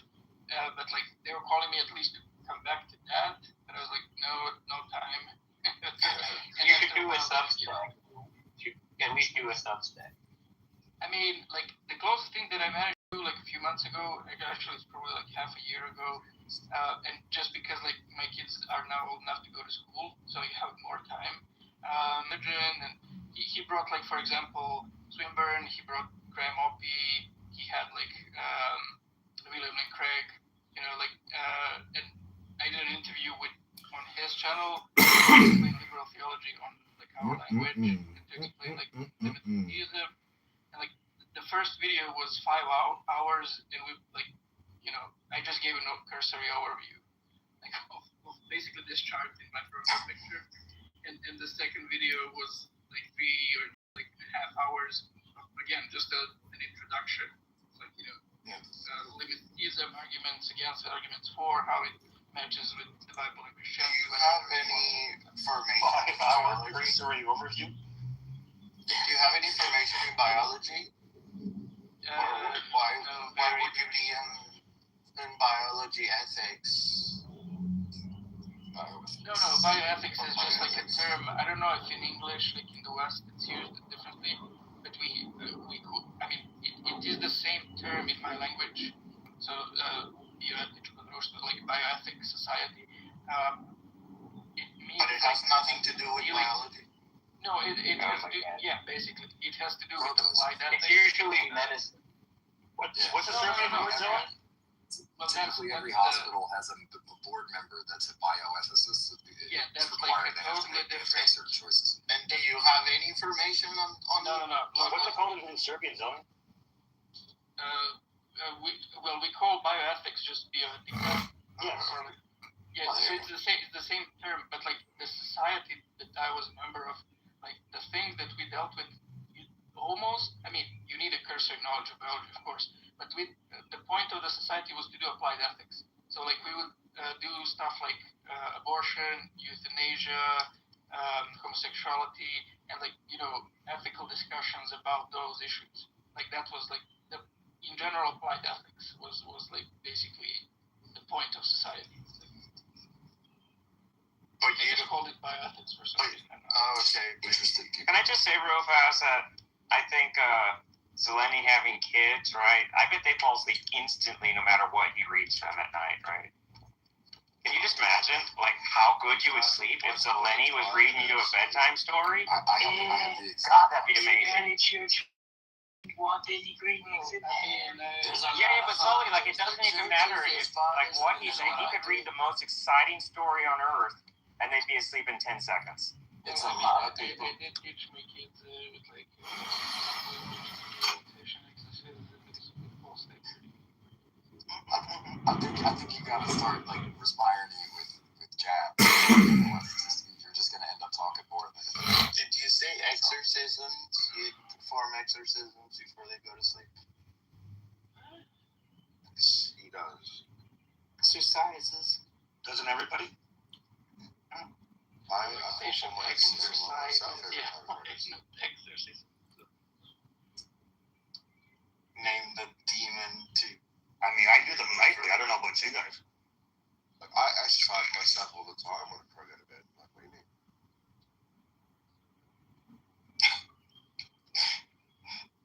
So, what else is going on? What else are we talking about? I'm supposed to do a stream with my friend Ledouche from Discord too. Oh, what's it about? So, it's about we're like reacting to the Joe Schmidt and Miles Donahue fine tuning. Can you give me a I'll use $10 word. Can you limit it for me? Yeah. So Joe Schmidt and Miles Donahue did a video where they just went through a bunch of objections to the fine-tuning argument, and so they each, they go through and say something about each of a few of these objections, and then my buddy wanted to respond to what they say in that video. So they go through multiverse responses. Electrons in love is another one. There's a few. So I mean, you're probably familiar with some of the common fine-tuning responses. Yeah. It's not really my area, but I got the chance to delve into it a little bit. I've mostly heard arguments for, and then people push back. A lot of times, the pushback that I see is they confuse it with the design argument, and that's aggravating because it's like that's just not really what it is. Like the William Paley variety, and it's it just isn't like. Oh, yeah. A lot of times people will be like, because Hume really did a number on the design argument, saying that it's it seems like how do I say it? So it seems more likely that with the difficulties of the world that we live in, and the brokenness and the foibles in it, that it's more likely that the God it indicates being created by is a child God who did a first cut hypothesis of making worlds, and he got a D+ on it, or a senile God who started making it and then sort of fizzled out halfway through. Sure. Yeah. I mean, I think that's good. The Paley stuff is kind of weak to begin with, but I would still consider fine-tuning to be a design argument. It's just a different sort of designer. It's still you could class it under a bunch of different types of arguments. Sometimes it's considered a cosmological argument.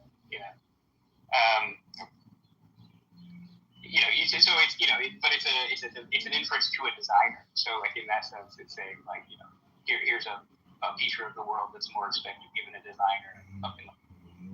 Yeah, it depends. I'm sorry.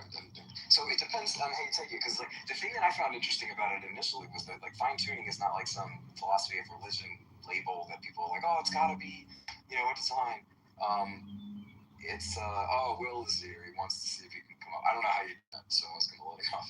But you guys will stir the pot. Yeah, I mean, Dan Linford does a good job of explaining that when a physicist says fine-tuning, they don't mean the same thing that the apologist means, right? Or that the everyday person. Yeah. Or at least what he says is there's a few different things that only one of them is. Two have different definitions. It's one of those things theory has a scientific meaning and a colloquial meaning, which are close to the same.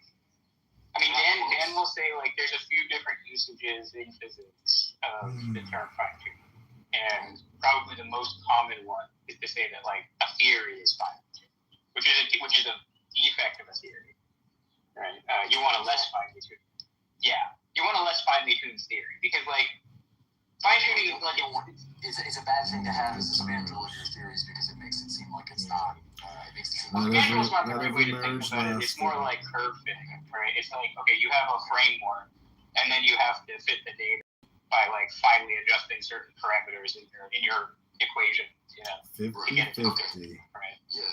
So you want a theory that just does that, and then in order to have.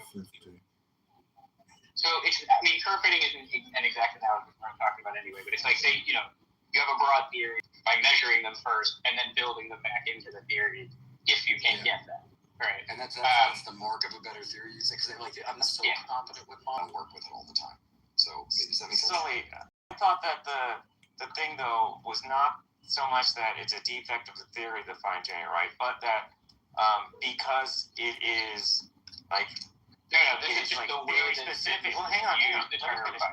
That it is because it's theory specific, right, or model specific, right? It's that you can't take it to be saying something actual about the universe, right? Is what Dan would say, right? Not that it's as much a defect as just not something that you should assume is significant that long. No, but we're just talking about when physicists talk about fine-tuning in physics papers. What do they they're not talking about this argument.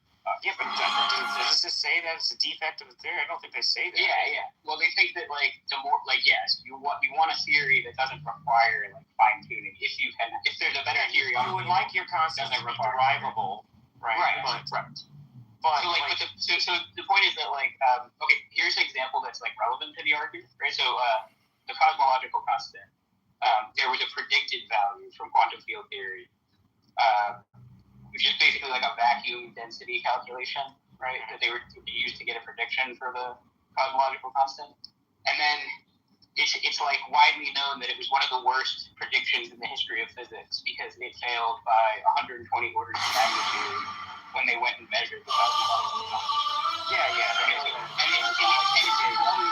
It's from that they get. Yeah, that's literally where the number comes from, by the way. Which is kind of crazy. I also know that I think it's asymptotic safe gravity or something, right? Like one of the things that proponents will put forward is that it does derive like the gravitational universal constant. One of those constants, right, that are just brute force put in there in most models, right? It actually does make derivations for rather than just. Right, and we would look at that as a good thing because the theory requires much fine tuning. Basically, is the idea. And so this is a good. The cosmological constant 120 orders of magnitude thing is a good example. The idea is that the theory had to be tailored to match the data by that many orders of magnitude. And that's where people like Luke Barnes get this idea that, so the cosmological constant can vary across 120 orders, and only a small fraction of that is like. The problem I've always had with argument, right? Christians don't think heaven like follows physical laws, but you've got all sorts of life there, right? Oh sure, yeah, but you want to be angels and all sorts of shit. Yeah, you want to be careful because there's this electrons in love objection. Yeah, I'm aware of electrons in love. Yeah. And the idea is like so that's like the idea like okay, well Or there's many you different really kinds of life run for that are not like Congress? biological, you know. Yeah, even if you want them to be physical, but then what they'll do is they'll just say, okay, we're going to back the psychophysical laws, right, to try to rule out all those possibilities. So then what I want to say is like, no, but see, God could create life in any, regardless. Yeah, I agree, but like, what I'm saying is that it could be like doesn't even need physical, right? And originally doesn't even use it. So why do you think like he requires specific like physical rules, right? When the original state like isn't even using that. Right, sure. It's completely non-physical. One of the examples I would use is like occasionalism. I think occasionalism is relative to like occasionalism is like a coherent thesis under classical theism where there are actually no efficient causal relations between created things. So all the efficient causation is directly like from God. Like God directly efficiently causes every event. And then you get that like so things we're calling laws are actually like Humean regulators, right? And it's very clear like God holds to whatever he wants. Anyone actually like reporting? No, he doesn't. It's pretty unpopular. Came up with it, and there are people I think that hold to it. There are versions of it, but it's like it is originally. Let me take that back. Christians, I don't hear. I've heard a lot of Muslims say that though. It's unpopular, but it's kind of irrelevant how popular it is. Like the point is just that it's like consistent with classical theism. Right. Most people don't deny that. Yeah, okay, I'm fine with that. And then from there, it's you at least get this idea that like, yeah, God, whatever the mass of the electron happens to be, or the cosmological constant, or the fine structure constant, or like all these other constants and parameters that people appeal to. God could make life just like us. It may not be us if you're like an origins essentialist, but like it would be very similar to us. Like if you poofed a rabbit into your lap, you would think that that rabbit is like a biological organism. So he can make life like us in universes that have deviant constants. And then the question is like, does he have a reason to value these sorts of constants? And when you realize that the instrumental relation is breaking down there, it seems to me that God can get any value he wants, regardless of what the constants and parameters of. So it becomes very unclear like why he has any special value for these kinds of quote unquote life. Yeah, like there's a tension that I think any theist, right, who thinks that is like a good argument, they've got some tension if they also think like God's omnipotent, right? Because like it does seem like it'd be a very good argument for like just a potent God, right? But if you think he's omnipotent, then there's no reason at all to think that. Yeah, like Zeleny, like it'd be a good argument for Zeleny, I think. Not for like normal theists. Which is, by the way, the same. This is like I was. Sally is gonna like hate this because it's repetitive for him. I sent him like a DM with these quotes. Stuart Mill like pointed things out like 150 years ago. He was a limited theist, by the way. He various like stuff, you know, like design, divine hiddenness, skeptic theism, like all of these things that we keep debating, like with just two short-ish quotes by him. So this is about design. It says, it's not too much to say that contrivance. Will you marry me? Oh, yes! Yes, I will marry you. Who would use means to an end that he could achieve just by saying the word? The very idea of will you marry me? Effectiveness that the direct action of the being who employs them doesn't have. Otherwise, they aren't means, but merely clutter. And then he, of course, addresses like what would be the first response. He says, you might want to say, well, an omnipotent creator, though he didn't need contrivances such as man must use, he thought fit to use them in order to leave traces that will enable man to recognize his created man. I answer that this equally implies limit to his omnipotence. For if he wanted man to know that they and the world are made by him, he in his omnipotence had only to will that they should be aware of it. And then of course he addresses, well, maybe AC skepticism, basically where, you know, that the non-theist might say, well, okay, maybe he doesn't need the contrivances, maybe he doesn't use them to leave clues for you, maybe it's some sort of other reason that we might not know. And like, so it's like all of these things. I'm just fascinated by that aspect. Okay, like it's fair. It's like a fair response to what I'm saying, right? But in the like dialectic about the fine-tuning argument, you would not believe how much work the whole unlimited, no arbitrary limit stuff is doing. Like when you get into like, so there's so many like back and forth between like, here's a response to the original fine-tuning argument, here's a response to that response, and so on. And like, it comes up so often that they will appeal to no arbitrary limits to get like a priori likelihood boosts where it counts and stuff like that. If you can't do that move, I think that you'll just like lose like one of the pillars that's like holding up the whole thing right now. So like, even though like what I'm saying doesn't apply to limited theism because maybe a limited God would have some reason to value certain constants and parameters if he had control of them or whatever, it's going to fail at like a different stage of the dialectic. Can I just say something really quick here? Can I say something really quick here? Sorry. Given what I know from the fine-tuning argument, it's a strange conclusion when like over 99.99 ad infinitum, basically, of the universe is instantly lethal to humans. Like if I walked into a house where like every room, hallway, and surface would kill me, I wouldn't like infer that this thing was designed for me. I kind of inferred that I'm like surviving in a little tiny corner. Yeah, but I don't think they want to say that it's they don't usually say it's built for humans. They say it's built for life and biological life. They're kind of furry humans, let's be real. Like, I thought the strong of the argument, because I'm pretty skeptical of this. I thought the stronger form of the argument was that it's not necessarily that life would exist, but that atoms would just goop. That there's very few iterations of the universal constants where you even have any interaction between fundamental elements of the universe. That's one step. That's necessary, but life would be hostile to me. It's that you wouldn't have anything, and so it's a backwards mystical. Well, if we just have atoms and no light, there'd be no point. It's about life permitting universes. The whole, but you have to be alive if you want it, right? No interaction between matter or energy. So that's necessary. I thought that was the claim. Yeah, it's almost like saying, they found a puddle in the Sahara, and the Sahara is now designed for water. Like, no, it doesn't. I don't know. It doesn't add up to me. I'll tell you what was my criticism, and I thought this rejoinder was stronger. The argument is.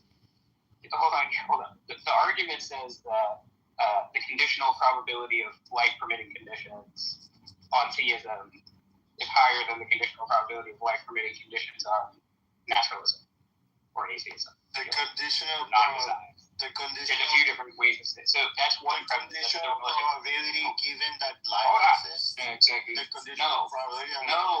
No. Given theism, but the conditional probability given theism is one. Can I just finish?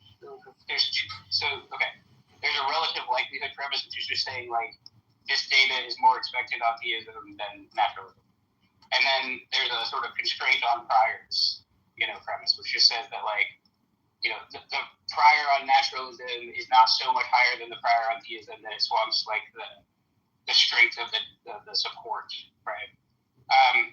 And then they appeal to the particular physics to say that if the probability of life-permitting conditions on naturalism is like astronomically low, like you were saying, right? Which is like it's very, very astronomically low on chance or on naturalism, right? And then this is how they support the relative likelihood premise by saying it's very low on naturalism based on this stuff from physics. And it's not that low on theism, clearly, because reason. I just wanted to make that point because I think if you start to say there's a weaker form of this that I had always responded to extremely skeptically, which was life is we have a carbon-based life form, life's designed for us. And the answer is like, well, you'd just be a different kind of life, right? That doesn't prove anything. But if you start with you can have just no matter energy interaction whatsoever. Then you get around the odds that carbon-based versus silicon-based versus some other kind of based life. So I do think that's probably the way to think about the stronger, the more steelman version of you just have no interaction.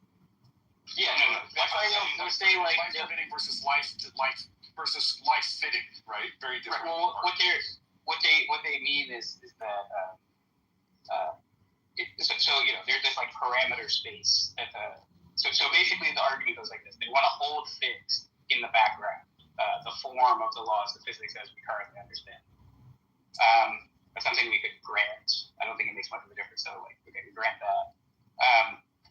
And then there's a couple other things that they want to put in the background, but that's the most important one is the form of the laws. And then they say, the possibility ranges for these constants that we're not holding fixed, right, are huge. And only a small, sliver of that can even give rise to complex structure formation, right? Which is what you're saying, right? Right. And that's why they say. So when they say life-permitting conditions, really they mean conditions under which complex structure formation is possible. Right. That's sorry, I should add one more thing. In lieu of supernatural intervention. Right? So I gotta ask you a question based on this. The thing is that that's such a bad argument because, given that there's something that has very small probability of happening, right? We don't make conclusions after the fact. It's like once something happens, if you win the lottery, right? You have very small probabilities of winning them. But once you win the lottery, you don't calculate and say I won the lottery, that there has to be a miracle explaining this, right?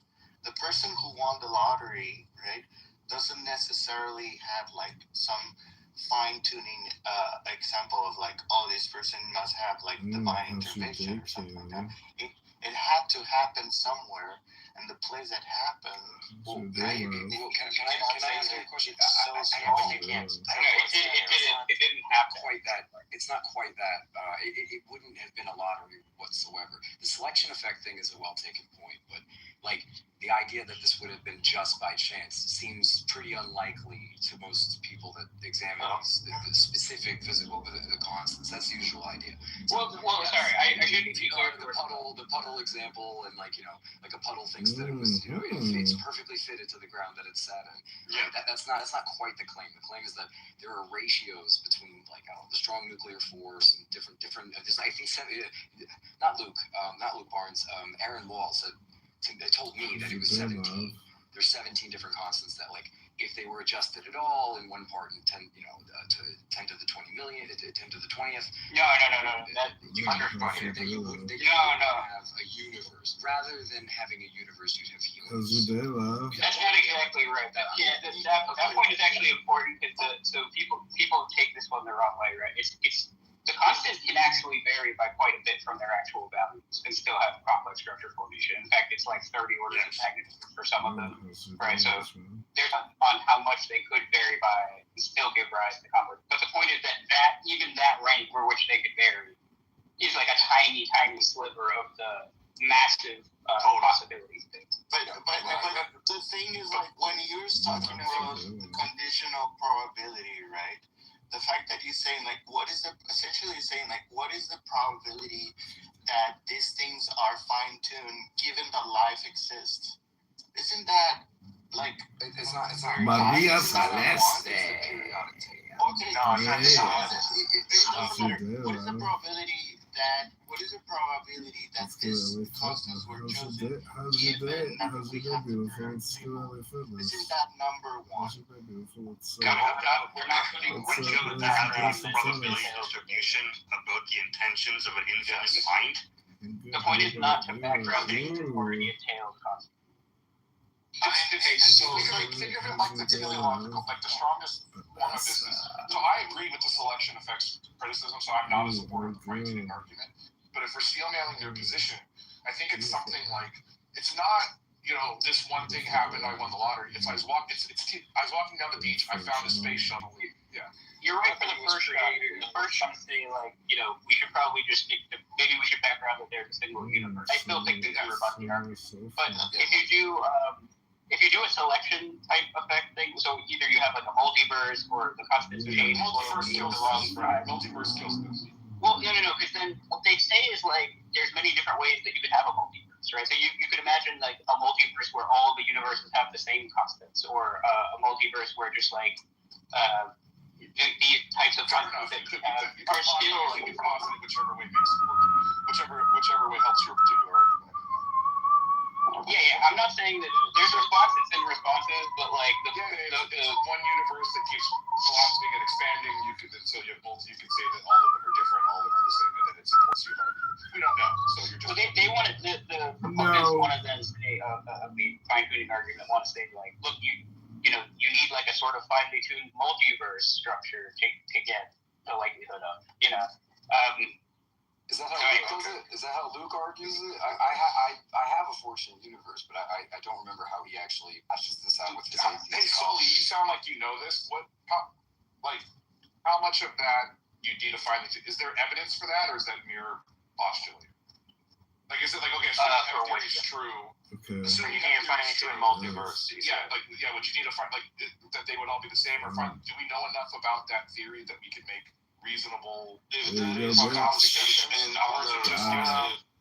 As far as like right now, from the queue. Yeah, they're very like broad frameworks. I'm going out for a jog. You background them, you don't get a whole lot because even just for our universe, there are like 500 million different models. These are men who for years are repeating themselves, saying the same shit. That's not even including the ones that I guess are like Oh, ruled out already because and those are in the epistemic possibilities of the fine-tuning arguments. Probably.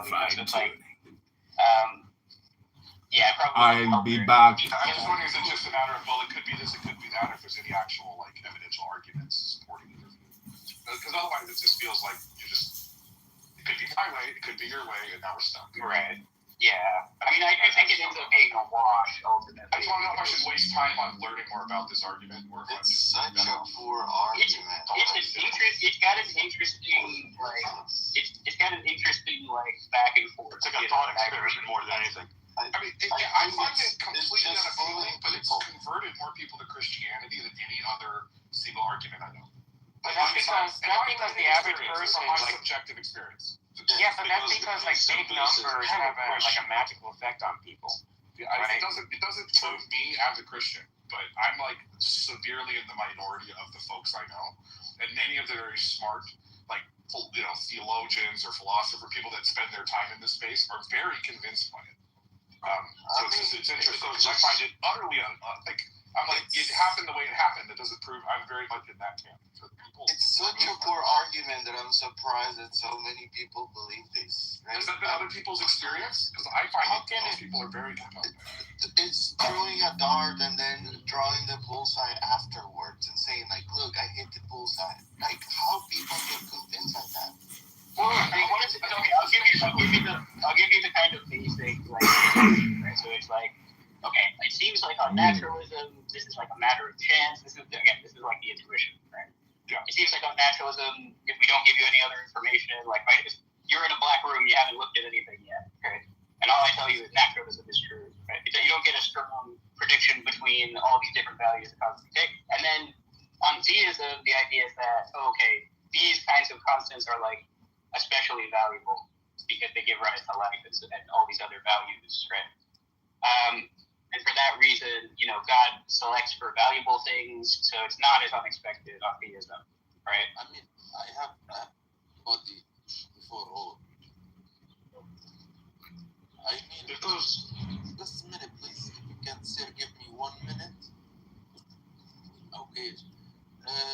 How can someone live without beliefs? Our beliefs create our principle. Nobody lives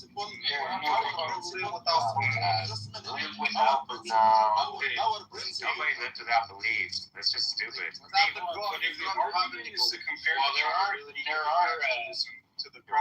There are folks psychological illnesses who don't believe in belief.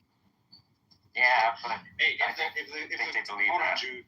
They don't believe If the argument is to compare the probability of life given naturalism to the probability of life given theism, can you really compute probabilities given theism? Like, what's the conditional probability? What's the conditional probability of life existing in the center of the sun given theism?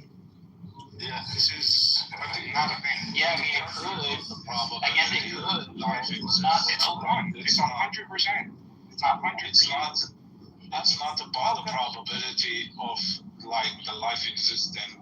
The life existing is just the cherry on top. The argument based on the constant of the universe. Because you can't.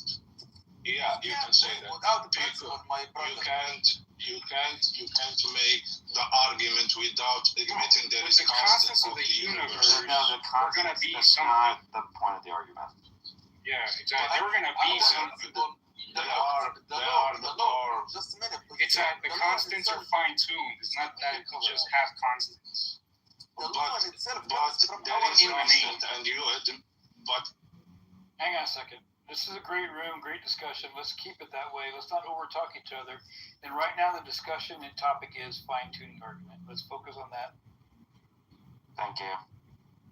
I mean, the law. We need thinking from that. It comes from our principle. Can you admit this guy? Yeah, dude, catch up to the conversation. For the Russian and the Gulag. Yeah, if you admit there is constant, you already lost, by the way, in the universe. In Soviet Russia believes to you. It's not that there's just constants. It's that the constants are fine-tuned. And fine-tuned for something. It's not just random constants fine-tuned for anything. Yeah, but you might be mistaking your terms. If you admit there is constant, you're admitting there is a designer. I don't know. I would agree with that. Whole discussion here. Wow. The constants are fine-tuned for our models, not for our existence. They're fine-tuned for Can I flip the question then? The constants are tuned or not tuned is the question. Okay, can I flip the question then? Can you imagine perfectly cubed thing? It's not like design, it just exists by chance. Yeah. Yeah, we can imagine that. Well, those aren't the two only options. But what's the Like problem? power universe would say the perfect cubes don't exist. They're not designed and it's not by chance. They're necessary objects. How the probability of perfect cube existing by chance against it's not by chance. Like if you're a Platonist, it's not by chance. Jesus Christ, they're necessary Platonic objects. All shapes are necessary objects that do not exist by chance and were not designed. So they are not designed and they're not by chance? Yeah, that's right. Those aren't the only two options.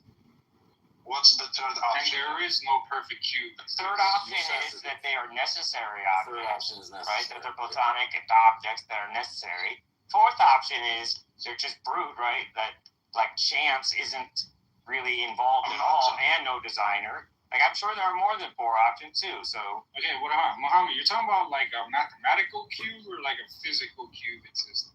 All he said was perfect cube, so I interpret it, either way. I thought he was talking about like a physical cube existing, which physical cube, physical. Okay, that could still be like necessary because the laws are not random. Didn't just like bump into each other. It's just a probability question, right? It's less likely you'd have a physical cube than it's less likely you would have a perfect cube than an non-perfect. That's all I'm saying. It's just a reiteration of the same point, right? That exactly. There are more ways that you could have a universe of goop than a non-universe of goop. So the probability is such that you're more likely to have the goop. We didn't have the goop. Then there's some odds that there's a desire to. That's all it's saying. And then the rejoinder is just. Okay, it depends what you mean by goop, right? The lower probability thing could happen. Yeah, it depends what you mean by goop. Because if goop is like a physical thing, right, made of at least like subatomic particles. Not interacting matter, right? Like just inert dead space, something like that. Oh, okay. I wouldn't consider that goop. I thought goop is like a physical thing that can be touched. No, meaning you're just people call it helium soup, or there's different ways of saying it. Okay, so you just mean like the mass density is so low that you don't get any gravitational interaction. I thought that was the strong form, because as soon as you start talking about fitting this to existing life, you just can posit, well, there could be different kinds of life, and now you've gotten yourself nowhere. So I think the strongest form of this has to say, no. It's that you just have no interaction once there'll be different kinds of life. Response goes away. Or like recollapse into a vacuum or something. Yeah, it's something where you have no interaction. You can't even. It's not even having complex forms. You still have forms, right? You still have basic constituent parts at most. That's also the argument. And then the response, the non-intuitive, like if you're me and you have a non-intuitive response to you, this doesn't move you. It's because you go. Sometimes the low probability thing happens. Yeah, but it also. And so that made it. Well, in my case, I just essentially you're like fungibility theory, right? Like. Yeah, I'm doubtful that's even possible. If you're somebody not amnesia, right? Then this is not going to move you at all. Right. Well, I probably the thing is like if those things happen at random, let's say that this goop universe and like non-goop universe, like do we want to use different words than goop just before we go? Okay. Yeah. I'd rather use a different word, right? Because I maybe misunderstood what you meant. Let's say a non-stable. Let's say non-stable universe. No, non-stable would be active. But let's just say inert. Inert's clear. Okay, an inert universe and a non-inert universe, right? Let's say that an inert universe is much more likely to happen if we had like a probability distribution. All these universes have the same chance, and there are much more possibilities for inert, right? And kind of the argument that you're saying. So the fact that an inert happened, you're gonna say, oh wow, like there was a such chance of happening. But the thing is that analysis needs to be done a priori of the experiment, right? Not a fortiori. Like if you're trying. What experiment are you talking about?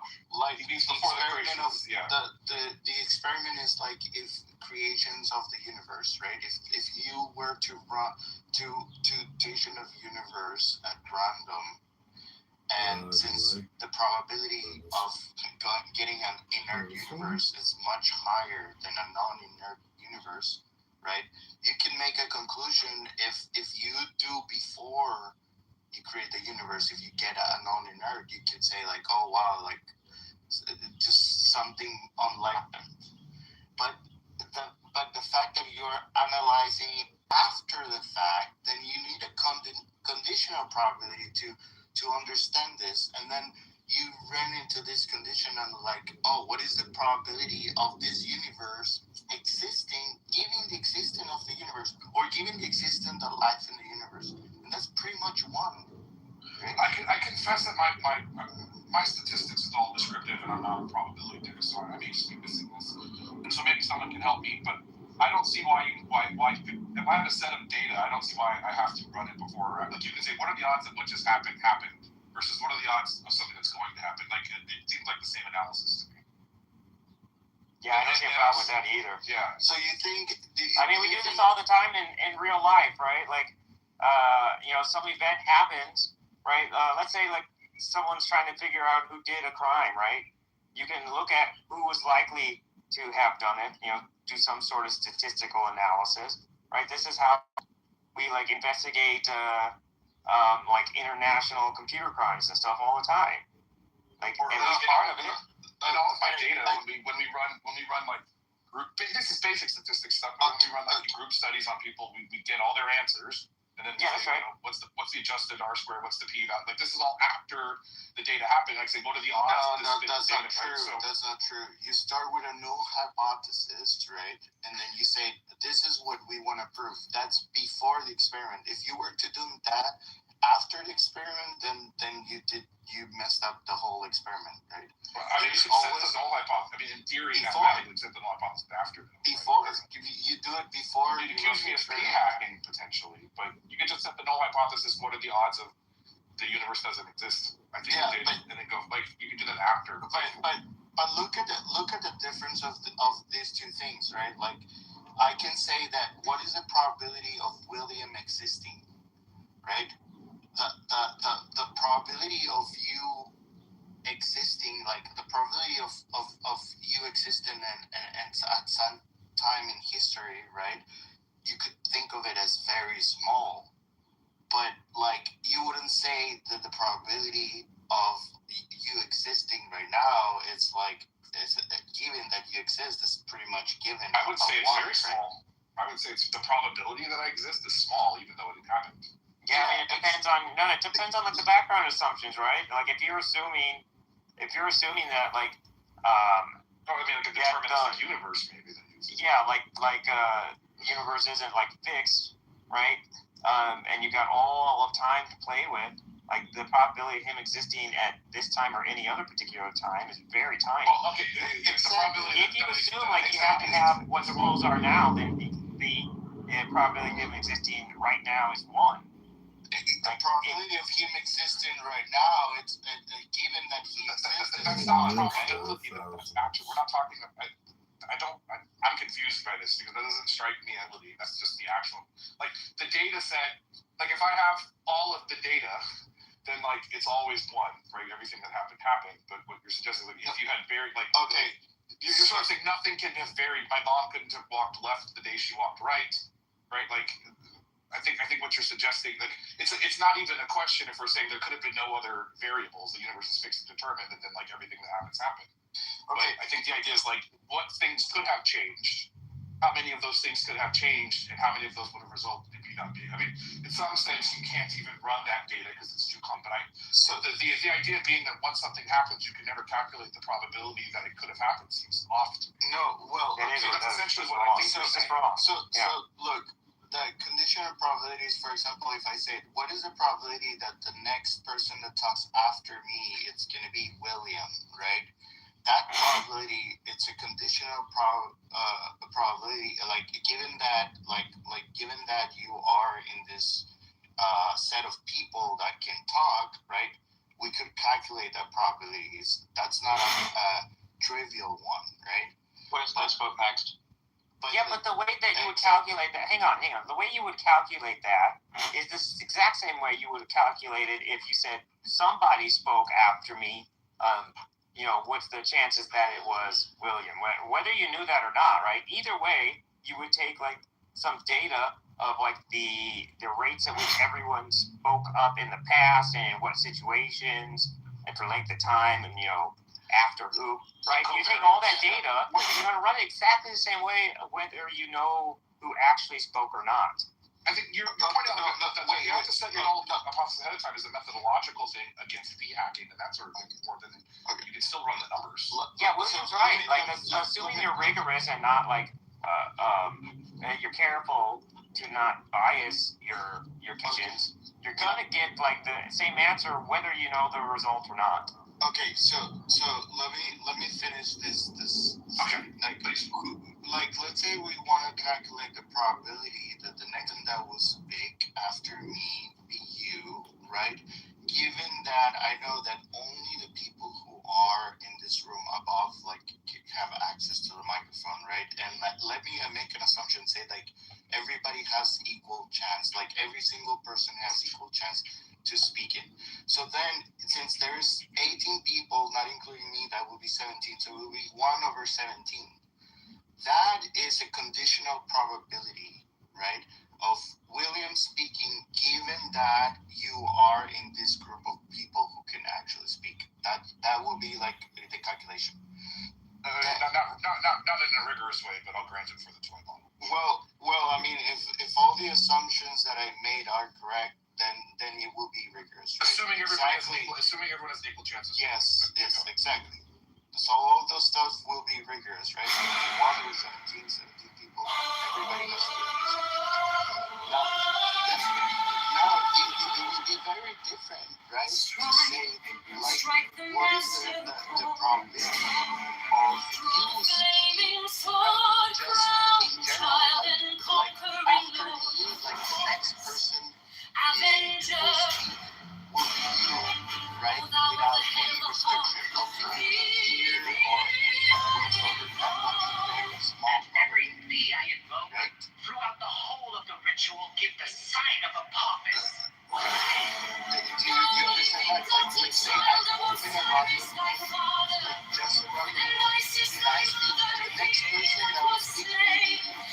For that to happen will be such a small possibility, right? And that's what I'm saying to you. Like, the fact that you have information, that gives you a conditional probability. You cannot say, like, oh wow, it's such a unlikely event, because it is not once you have that information. This argument already has very specific information, in particular our own existence, this part of this thing.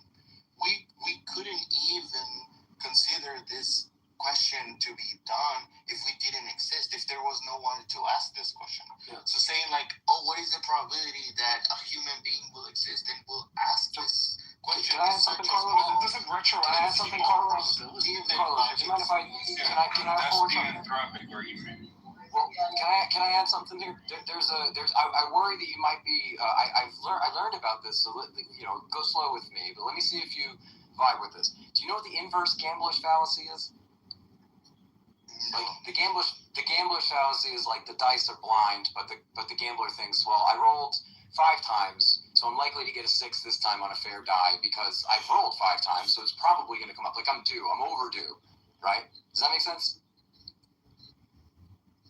Okay, I'll assume it does. Okay, yeah. So the inverse gambler's yes, I'm going to speak for him. It makes sense. Yes. The inverse gambler's fallacy is that you roll a 6, and then you look at the die and you go, well, they must have been rolled a certain amount of times beforehand. That were like, I must have rolled like 5 times beforehand because I just got a 6, and that's highly unlikely. Okay, so if you're looking at something like Wheeler universes, which apparently is like the multiverse theory, I'm going to read this because it's from Roger White. I was just like looking at this while you guys are talking. We note that against all odds, the Big Bang has produced a life-permitting universe. Extremely unlikely in one shot, but highly likely after several. So we conclude there must have been, or that there have probably been, many Big Bangs in the past. The mistake is in supposing that the existence of many other universes makes it more likely that this one, the only one that we've observed, will be life permitting. Okay, does that make sense to you? So that's a pushback on something that's in here. I'm not sure if that makes sense to everybody. I'd rather forward that to you guys and see what you think. Have I explained that okay? Or look, there's such a thing as ex ante and ex post probability, and there's no difference in calculating the two. Yeah, exactly. Yeah. Just Google ex post probability. Yeah. I think that's right. I hesitate to speak authoritatively because I got a B- in stats the first time I took it. Yes, the first time. And so I'm not the guy, but I do a lot of stats, but it's not this kind of thing. Me and R do a lot of stats, I should say. I think gone for R. But it's just ex post probability. So ex ante is what he's talking about, but ex post probability is not before. It's the same. You just say before the odd. How surprising is it that William spoke? Not surprising, he has a big mouth, but it's still how surprising. That's a different. I don't see why you can't. It's like it's more like it's not like William speaking, so everybody else must have gotten a chance. That's kind of it. Ex post and ex ante has to deal with historical versus forecasting. Why would you think that they'd have the be equally weighted?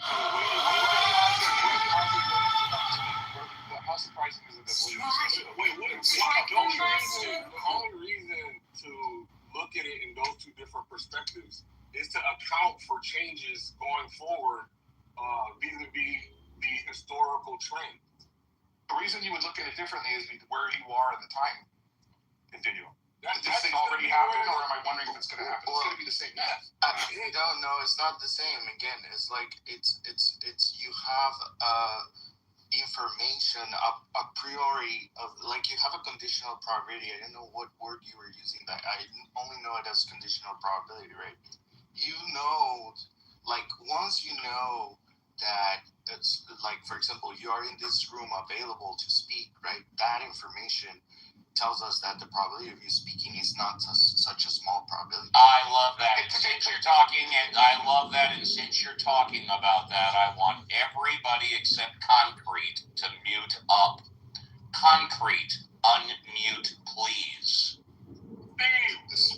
Concrete, Concrete, if I may.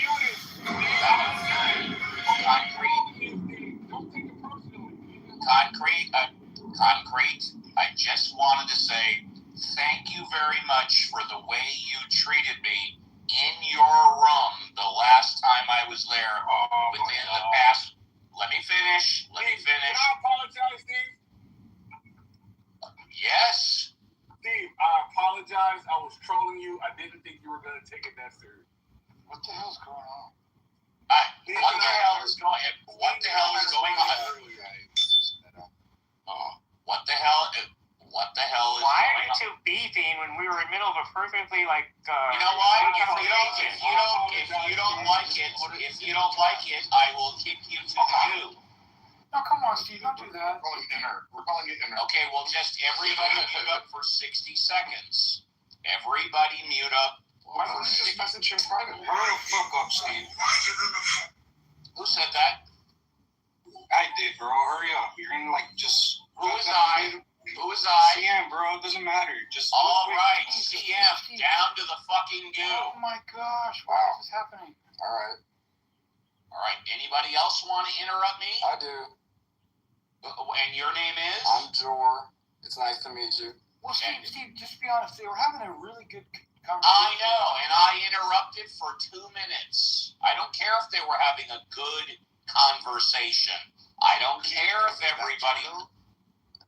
That's... Okay, there you go. Anyway. So, all right. What are the odds that would happen? God damn, that was unnecessary. I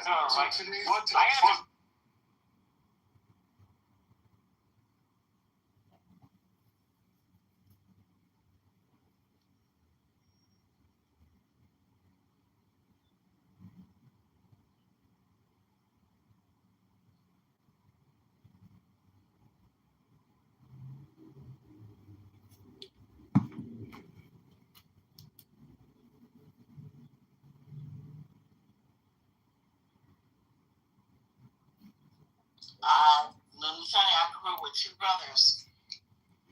Me too. I grew up with three, so I know. Just deck the house with peanut butter and bread.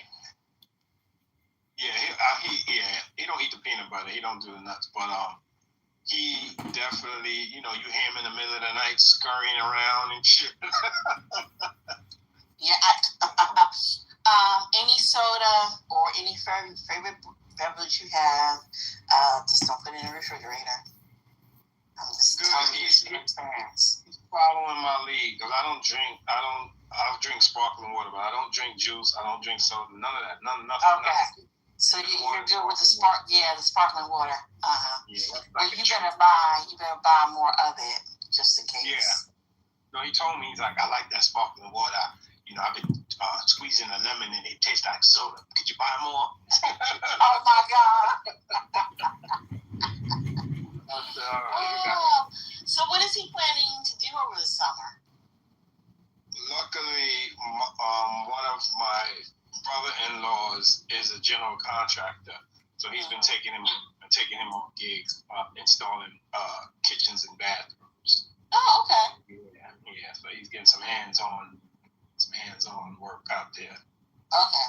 Well, at least he's not doing it at Howard. That's the good thing. Yeah. Mm-hmm. Oh, Sherry. I was angry. I couldn't resist. It is very nasty. I will admit that is nasty. I don't deny it at all. Yeah, well, God bless you, Divine. I remember my summer vacation. There was one summer vacation, the summer break, where instead of working, I decided to coach, to help coach a basketball team. And so I was crisscrossing the state, with this team. And me and my best friend, we were working together, and we were in college. But we had put together this team, kids who, wanted to do something, but they weren't a part of a team, and they didn't have the money to really go places. So we didn't do it. It wasn't like a huge fancy team. But, we went to different, tournaments and stuff, and drove them, picked them up, and went, from San Antonio to Austin to Dallas to Houston, things like that. And but I had some downtime, and I drove my mother crazy. And she's like, "What's different about this summer?" I was like, "Yeah, I don't have a full-time gig job during the summer, so I'm home a little bit more." And she was like, "I'm thankful that you have a heart to work with these kids, but if you're gonna do this next summer, you have to get a job because you are driving me nuts." And that was the last year I did that. So bless you. Hope that you can still get peace in the midst of having a young person home. But it seems like they have something to do, so that's nice. Yeah. I'm glad he's here because I did miss him while he was gone. He's like you. He gets on his mother's nerves more than me. He kind of leaves me alone. He kind of leaves me alone. All I get is Zelle requests. That's the. That's hilarious. You seen that thing where they making songs out of they begging ass kids? I'm gonna make a song out of this guy. That's hilarious. Zelle requests. I'm not there yet, thankfully. Oh yeah, that's good.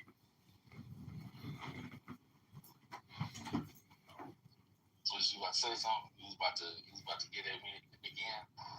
No. I was saying I'm at the gym, and I'm on a treadmill, but I want to get on this rowing thing. And I happen to look over there. I'm like, oh, all right, they should be done by the time I get off of this thing. They ain't moving on the thing. They over there. Okay, I spoke too soon. You're leaving now. It's about time. What the hell? This ain't no come make out gym. What the hell's going on? Excuse me. I was sitting here contemplating, like, okay, am I gonna go over there? Am I gonna tell him, can I get here, please? What? But I don't have to do that now. Thanks, that's my battle garbage. No, I would never. I would say, oh, I'm sorry. How much longer? Now, before you get into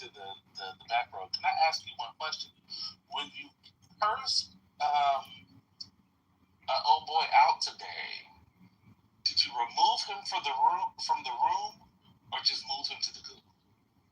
I didn't curse anybody. What are you talking about? Excuse me? Excuse you? So we were talking about not bearing false witness. Exactly. So why are you doing that? So I'm sorry. Tell me. What did you say to Concrete when he was either removed or moved to the goo? I don't know. What did I say?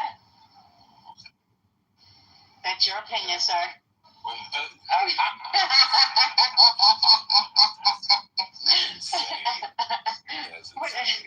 did I say? See, okay. So before you tell me, no.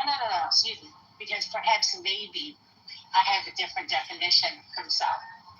Curse out to me is a rapid fire of curse words, profanity.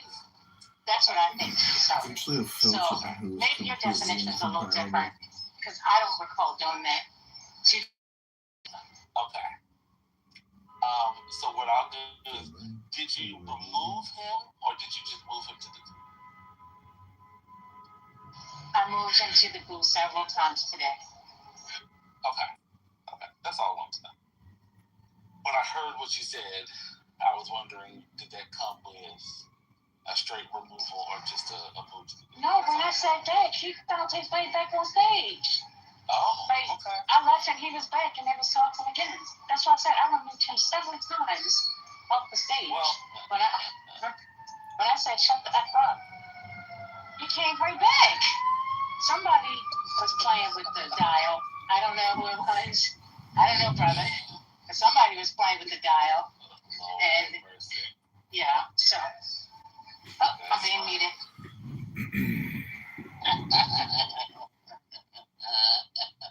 That's all I want to know. God bless.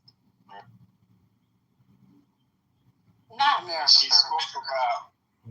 When she spoke about waiting for the machine, it reminded me of, you ever pull up to somebody and they in their car and you ask them, hey, are you pulling out? And they're like, yeah, I'm pulling out. And so you kind of, you back up and you wait for them to pull out, and they take their time. Like, I feel like some people be doing it I don't do that. I feel like they do it on purpose to make you wait and wait and wait and wait before they pull out and give you the spot, instead of just let me get the spot and you could double park. Divine, I'm not mature enough for what you're doing or not doing on purpose. No, I'm talking about a parking spot, man. Damn, why you asking that? Exactly. I wasn't even thinking like that. I'm telling you. These people, y'all they need. Exactly. And then blame it on you and say that you did it. Y'all got to walk in the spirit. How else do you get out of the parking spot? Walk in the spirit first, lady. That's it. Yeah. I'm sorry. How else do you get out the parking spot? They just nasty first lady. How else are you supposed to get out the parking spot? Exactly. You supposed to poke. You don't pull out. You supposed to pull out. You supposed to poke. Hey, wait. Okay. You supposed to poke the head out first lady. Whoa. I thought it was the back. No, you supposed to poke the head out first to get the angle. Right. And then you can pull it all the way out. Oh, okay. Y'all would turn a regular conversation. Today is telling the truth. Yeah, I went in there right straight forward. First of all, let's be clear. Nobody calls the front of their car the head. So that wasn't even the headlights. The headlights. That's why I said the tail. I'm talking about the headlights. Y'all look right. I was talking about the headlights, sir. That's why I said the tail. That's why I said. That's why I said the tail. Because double meaning, what y'all did was double down on the double meaning, no longer making it a double meaning, but just a single meaning that was sexual. God bless them. Bro, Messi, she was talking about the scriptures. That's it. Not the head, not the tail. The Lord said give you the head and not the tail. Exactly. The same scriptures that Sweet read about swallowing the That's the same Bible. You know what? That's crazy. It is, God, Spinoza, I'm telling you, I was reading a poem. I was saying this last week. I was reading a poem, lovely poem with the word enchantment, and I thought about Clubhouse, and that ruined it. It ruined it. It's terrible. They got outdoor rowing, but they don't have indoor rowing. Yes, they do. There you go. Bam. Can somebody get me this? Oh, Devon, I have a question for you. If you're there. Hello? I was on another page. Do you plan on going to Summer Stage? You know it's the 40th anniversary. Summer Stage. Where's that at? It's in your neck of the woods. Yeah. Yes. I didn't see anything interesting, to be honest, but I'll put it in the chat for you. Yeah, give us the line. Give me the line. You would have to come to Manhattan for that. Yeah, because it is. Yeah, because it's at Central Park. Well, we have one locally here that I frequent. It's called Wingate High School, and they have a summer stage as well. And we get some pretty cool acts that come through. It's like what about Prospect Park? Yeah, are you in Brooklyn? Yeah, I'm in Brooklyn. Prospect Park, I'm not. Oh, the band shell? Yeah. Well, I don't think Prospect Park is free. I know for a fact that Wingate Park is free. I was at Wingate High School. Their track and field, they turn it into a venue. And yeah, they have some good things. I've been going there since I was a child. And they always have a reggae night. They have a gospel night. They have a soul night. So it's on a Monday. Come to Brooklyn, Spirituals. Check out Wingate High School's summer stage. You'll be like, oh shit, I'd go to that. And then there's I don't know why they still call it Harlem Week. It lasts longer than the week. Harlem Week is like 3 weeks. Yeah. But they just didn't change the name, so yeah, there'll be some stuff in Harlem to do this summer. You're in New York, Sherry? You're not in New York. No, I'm in New Jersey, but I know about all these. I know about all those festivals because I work at a radio station in New York. So, yeah, I know all about them. Do you remember when everybody used to go up to Grant's tomb in Harlem? Oh, what a time. Mm-hmm. Oh, yeah, so you know. We got a good old time going up there. I haven't been uptown in ages. We used to go uptown like every Saturday night. We get on the bikes. Because it's a nice little trek from Brooklyn. We jump on the bikes, go over the Brooklyn Bridge, jump on the West Side Highway, go up to Harlem. I was with some wild boys. They would pick up these Harlem. I don't ride. Let me just say this. I do not take passengers on my bike because I don't want no liability. But my boys be just picking up passengers. One of my boys used to bring passengers back to Brooklyn and leave them stranded. I'm like, you a piece of work. But those are some wild times.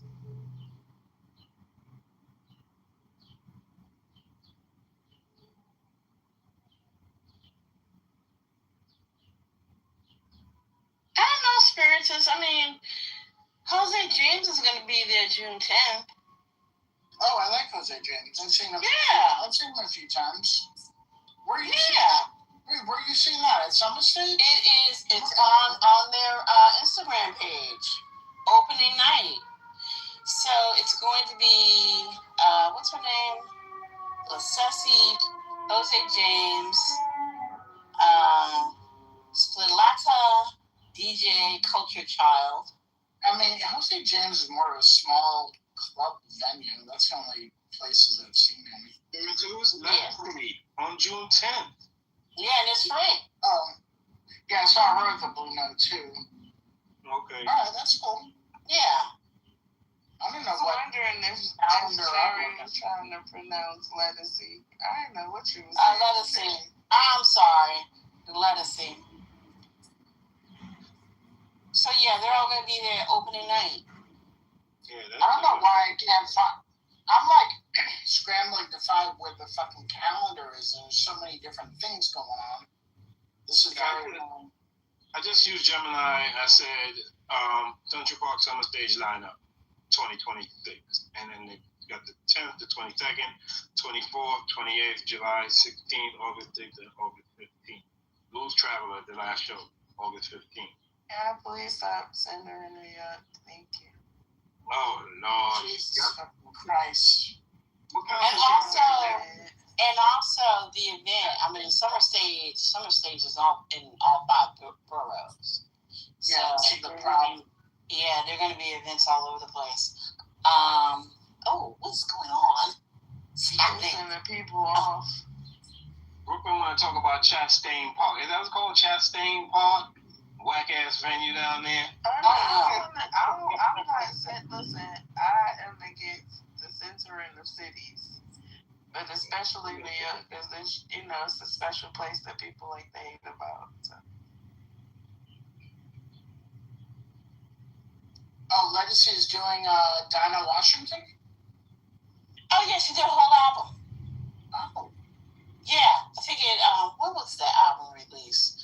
I want to say, was it 25? Yeah, in 25. Oh, they got the Metropolitan Opera on the 15th. Mm-hmm.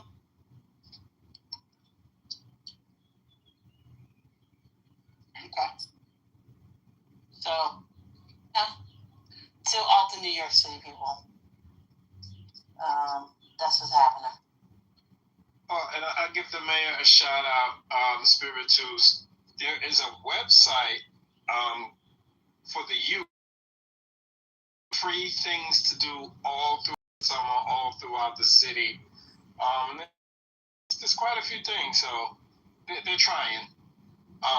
And another fun fact, since the Knicks have entered the finals, Gunnins has gone down astronomically. I don't know the number. There is a percentage. These people like to give numbers. I can get it.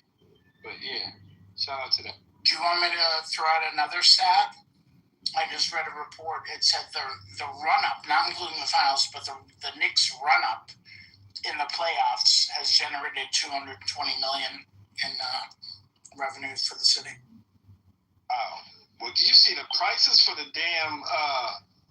I don't know where that money goes, but no player should be leaving the Knicks because of the price. The ticket prices should be enough to make sure that these players are well taken care of. It's ridiculous.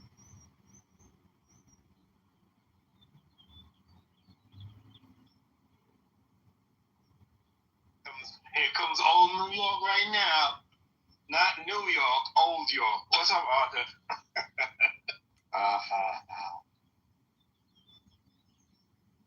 It's about to be on, Divine. To be ready. Yes, sir. Yes, sir. I saw it on the news. Spiritus mentioned it. Everybody in the city has on Knicks gear. Shit is wild. Yeah, you know how many Ewing's jersey by people who weren't even born on their last run? In fact, Patrick Ewing is heavily involved in Brunson's life. Brunson's mom is Jamaican. Ewing is Jamaican, and we know Jamaicans can be thick as thieves. And Ewing would actually arrive he's rolling with them. He's with them everywhere. I think that's quite special. Maybe they'll give him the ring he never got. Just, I think that I appreciate he's with them. He's been there. He's played in these high state games, and sure, the big brother or the uncle with some words of wisdom. So shout out to them.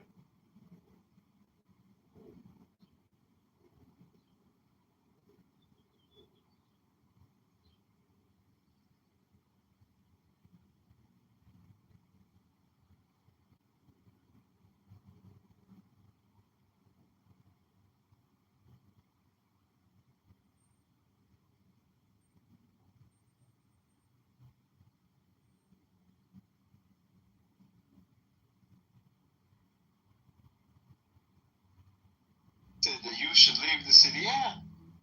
And remember they used to have that, I don't know if they still do it. Arthur, do they still do that fresh air fund when they used to take kids from the inner city up to the Catskills, up to upstate to see the other side of New York? They do. I thought that was, oh, they still do? Yeah, that's good. Yeah, there's a lot of different organizations that do stuff like that. But yeah, that's a game changer for a lot of kids.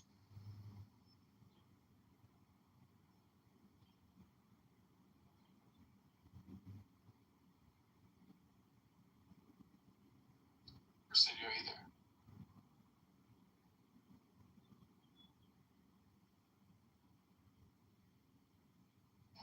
Hey, Banshee Nuts, what's going on? Fine. How you feeling? Oh, I'm good. I made some shawarma, which I always enjoy. I always enjoy. One of my favorite flavors. Yeah, that's. Oh, that's good. So how'd you get the gas? I thought you were out of gas. Oh, I just had to put it in the oven. Oh, okay. Okay. Yep, so I'm off mic now because I thought you had something to say, but clearly it was just a joke on me yet again. I'm sorry. I greeted you and asked how you were, and so if you think that loving in exchange is a joke, I'll let you have it. No, I'm talking about I stayed unmuted because you don't think you've been quiet today? Oh, I know you've been quiet today because I listened 6 hours, 7 hours. Spotted me, a time to find. There you are. Come on back. Do you want to dance with me? Can you handle me? Wait, Cherry, this is, you know, I think y'all put a battery in Humphrey's back last night. If you like what you see, move groovy in with me. Body looks like I can shook up and scared of me. Buckle your seatbelt, sound like I don't think you're ready for this journey. I don't think you're ready for this journey. I don't think you're ready for it. Okay, so, Patty, can you handle this? First lady, can you handle this? Sandra, can you handle this? I don't think they can handle this. Could you put espresso in your shawarma? Don't let that divide. He's crazy. Take his phone, somebody. No, don't do that. Don't take his phone. When was the last time you had any plantain chips? Right. I haven't. He moves on to the next. So I haven't heard him. Have you guys heard him say? I haven't heard him say. Maybe y'all heard him say. Said he had the shawarma. Was it chicken shawarma? Yeah, no, but I think saying that we used to hear him eating the plantain, right, you know, throughout the day. What I'm saying, forget it. Just forget it. Get body, get body, get body, get body, get body, get body, get. You want my body? Won't you get me body? You want my body? You got my body? Won't you fucking get me body? Get me body.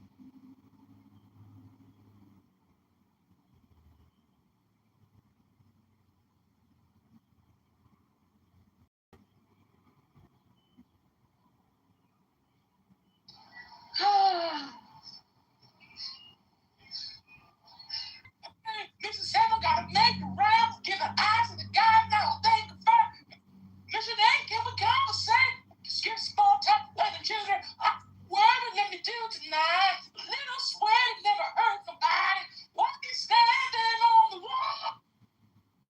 No.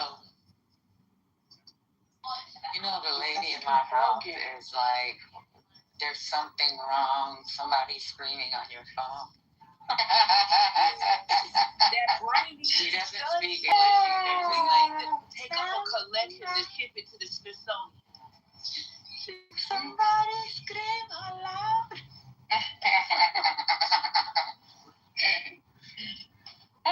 No, your mama, you can't have that brain. He said help. I don't want his brain, but it needs to be studied. You can't have it. If he studied it, then it means you'd have it because he would have to die for you to. Well, I don't want. I'm not wishing. That's what I'm saying. We need to write the paperwork when, so that the culture could be moved forward from the research of his brain. Yeah. Right.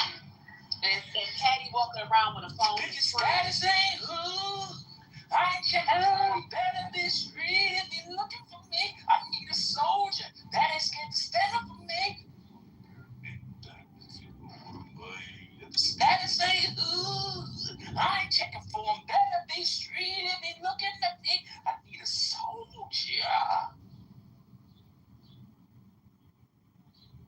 I can't believe he knows these lyrics. I told y'all the brain. Y'all gonna do more. Boys up there from the BK. Now I split that money 3 ways. Always riding big on the freeway. East Coast slang, that's because it's like low cut seasons with the deep way. So good to snatch up Beyonce.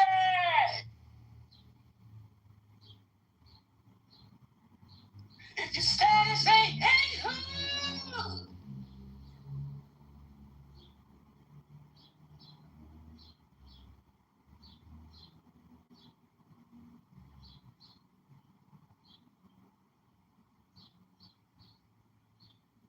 Nixon for. What'd you say, Spirit is? Did you say, you a bad girl and your friend's bad too? Oh, we got the swag sauce, we drippin' swag. Good. You a bad girl and your friend's bad too. Oh, we got this. I may be young, but I'm ready to give you all my love. I told my girls you can't get it. Don't slow it down. Just let it go. So in love. That's right, sing it. I give it all away. Just don't tell nobody tomorrow. So tonight,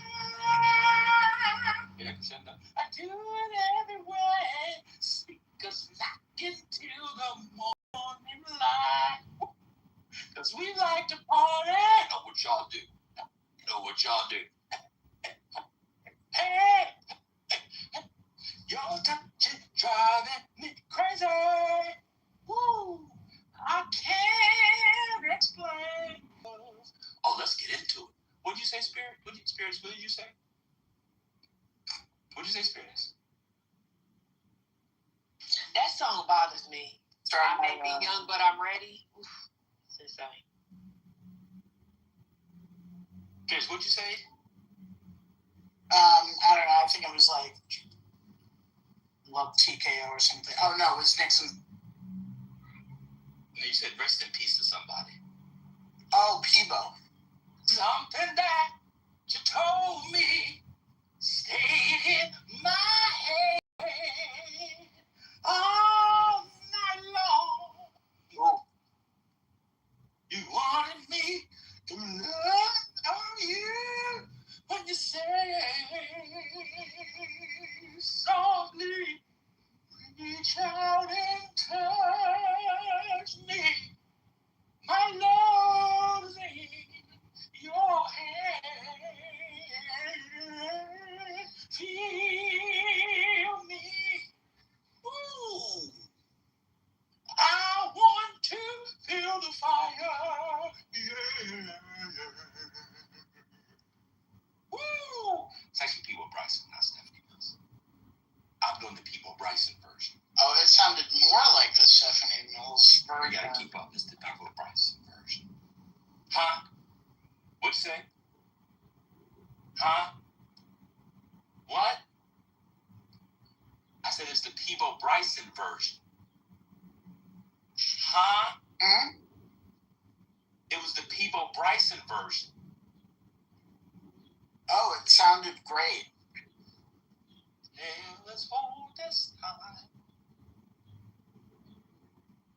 true as it can be, barely even friends, then somebody passed unexpectedly. Just a little change.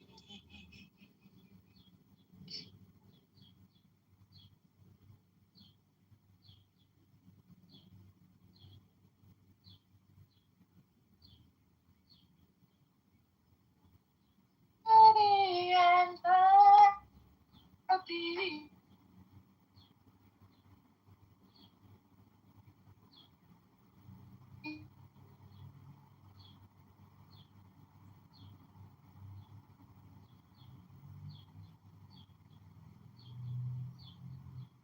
And what?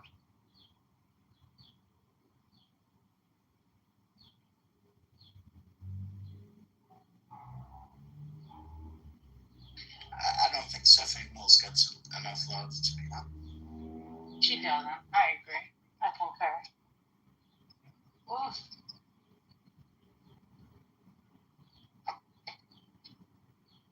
Did somebody say bring the beat in? No. Honey, honey. I can see the stars all the way from here. I'm out in your face. I can feel the sun on the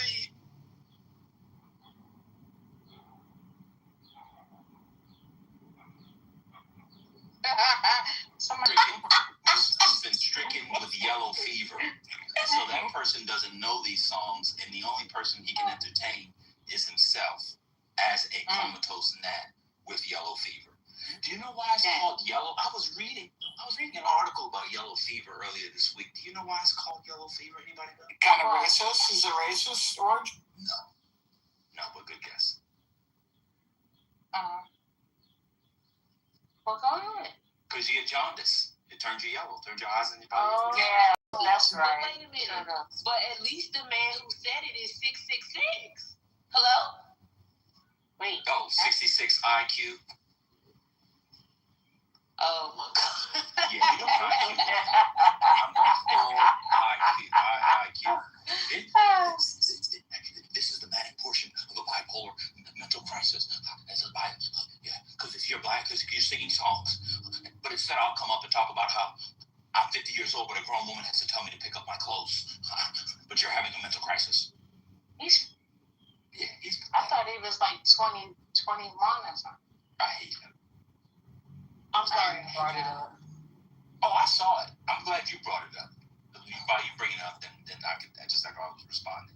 I saw it too, but I wasn't going to say anything. Well, we don't need to talk about it because we're not experts. So no, tell her don't tell us that. Go ahead.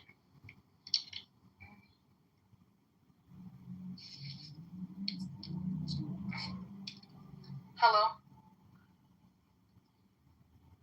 First lady, are you there? Yeah, I'm here. But you know, Rhombus. Can you hear me? You hear me? Are you there? I'm here. First lady. Wait, can you hear me, First lady? I'm there. Are you here? I want to tell you. Oh, now you know that's my song. There's something I think that you should know. It's not that I shouldn't really love you. It's love. And we get to know each other.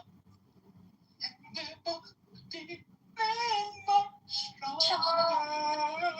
And let's try to talk it over. That's really What she said? She said to all you niggas, she said, let's make a while.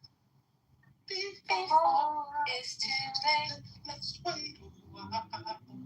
Before we go too far.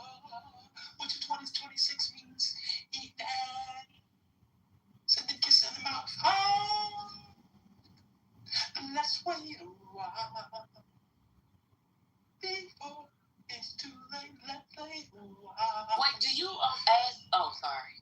Do you ask? I'm gonna ask anyway. Do y'all ask for tests before you eat ass? I'm just asking. Just go straight into it. People just go straight into it. Okay. If you get hepatitis, you get hepatitis. Fuck it. That's part of the thrill. Okay. So I What is wrong with you, sir? I wouldn't take that advice. It was really just a question for Van because he was the only one on the stage that had experienced that with me, but I just had like We will not engage, man. We will not. That's okay, okay. We letting it roll. We gonna let that ride.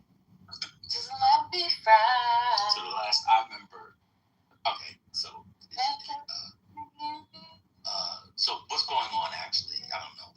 Your mama might as well tell y'all. She was referring to some experiences we've had. So.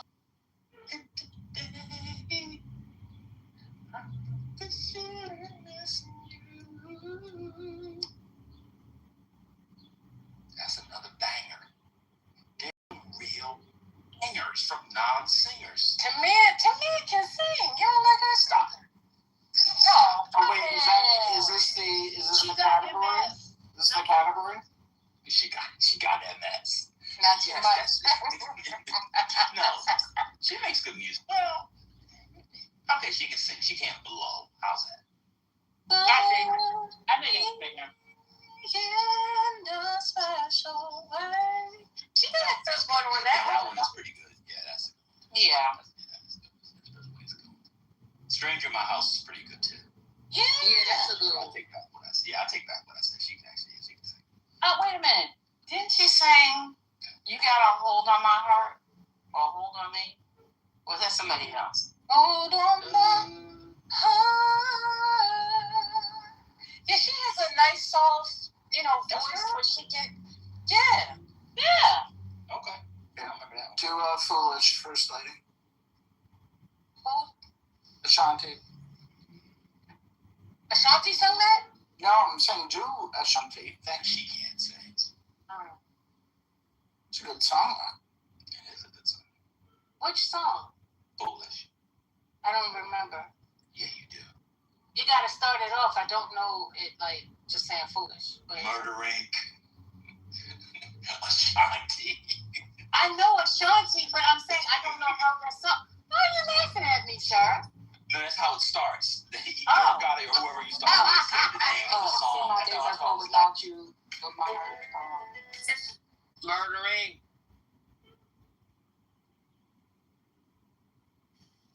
All my calls is all about you. Yeah, that's right. You see how I went right on cue? Like I went right on cue. That queued up. I went right. Murder Inc. Yeah.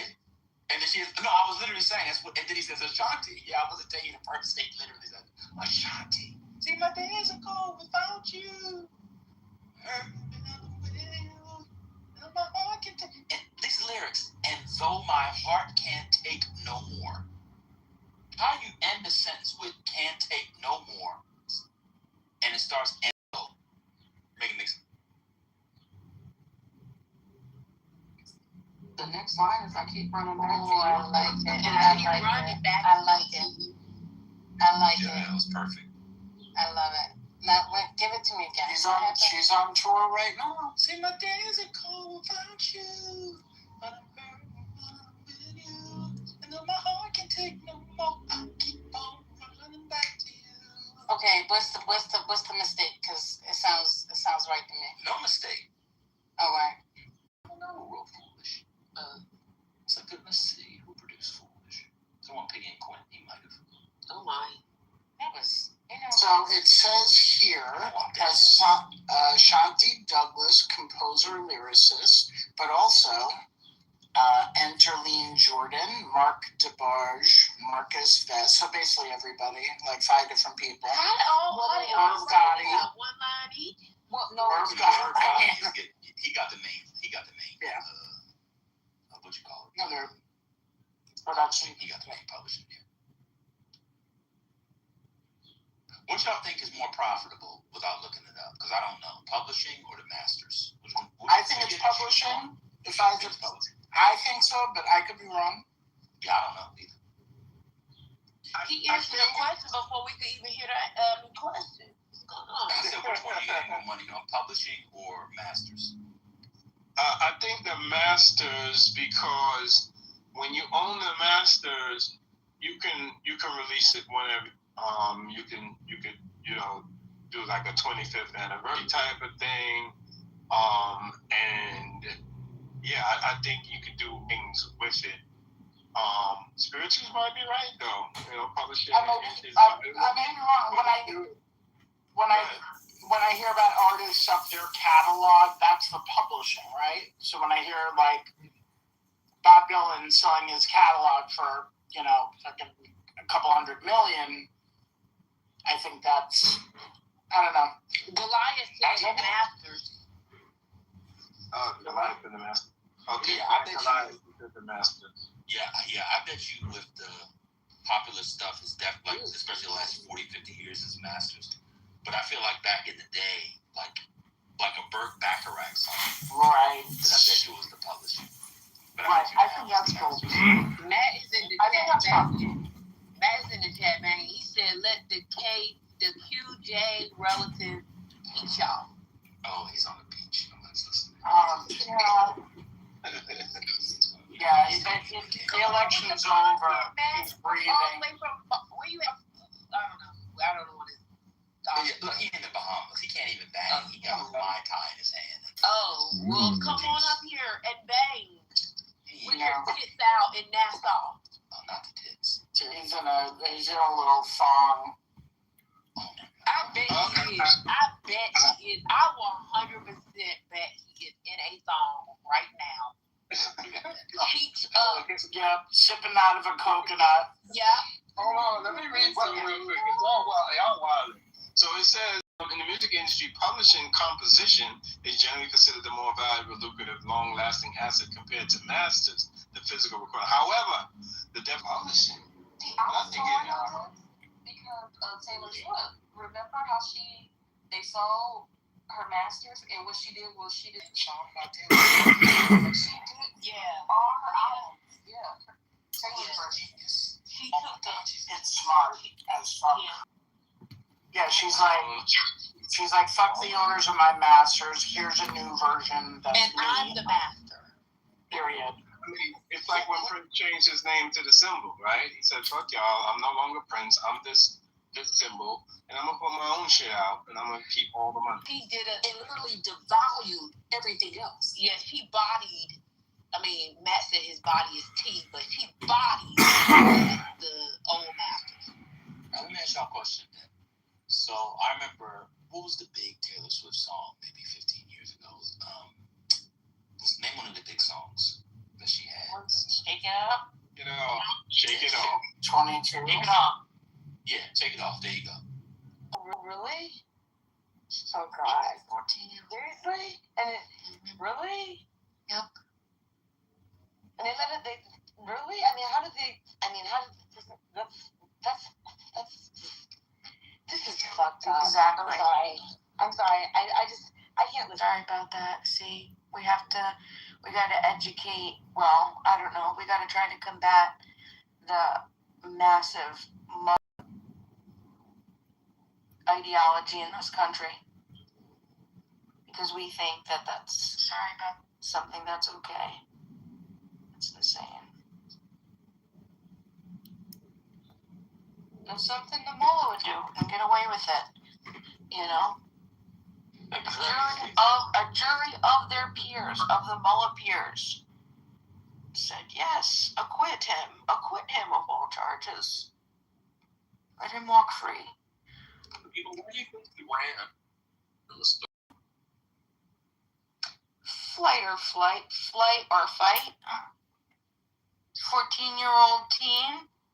He already was pressed in the store, right? He didn't walk out of the store and start to run. He was pressed in the store. Hey, now. And then people started to chase him. It was just his instinct to run. But he did have something in the pocket, didn't he? People done. So that's why you hear people on this app defend the shooting. I don't see it. I don't see how. They say he turned around and brandished it, but I don't. Well, they say. There are different stories. Different stories. The boy's father, so Rick and Andy were the store owner, and Andy is the store owner's son. They're the ones who chased after him, right? Then they claim that the boy, Cyrus, drew a gun on them, and then Rick, the father, wanted to protect his son, so he shot Cyrus, killed him, boom. But this is the thing. Even Andy's original statements to 911 said, he pulled a gun when my dad pulled his. He knew. He fled because he knew that he was in danger. He knew that these people are unhinged. He knew it. And was he right? He sure was. That Rick was carrying a .45 cal in his pocket to do what? Chase him where? Why? How? When? What are you going to do? And he pulled out his gun to say, hey, look, protecting myself. What happened? Killed him. This is something Adams would justify. Adams, you're going to get shit because you didn't hurt me. You're going to hurt Beaver? No, you're not coming up. Oh, okay. Never mind. I like Adams again. Okay, we're all good. Heureusement, j'avais gardé mon arme, ma nouvelle 205 GTI.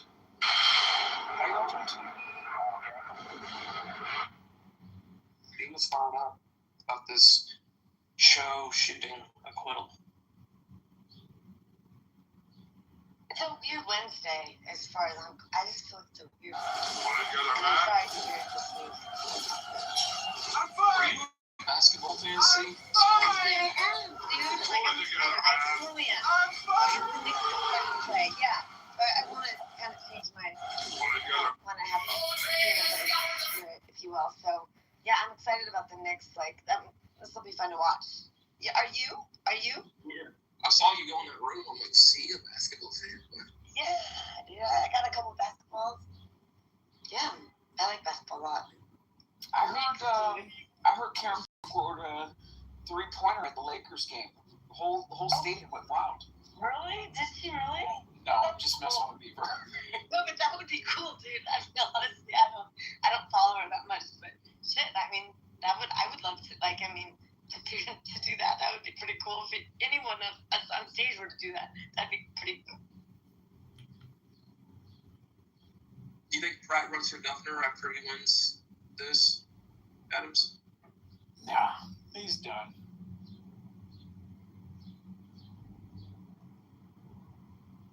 You know, the numbers are updating, Beaver. You know, Spencer Pratt, you know, he slipped out of the 30s. Cynthia Rahman's catching up to him. The cheat is on. We'll find just enough votes.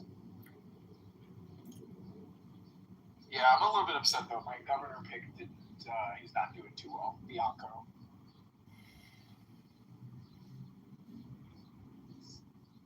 I'm not familiar with that Bianco. I'm not quite sure which one. Chad Bianco. He's the former sheriff for Riverside County. Oh, okay. Gotcha. Right. He's got a mustache, right? Yeah. Yeah, he's got a big mustache. He was doing well from the beginning, and then he's got a serious mustache. He does. He has a serious mustache, I must say. But I mean, well, I don't know him, so I just remember his mustache. Yeah. He's up against, Steve Hilton is taking, it looks like Steve Hilton's leading. I have some concerns about that. I definitely don't want somebody representing my state that's been an American for less than 6 years and used to be a very, very intricate part of a foreign government think tank and strategy. I think that's a horrible idea. I hear you. I totally feel you. Like, I totally hear you. But, I mean, you know, look at like the president's wife. I mean, who are we to say it? But yeah, so he's at 28%. He's on the news right now, but they're getting still more votes in, right? I mean, please, like, correct me if I'm wrong, right? It's not done yet, like, right? Oh no, it's not done. Like, and this is what I was saying from the beginning. With the LA City race, it's gonna most likely be Nithya Raman and Karen Bass. That's mainly gonna be the runoff. I don't know. I'm from Northern California, so I don't know. I don't know much I don't know anything about ramen. I just know Karen Bass a bit, like about the players and all that stuff. But I just heard some things about ramen that people didn't like his attitude or something. I really don't even know who this person is. So she just had a voting record of just voting on policies that were just not conducive to cleaning up the homeless problem. But outside of that, she's pretty popular in LA. So, I mean, people look at the Pratt campaign and, they hear things that they like, but at the same time, they have to understand that those things that you're hearing that you like and that I like aren't necessarily going to be practical things that people are even going to consider through this election cycle here in Los Angeles.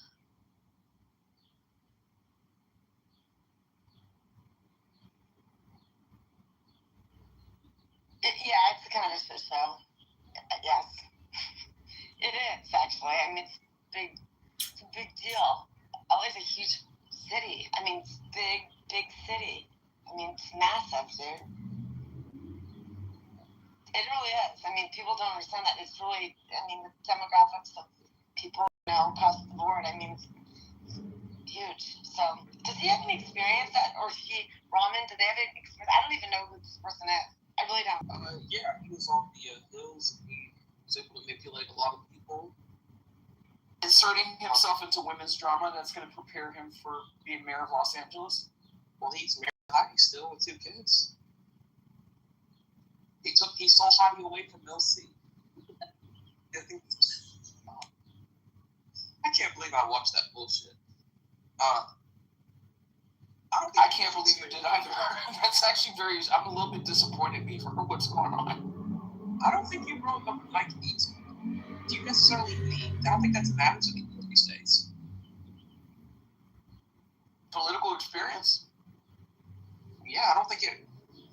I mean, really? The norm has been broken. I mean, seriously? Like Trump didn't have any. Yeah, but that's a little bit different. Ronald Reagan was governor. Schwarzenegger, name recognition. People actually like Schwarzenegger. People did not, and if you remember Spencer's run on the Hills, people did not like him. Yeah, but that means his message is resonating because people are tired of the shit, the literal feces on the sidewalk. Okay, have you ever seen his message? And let me tell you who his message is resonating. Okay, his message is resonating in people voting for Nithya Raman to get him off the ballot to prove a point. And this is why I don't think that you understand what's happening, Beaver. Like, the second that Nithya Raman called him a MAGA Republican on that stage, that was over for him. But he's making the runoff. He's not making the runoff because they're not done counting ballots, Beaver. It's like a 98% certainty that he's going to move on. No, it's not. Even Kalshi, doesn't have any hope for him. Let me check this right now. Let me check my model 1 second. What's up, Mountain? Yeah, Kalshi says he's going down. Let's see. They have Karen Bass at 69%, Nithya Raman at 20%, and Spencer Pratt at 10%. So, I don't know. I think a lot of people are just kind of seeing the writing on the wall. I bet I know Mountain's position on this. Oh, he's going to vote for Spencer. I don't think that Mountain lives here, but if he did, I'm sure he would vote for Spencer Pratt.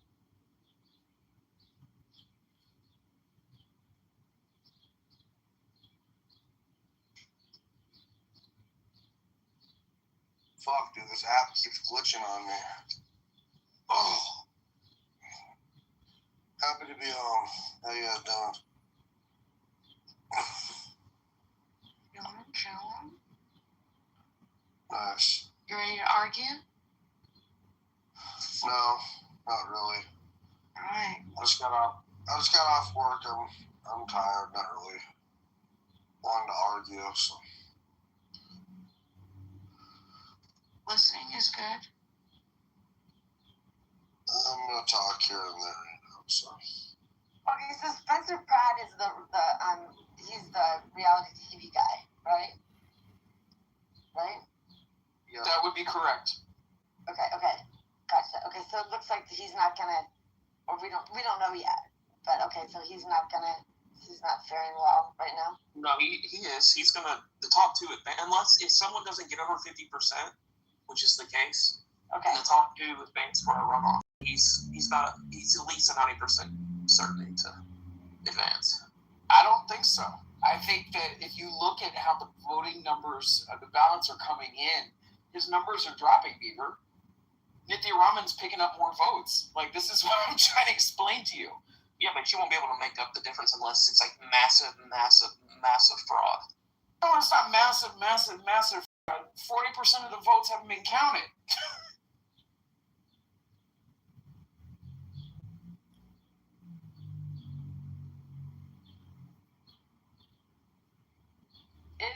So, do we know about the governor race? I mean, is that decided yet? I mean, do we have? It's looking like it's most likely going to be Hilton and Becerra. That's really interesting. Wow.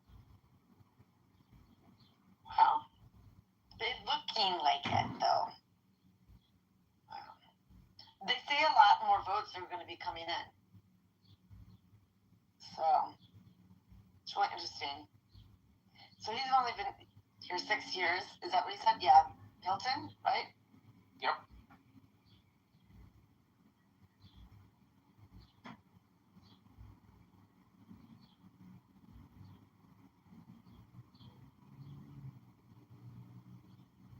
Now, what do you think about this Chinese store owner murdering this black boy that was running away?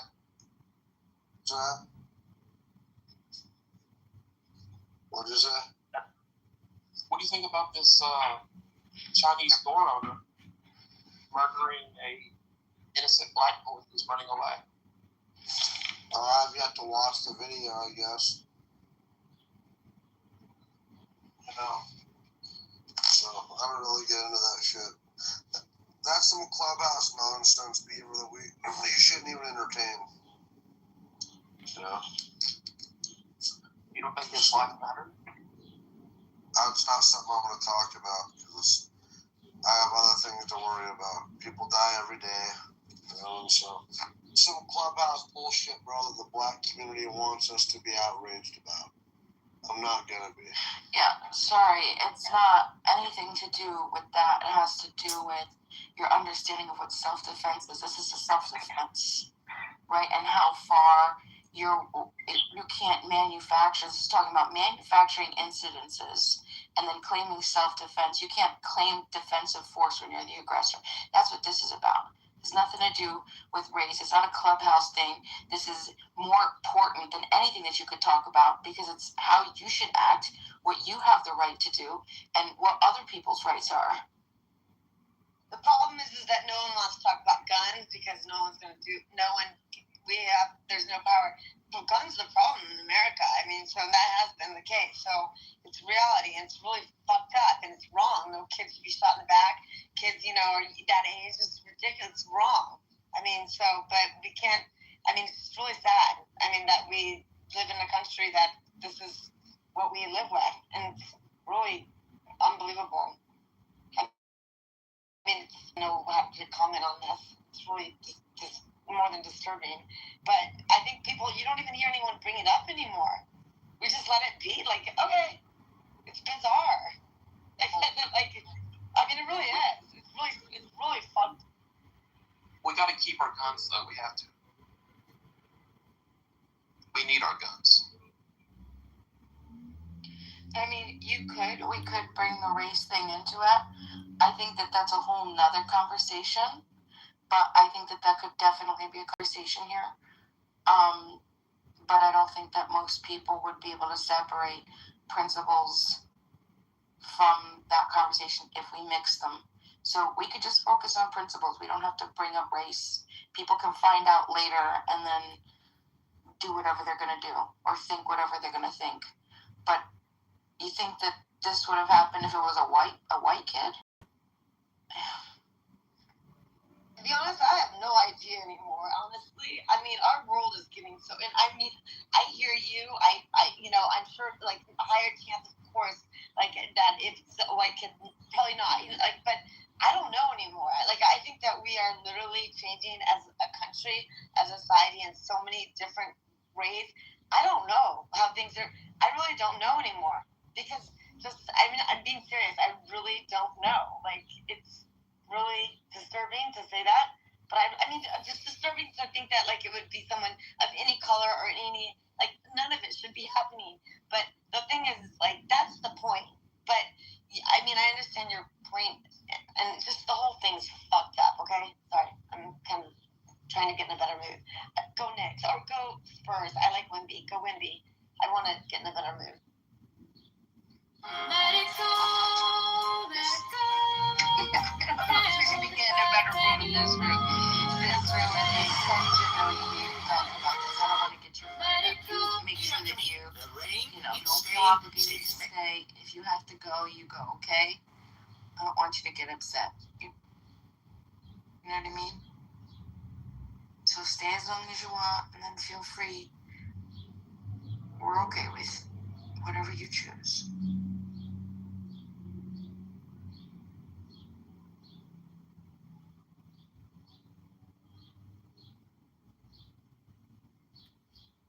So, just to talk about it, to update everybody in the room, there was a scenario. There is a store, gas station. Gas station has Rick, the owner, Alice, his wife, and his 23-year-old son, Andy, working in the store. A kid comes in with a backpack. Alice says, "Hey, keep your backpack up front." Kid says, "All right." Takes his backpack off, keeps it up front. Kid goes to the back, goes to the cooler, opens up the cooler, takes out 4 water bottles, and for the sake of this part, I'm not going to tell you what exactly happened because this is post-facts, right, that we find out later. So I'm going to only give you with what happened at the time. So he takes out 4 water bottles, and then it looks like he pockets one. He puts some of them back, and Andy, the son, suspects that he stole a water bottle. So as he goes to the front, because now he has nothing in his hands, he goes to grab his bag, and the wife says to him, Alice says, "Hey, what do you got in your pockets?" He says, "I don't have anything." And she says, "Let me see." And so he has a hoodie on. He has his hands inside of the hoodie, the pocket in the front, and he shakes it to show that there's nothing in there. Andy, the son, says that he saw something heavy. He believes he took the water bottle.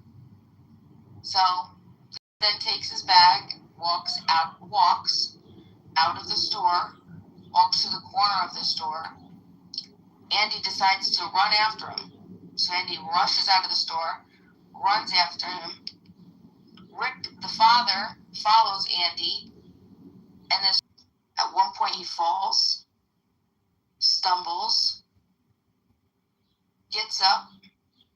Andy, because he fell, got real close to him at that point, and then he said that he saw a gun, and he aimed, and the kid got a gun and aimed it at him. So Andy says, "He's got a gun, he's got a gun," to warn his dad. His dad shoots him, shoots the kid. Kid dies.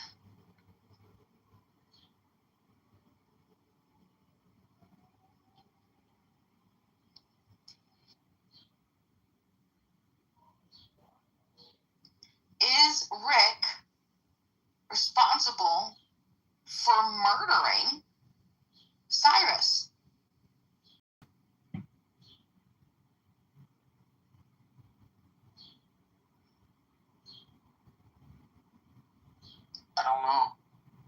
jury just felt compassion for the hardworking Asian man who had been, people had been stealing from him.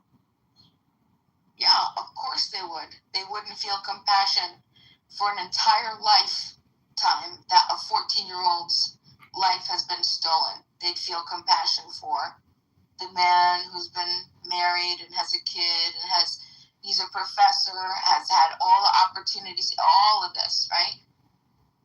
But he can snipe just a 14-year-old hoodlum, right? Fuck it. Don't worry about it. Move it on. Keep it moving. You're good. You're good, Rick. You're good. What you are we just stole supposed a life. to do? What are we supposed to do, Bima? Not kill somebody. That's a okay. So, I mean, it sounds like the man's going to be arrested, right? No, he was acquitted. Okay, so he was acquitted. So what does that mean? It means that he cannot be tried again, correct? Yeah, trial's over. He's done. Okay, so what is it that we can... So what is it that you need from us as the American people here now, right now? To be able to understand how this was an example of injustice, that those 12 jurors, which are most likely representative of what America is thinking, what right, are going to agree to him, agree with them. Beaver, did you just say his name? I sure did. Okay, I'm going to say it. Karen Bass. There you go. Byron. Just think of Byron. Karen Bass. Say it loud. But, that link doesn't prove it. I mean, he's still going to win. No, he's not. He's going to make the runoff. He's going to make the runoff, Adams. He's not. You want to make a wager on this? I'm not going to make any wagers just for the simple fact that there's a lot of people on the call sheet that are probably going to lose a lot of money. Well, now if you take, you die, apparently. Apparently people are okay with this. And he didn't even take anything. What were you saying? You were saying something. America's fucked. I was saying that the person my idea is that the person who is handling the gun was the main guilty person, because the child who shot it, that should first and ask second. He should have made sure that he has gone. And for this, I think that as also move on, it is not that easy. We need to, for example, condemn the situation. It is not normal thing. If you hear something, it's their words. So they heard the words of the people who were there, and then the jury acquitted him. Right. So what is it that I'm missing? Because it seems that maybe the jury had certain instructions when he was being sentenced. I mean, I'm trying to understand. I mean, if the jury acquitted him, they acquitted him. What is their frustration about? Maybe there's aspects of the situation that aren't made very clear to the public as to why they acquitted him. The jury acquitted OJ. Well, yes, because he was innocent. The glove didn't fit. You saw it. So we have a clown justice circus. Yeah, the difference is like there isn't any disagreement on the nature of events, mostly, right? There is some about whether he aimed it or not, or who pulled the gun first. But ultimately, I don't think that changes anything. I don't think I would have the same exact position if those elements were shifted in the discussion. It didn't matter who pulled it. It didn't matter if the kid pulled the gun first or if the kid aimed it or not. I would still have the same position. You can't aggress upon somebody, right, with uncertainty. You could follow them, right? You could do all of that. But you can't manufacture an incident where somebody else then believes they have to use defensive force and then claim the use of self-defense. This is how fucking stupid Americans are. This is how fucking stupid Americans are. And the worst part is we ran this story through, Clubhouse, and people people are, yeah, it was defensive force. He's self-defense. He was self-defense. Fucking idiots. Well, it sounds like it was self-defense. Did you not hear what I just said? I did, and it sounds like it was self-defense because the jury acquitted him. I don't understand why are you guys so pressed over this? That's the whole point, is they're claiming that it was self-defense. The man claims that's why he did it. He did it in self-defense of his son. But I'm saying that you have full selves, and then you say that you need to defend yourselves because you're aggressing upon somebody else who gets scared for their life and they take out a gun to defend themselves and fractured it. You caused the entire incident to happen. It was all you. You don't get to walk away. You don't get to just take somebody's life. That's crazy. I don't know. What you just described sounds like self-defense to me. I mean, that sounds like the begonias of self-defense, in my opinion.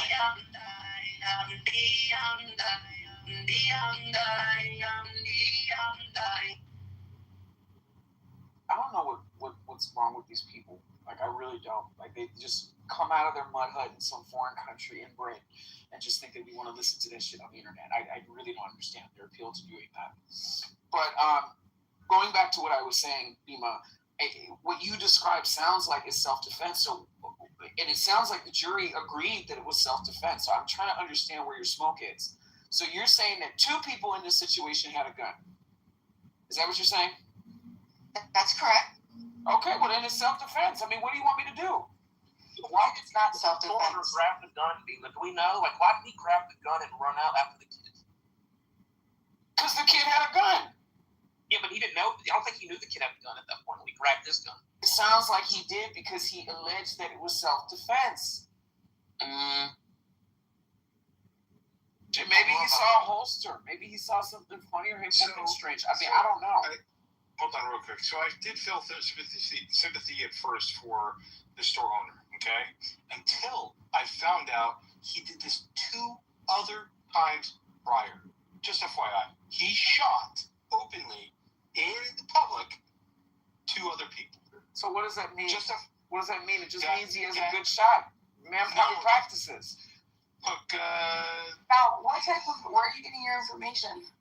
That was, like, research it. Like, at first I was like, yeah, screw that little black kid. Who gives a shit about that motherfucker? He probably... What does race have anything to do with this? What doesn't matter? Ooga booga. Doesn't matter. But anyways, nevertheless... Okay, well, let that be the last time you keep bringing race, because when a person's black, white, pink, purple, yellow, it really doesn't matter. I'm trying to sympathize here, so relax. When I did hear that he did shoot 2 other times to 2 other patrons, then I was like, okay, completely ruins the whole narrative of him being actually innocent, because he absolutely provoked this kid. And was he arrested for those 2 other shootings? No. Well, it sounds like people presumed it to be self-defense. Yeah, so because somebody is put in a position 3 times, to defend themselves means that there's some sort of nefarious something going on. Like, this man is a storekeeper. The nature of his job is that he's probably going to have to interact with combative and possibly criminal people. I get it, but it completely ruins or nullifies the thought or idea that he ran after the kid and whatever. No, it doesn't. If I heard that the shot went through his lower back. To who? And the coroners that the shot went through his lower back. To who? And the coroners, the kid's lower back. Oh, the shop owner shot the kid he could have turned right before the shot. I mean, we don't know. Yeah, I did hear something about that. I didn't understand the complexities or the nuance of how the kid got shot and how it was done afterwards. Does anybody have the video? If you watch the video, you see the shop owner and... Now, did you not just hear what I asked? I said, does anybody have the video? It's not, there's no video of the actual incident. Hold on, there's no video. What are you doing? Let me finish. There's no video of the incident where the shooting takes place, right? The only incident is, the only thing that they can see from that day is when the kid was in the store from 25 different angles, walking, proving that he didn't see somebody in the chat said that the young man died of fentanyl overdose. Yeah, that's awful. Okay, so then there's no video. Now we have possible blocking it. No, it was James. You better not block that black man. James, You better not block that black James is I know James. He's making a joke. Good one, James. I appreciate that. So there's no video of that particular at the actual shot moment, but there is the entire trial that you can listen to. You can listen to the witness testimonies. You can listen to everybody, cross-exam, everything. And people heard all of that, and he was still acquitted. So I don't understand why you guys are mad. Well, a jury of his peers heard all the things that you just said without the video. That's why we're here, because I'm saying that they're all wrong. They're all idiots. But who are you, any of you, to say that they're wrong? Well, that's why we're here. So did the judge set aside the verdict? No, Adams. Can you research the issue before trying to argue? Well, but you're kind of frustrating me right now. Okay, but I'm asking simple questions that, again, it tells you. But you already juries asked. Are given. We already told you that he was acquitted. He was acquitted. It's done. Okay, so it sounds like the jury made the right decision, and the judge and you keep repeating the same things, but you're missing the point where that's why we're here having the discussion. Because there's an entire trial, and the trial was shit. The jurors were shit, and most Americans that think about this is actual shit. So we have to course correct. But that doesn't make any sense, because the jury who sat in the courtroom that you didn't sit in, that heard the evidence, and they sat there and listened to the expert testimony that y'all did not listen to. They came to the conclusion that they did. We listened to enough of it. But they heard all of it. We listened to hours of Andy's actual testimony. But they were there. The 911 calls. Right. We listened to the things straight from the horse's mouth. But did you listen to the case in its entirety? We saw. Well, there's two witnesses that to hear out yet, and I didn't hear. I don't know if they had whoever else they had. So maybe the witnesses said something that put the jury on the same page. All the witnesses were saying the opposite. They said that he never aimed the gun. They were in support of the kid. So I mean, it's even worse. So you got conflicting testimony. You have a judge that has not set aside the verdict and accepted the verdict. I'm not seeing how you feel. What do you mean? What do you mean by that? Because the judge has to accept the verdict.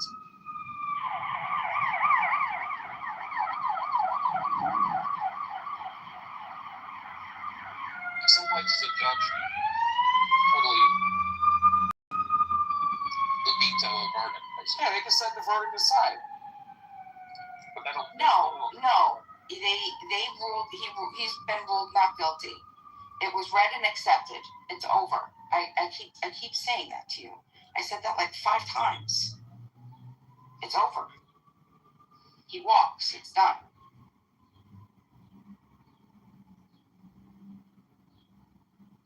You think he's going to open up another location?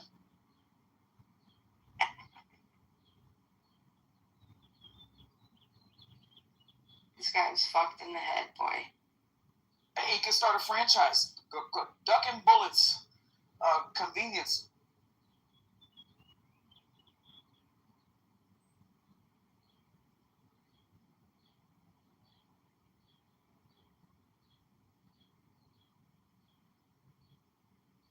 So, Beaver, while I have you up here, how long do you think it's going to take for Trump to let out Ghislaine Maxwell? I don't know if he'll even touch that. Why do you think he would? I don't know.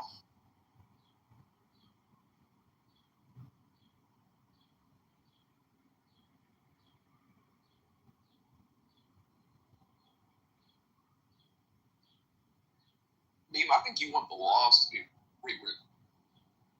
And I mean, like,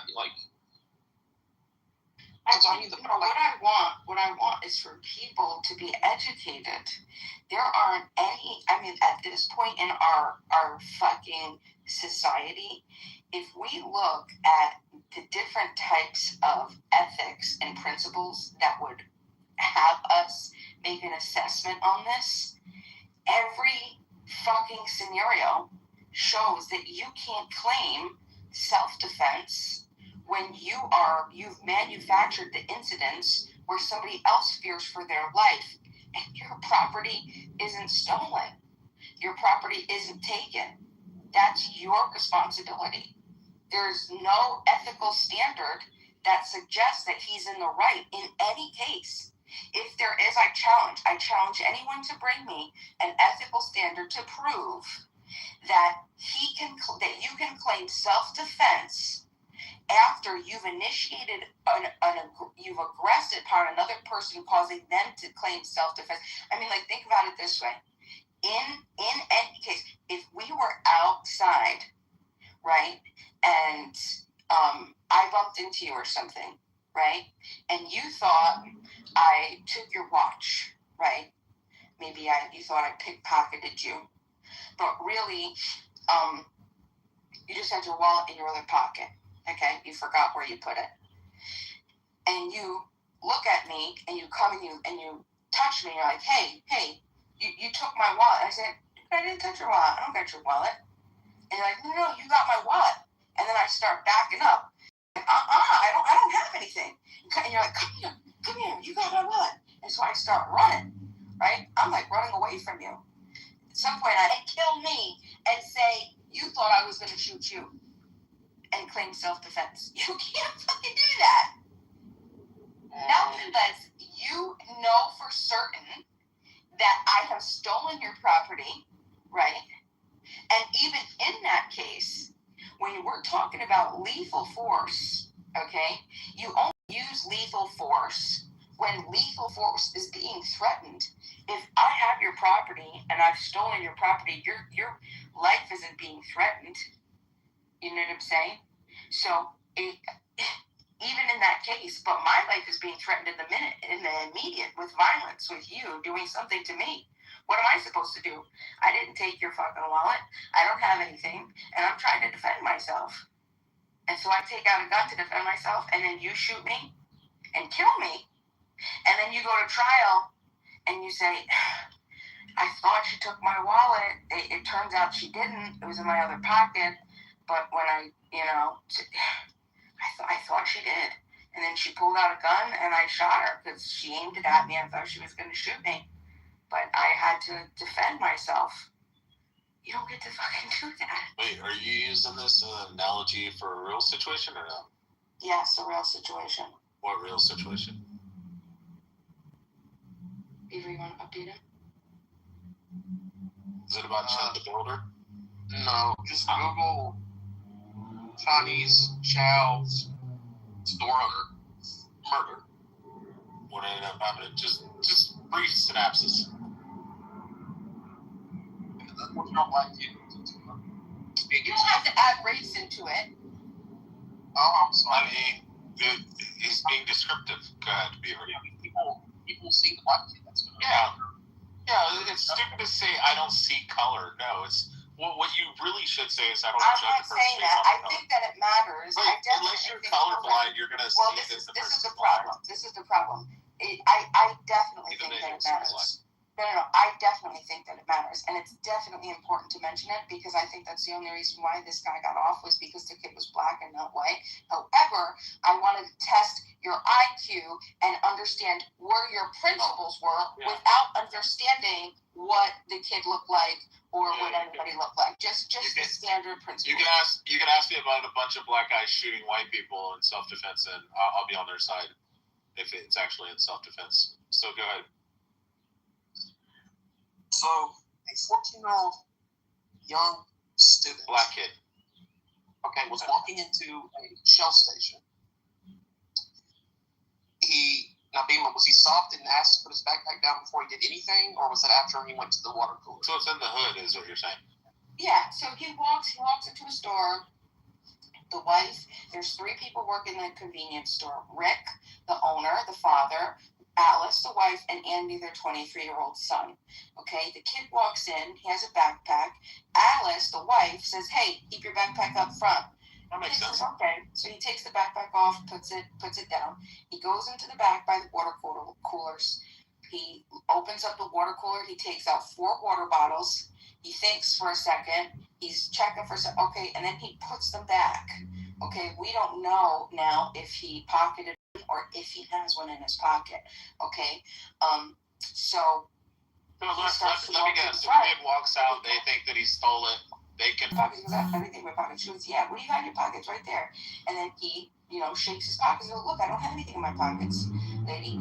And so then he picks up his bag and he just calmly walks out of the store and he's walking. And all of a sudden you can hear screaming, and Rick and Andy start chasing after him. So once he gets to the corner of the gas station, because he walks out the door, turns right, the corner's right there, then Andy and Rick start chasing after him. So he starts to sprint. He runs, his phone falls off, his shoe falls off. They chase him off the property. They chase him for a football field and a half. They chase him for 130 yards, okay? And they're just chasing after him. At one point, the kid falls. He falls, and when he falls, Andy says that, because he was closer to him, says that he saw him have a gun, and he held a gun, and he claims that he aimed it at him, okay? So then Andy puts his hands up, and he stops, and he backs up. He says, he's got a gun. And then he says again to his dad, who's right there now with a .45 cal of his own. He says, he's got a gun. So then the dad just, boom, shoots him. He dies. Okay. That's the scenario.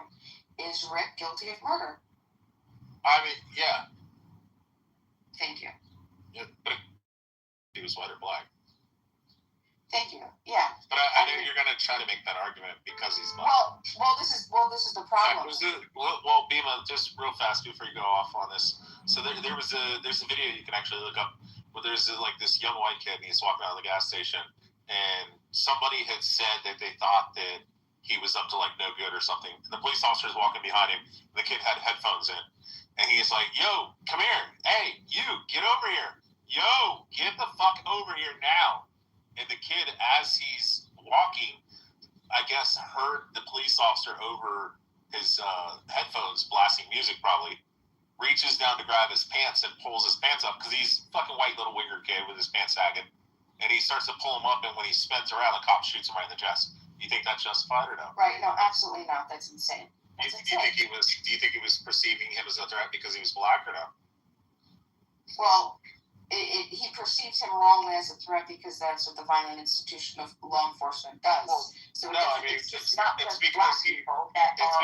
victims. Yeah, but it's because he's in the fucking hood, and the cops are constantly getting fucking guns pulled on him by fucking 16, 17-year-olds getting shot at, and a lot of his fellow officers probably had to go to their funerals because they got shot in the face by a 16-year-old. No, I get you, but we're talking about the violent institution of police. So yes, our white kids can be subject to the same problems that black kids are. Absolutely. Everybody.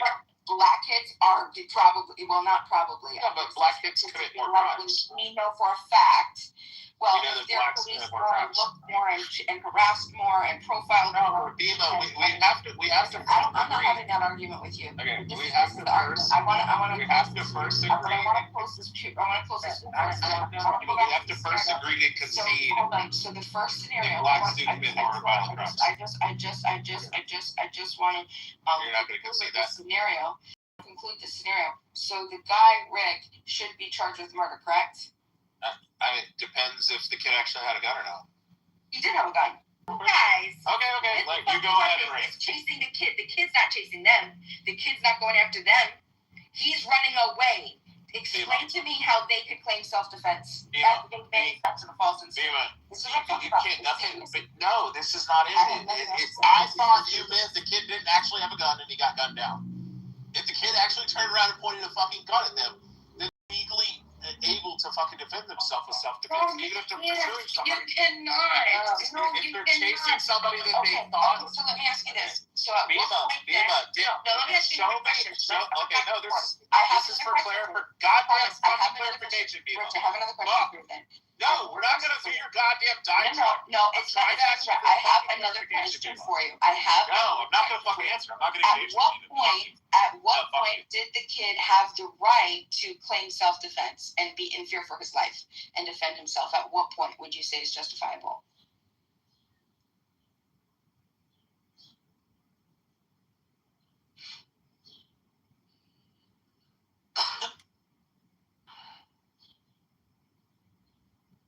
Fucking socialist Nazi. I'm more freedom-loving than you. You are No, a you're not. socialist. You're You are a authoritarian as fuck. blue-blinking statist. You're authoritarian as fuck. You appeal to the law.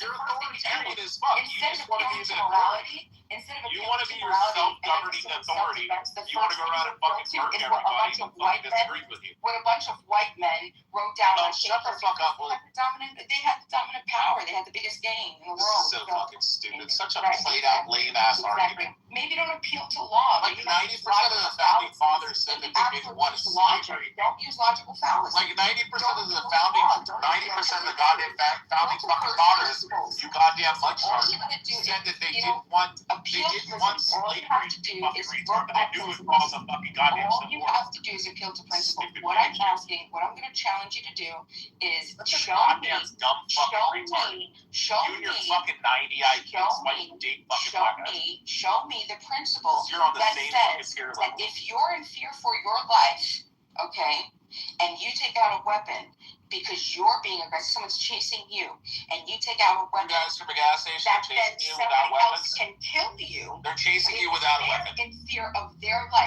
They're chasing him without a weapon. Well, They're chasing him without a weapon. No, they chased him with a weapon. Chasing him without a weapon. They chased him with a weapon, 45 cal. No. Let's see. Okay, They we shot got all him the with facts. a 45 cal. Was the goddamn fucking gun concealed or was it fucking open carry when he was running with it? It We doesn't don't know. matter. It doesn't matter. No, it does matter. It does not matter. It doesn't matter. It does not matter. It doesn't. Come out in the fucking It doesn't. findings. It's self-defense is self-defense. This Whether is I what's have going to come out in the okay, evidence. well, explain to me. If you're a gas, Hold on.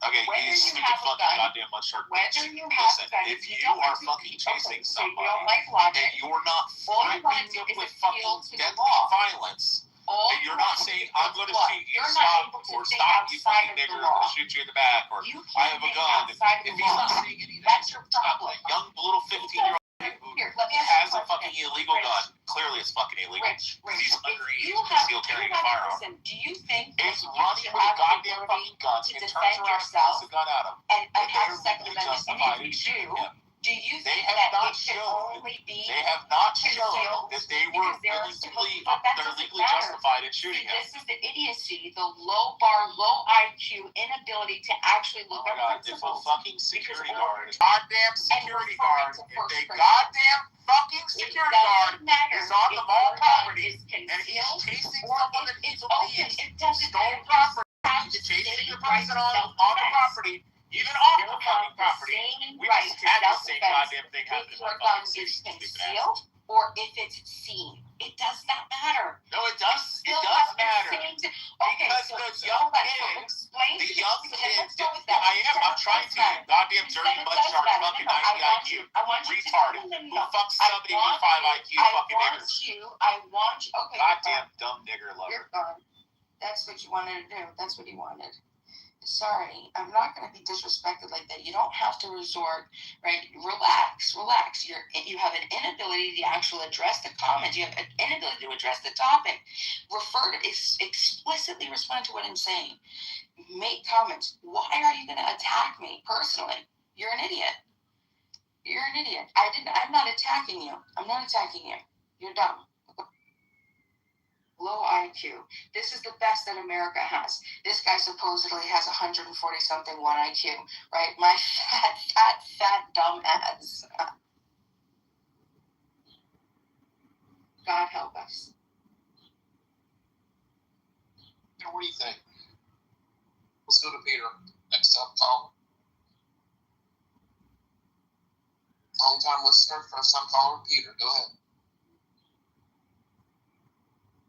Peter from Berlin, are you I there? didn't change the paradigm. The paradigm has been completely the same. You have to prove that somebody's ability to have the right to self-defense is going to change, whether it's concealed or open. Go ahead. You first start with that. Prove that, Rich. Prove it in the comments. You dummy.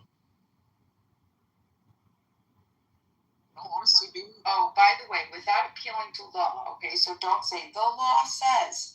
Prove to me that your right to self-defense changes is if your gun is concealed or if it's seen. Go ahead.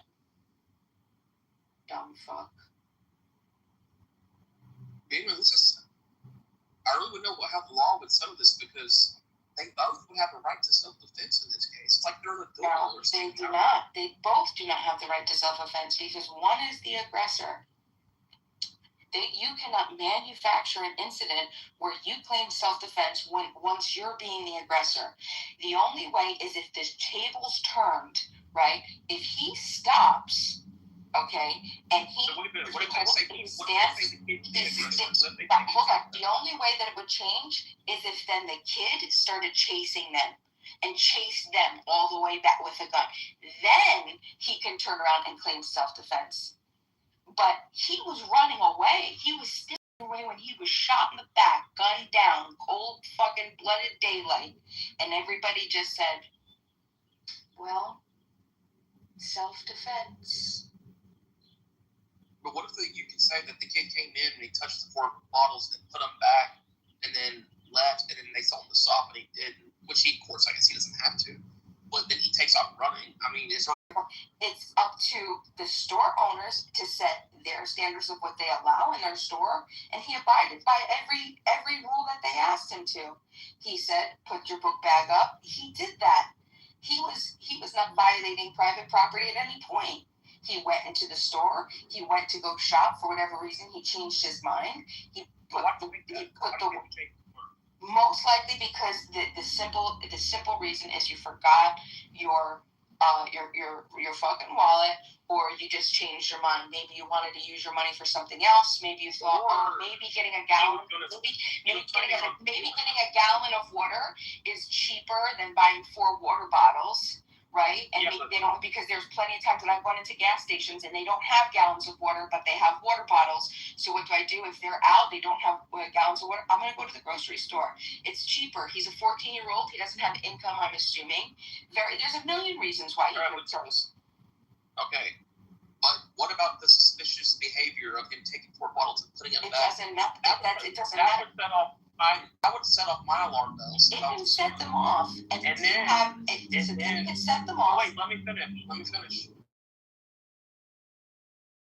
Then he decides to abruptly leave. And if I don't get a clear look, I'm thinking he probably took something. Or, I mean, why would he go in there and then they tell him to put his backpack up? That probably thwarts his plan if he was planning on stealing something. So he goes and he's like, fuck, they're looking at me. There's no way I'm going to get away with this. So I'll put it back and then I'll just get myself and leave. That's probably, in all honesty, that's probably what happened. Or another possibility could be he got pissed off. They think I'm a fucking thief. Fuck this place. I'm not giving them my business. Exactly. That way. But why? But he has a gun also. I mean, that. Why do you take a gun? I've never once walked into a convenience store with a gun in my waistband or pocket or whatever. Well, that's interesting. If you listen to some of the witness testimonies, which the defense was hilariously pissed off by, they were asking, the guy, one of the witnesses said that it's common in that area for kids 13, 14, 15 to have guns. And the defense got pissed. And he's just like, you're saying that it's okay to break the law? And he's like, no, I'm just saying that you, in our area, you have to be able to defend yourself. It's typical of a bad city. My city, same case, and I made this case the other day. I mean, it's typical. If you're in, if you live in that type of society, in that type of community, which I did and which he did, right? So I'm not saying that it's right.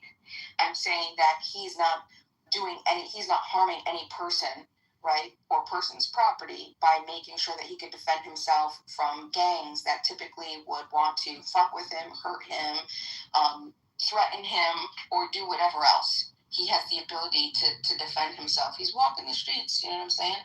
Like, doesn't matter. And as a shop owner, Rick, Alice, Andy had... fucking amazing that the court system worked out. You're an idiot. We don't need you. Go away. No, that's not true.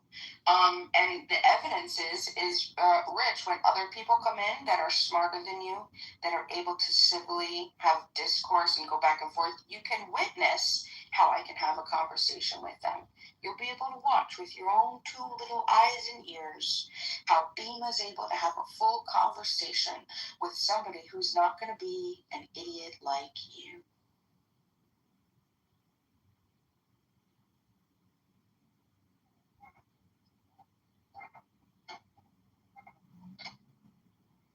Peter.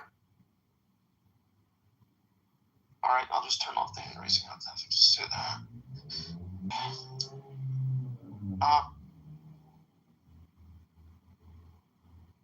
Alright, Rich, let's go. It's gonna be so amazing tonight. I'm gonna get Rafi and fucking BB to open her a room. And we're gonna have Abby fucking argue the position of the defense. And we're gonna keep Bima in the fucking audience the entire time while she crashes out. Because we're gonna fucking mass flood people into the fucking room. And Bima's just gonna sit in the audience like a good little bitch and not be able to talk. Rich, just like she wants to do. I didn't disrespect you. Yeah, you did. You disrespected me when I was trying to refute what you said, and I was asking for clarification. And you did this goddamn nigger fucking shit where you jumped out and you kept screaming over me.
always do these, like, how much, the grains of sand in the universe, we get into science discussions, right? It's a good way to frame it. Like, if I say, how many grains of sand do you think there are on all the beaches of the world, right? And you say, I don't know, 5 trillion. And then I say, I don't know. The fact that I don't know doesn't make it a belief that there are 5 trillion grains of sand. It's just a statement about what JCC's saying. It's my epistemic position, right? Like, agnosticism is not some third religion competing with Christianity that I hear floated out all the time. No, you're not saying it, but that's where this tends to jump down. I'm withholding judgment pending sufficient evidence, which is the only adult thing to do. This is why I criticize theists, because you're not acting like normal adults. You don't have anything that would even come close to holding a candle to invalidating all the laws of known physics. And you go, yeah, but I have this book from 2,000 years ago. No human being in the world would pick up a book if it was written today that said that kind of stuff and go, this has to be true, unless they have something mentally or cognitively, the same thing, wrong with them. But you're saying wrong with them, but that's not, okay. But you have to. I'm just saying, if you're a sufficiently educated person, there's no person that believes people can just walk on water and resurrect. Not naturally. They don't believe it. No, but there's no person that naturally has evidence of the God, except the circular argument of people that believe in the Well, you're just claiming that, though, Pro, because people can. I don't have to claim it. I'm just talking about a person that's grounded in laws of physics. There's nothing else to be grounded in. You can't bring God back into it and not bring God back into it whenever you want. I'm saying a person who we're devoid of God, right? And then we get introduced to, there's this idea of this book that comes out and says all of these crazy miracle kind of things just happened. Everybody would say, what the hell is that? And then someone could say, oh, well, you haven't heard? It's the idea that there's a God. Oh, what does the God do? Well, the God has, he's all powerful, all knowing, all loving, the kind of stuff that you guys do in your specific religion. And what I'm asking you to do is not divorce yourself of that idea. When you say that, there's no plausible way your mind can make sense of that statement, because there's no way that the most intelligent, powerful, super incredible thing can just be the first thing that created everything. Nobody would say that makes sense. They'd say you have to be out your fucking mind. No, but that's the premise of the religions. That's the premise of the Abrahamic religions. And you sound really certain that it's nonsense, right? No, I'm certain that nobody today, unless they had a biblical book telling them that this is what they should believe, would have any reason to think that's true, because that's not how anything else works. So we don't have that. It's nonsense then, right? What if I was? How does that change what I'm saying? That would make you an atheist. No, it would. It would make me an atheist. But how would that change what I'm saying? Whether I'm an atheist or not, whether I believe Michael Jackson is the best singer in the world, how would it make the fact of what I'm saying any different? I was just trying to figure out if you're an atheist. I'm agnostic. Well, apparently not. Apparently. I mean, you literally just went on this whole spiel about how stupid it is. I can't go on a spiel. I can't go on a spiel. No. I can't go on a spiel. So you can't tell me apparently you're a theist. What the fuck are you on about? Hold on a sec. Someone's knocking, right? It's probably God. I think part of the it's Jehovah's Witness. I think part of the thing is too, what I'm trying to argue for is saying that you're agnostic. We got a planet for you. Saying you don't know. I'm saying that you can still believe one way. Like, no, I can't. I can't. I can think something has some merit, and I can assign some probability to it. That's all I mean by believing. No, and that's exactly what I'm saying. I can't do. I cannot affirm that we could be in a simulation that scares you. I'm not telling you. Sorry, I'm not saying that you can't based on your evidence, your life. That's all I'm saying. I'm saying somebody who's using this modern label of agnostic, the more modern usage, which is like not knowing if there's a God, or even saying it's unknowable. If I say I'm atheist and I just say I do not have your belief in a God, that doesn't mean that I don't believe in God per se. No. Think about the difference of that statement. Think about the statement. I don't actively believe in your God, right? Like isn't the same as I'm not open to the possibility of it being true if you gave me sufficient evidence. Those aren't the same things. And that's why we use the word agnostic. Are you open to the possibility of the sun not rising tomorrow? Frenchie, there's no basis for anything that you said. If you think that you're saying something... What? The fact that you wanted to jump into the conversation midway and think that you're saying something to me makes it sound like that you think you have some leg up on what I'm saying that I'm not aware of, right? Just ask you a question. If you want to debate the actual merit of the things that I said, that's cool, but don't come in and asking me a bunch of questions. Ask you one question because I don't want to answer your questions. Exactly. I stated that's what I what believe, like men do, right? No, I said I'm a grown man and I have this idea. Yeah. Come on, and then a gnat flies into my ankles and starts talking to me. She's actually giving you an honest question here. Like, you can say you don't know if God exists or not. However, on the belief side, do you believe a God exists? Yes or no? I have no active belief that a God exists. I hold the possibility that one could. Do you understand the problem with that or not? No. Okay, that's why I asked you the question, right? You could be open to the possibility it'll explode, right? But it's a tiny possibility, right? It's just logically possible.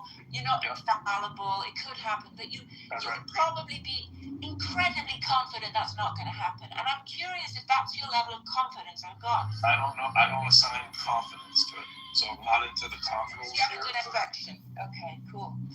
Yep. Haven't done any introspection, but I was telling you when I was in the middle of actually telling you what I think, as opposed to you doing the interrogation. I was actually saying those things. It is quite possible that we could be in a simulation. I have multiple ways that if you wanted to have the time and we could go through a thorough understanding of what I mean by that and what it is, we could. I don't want to do that, but I do hold the possibility that we could, and I want you to hear these things carefully. I do think that we could be in a simulation. I do think it's possible that there could be a civilization that had a million-year head start to us, and it'd be unfathomable to think about the level of artificial intelligence that could exist from some kind of alien life form. Andrew knows that I say that the only pathway to an actual God, that basically is keeping those two alive, is that God's an alien. God, by definition, isn't a human, so the idea that he would be an alien, I don't find to be very wild and crazy. I think if you hold those things open, which I do, then sure, I'll grant you that could be the thing that people cause God, but it doesn't give me any more understanding to solving a problem that our brain cannot solve. Is how could an Abrahamic God possibly be the first thing? What would be the impetus for something that has all the superpowers imaginable to just be the thing that there is when there's no evidence of anything like that ever have existed? And we just want to posit that it is, and it gave rise to everything. We're just kicking the can down the road because the next question is, how did that start? Yeah, I agree. How could it possibly be So true? I don't have the belief for it because my brain doesn't work that way. That's why I'm an atheist, because I think it's incredibly unlikely. I've heard your stances, and I know you're an atheist. I've heard you multiple times speak on this. We've been in rooms scores of times together. I understand your point. Unless you changed your name, I don't think we have. Did you used to? No, No, I think maybe you did. I've been in rooms of times. You were always called Pro? I was always called Pro, yes. Sorry, I don't know. Yeah. Well, I usually was doing a lot of the listening, but there is no way to get past that for any level of intelligence. It's the end of the story because we can't answer that question. But to say I believe that's a thing, you have to be honest. I have a question. Maybe this is for Frenchie. Frenchie, will you take a question? Yeah, I will. I'm happy to answer any question. While you were talking, you triggered a thought. I appreciate this notion, like a lot of people, belly navel gazing about whether there is a God or not a God. Now, it seems to me that is a question that kind of belongs in an 18th or 16th century European isolated time frame, because it implies that there are two choices, God or not God. And it seems to me that in a modern age where we have airplanes flying to every corner of the globe and a full catalog of human religious expression, that the question is sort of like, are there 10,000 gods, or are people just making up this shit? And this question, like, is there a God or not a God, just seems really archaic to me. And do you feel that, or do you think it's still relevant today? I think it's probably more accurate to say, as an atheist, you believe there are no God or gods. You could just say gods, if that makes more sense to you, if that's your question. We typically just shorthand it to God because we live in a culture that has Abrahamic single gods versus, we don't all live in India where there's thousands of gods. But if we did, we would say, I don't believe in gods. No, I grant that. So you kind of agree with me, right? I This guess. is cultural. Yeah. This is the cultural. Yeah. This is the cultural vestige of the 16th century conversation, which is highly rooted in the singular God. But to me, the way I resolve this is I say I believe there are 10,000 gods. I just believe that every single one of those 10,000 gods is some fanciful imagination that somebody farted out of their ass. Farted it out. Yep.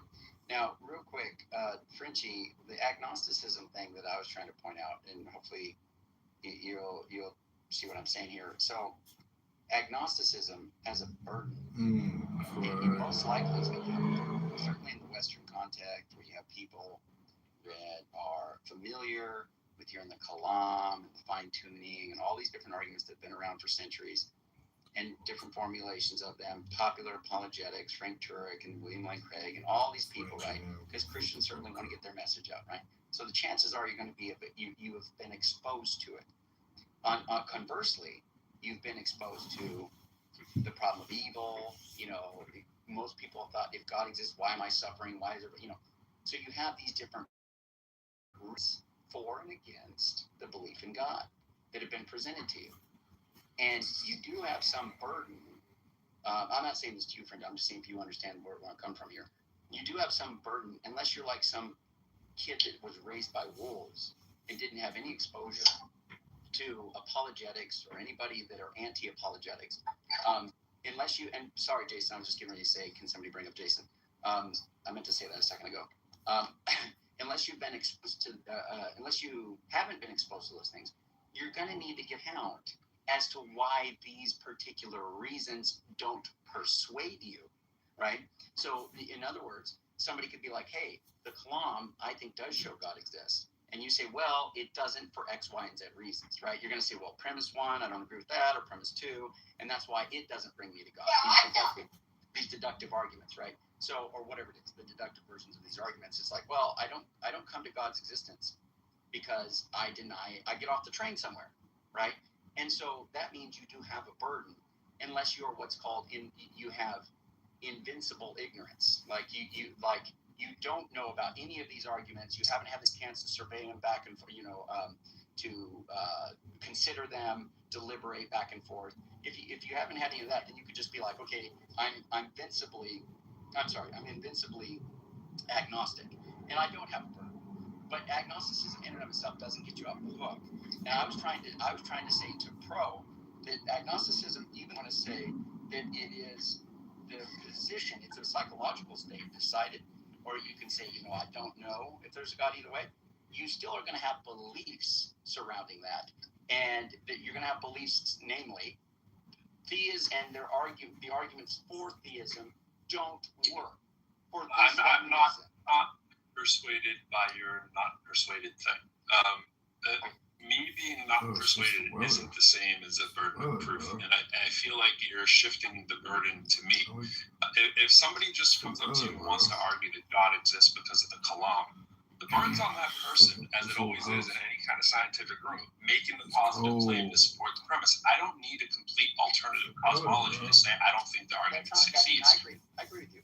Yeah, but just like if somebody says the defendant's guilty thing that we were talking about earlier, a jury doesn't need to solve the crime to say the evidence hasn't convinced me. I can just reject the argument. It's not the same thing as proving the opposite. Well, do you mean agnostic atheists have a burden? Because I think a true agnostic would just say, look, I think there's good arguments on both sides, and I just don't have like a basic position. But agnostic atheists, of course, they have. What I mean is dialectically, Frenchie, there is something about, and Piper's good at bringing this out, but there is something about in a dialogue with somebody. I would like to hear it. Just taking an agnostic position doesn't therefore mean that you shouldn't have something to be. Yes, it does. It just because I'm exposed to all kinds of stupid ideas all the time, right? And exposure doesn't create obligation for me. Like you're saying, I've heard the arguments, therefore I owe an explanation. Why? Not necessarily. I've heard I've heard in this room arguments for flat Earth, the homeopathic stuff and astrology and all this stuff. Just because you have an argument doesn't give me some kind of burden. In fact, I don't do it. I don't go debate flat earthers for that reason. I actually listen to them and tell them why they're being dumb on certain things, but I'm never in there trying to prove the Earth is the sphere. Why stop at Christianity, Andrew? Like if the exposures create some kind of burden, then all you Christians have a burden too. Because have you studied the Quran? Have you studied the Hindu metaphysics, the Deism, the reason why we don't believe those, or why we think that we don't have to? Why? Okay, so we could do that, right? But it's weird to do that across the board for everything and say, well, I need this person to give me a reason for not doing it. But why? Only notice what I said though, bro. Only if you've been exposed to it, bro. Only if you've been exposed to it. If you haven't been exposed to it, then obviously it's not reasonable to say remember when I said invincible ignorance, right? So if somebody has invincible ignorance, meaning they haven't had exposure to any of the arguments for a particular proposition, then no, you shouldn't be asking them, hey, what are the reasons you don't accept this particular proposition? You see when I go in your rooms, and I've debated people on Kalam or whatever, and you see how tired I get with this stuff, right? And how silly it is. And I don't want to be boastful here, but I dismiss those things like swatting flies, right? I don't find it entertaining to go into a room. Even if the Kalam worked perfectly, it gets you something like there's a cause of the universe. It doesn't get you Jesus or heaven. There's a big freaking gap between the first cause exists and Christianity. It's true. This is what I try to say to all the morons who do this stuff. An agnostic can simply walk up. You don't suddenly acquire a burden to explain the exact number just because you said I'm not convinced, right? It's like God exists. I can just say I don't know without that becoming some kind of competing theory. Also the case that you're not convinced that God doesn't exist. Yeah. Oh, I guess she's asking you. I didn't hear your what? Is it the case that you're not convinced that there is no God? Wait, there's double negative there. I'm not convinced. I know. You're not convinced that God exists. You've said that loads of times. But are you also not convinced that God doesn't exist? Yeah, I'm not convinced that God doesn't exist. All right. Yeah. Okay. You just seem pretty sure.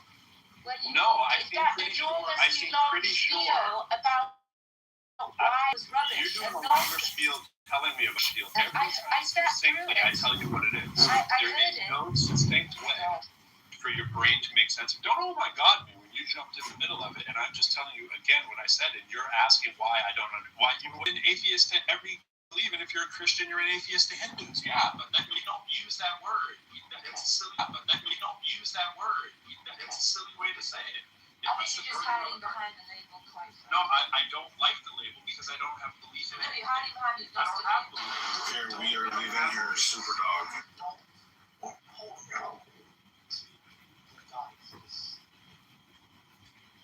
You don't believe in God exists. Yeah, right? You don't hold. I'm just I trying do not hold the belief that God exists, no. Nobody uses that word for anything else but religion. No, not religion. But religion. No, not religion. God. You don't believe. Yeah, God. You don't believe that God exists, but you don't know God exists.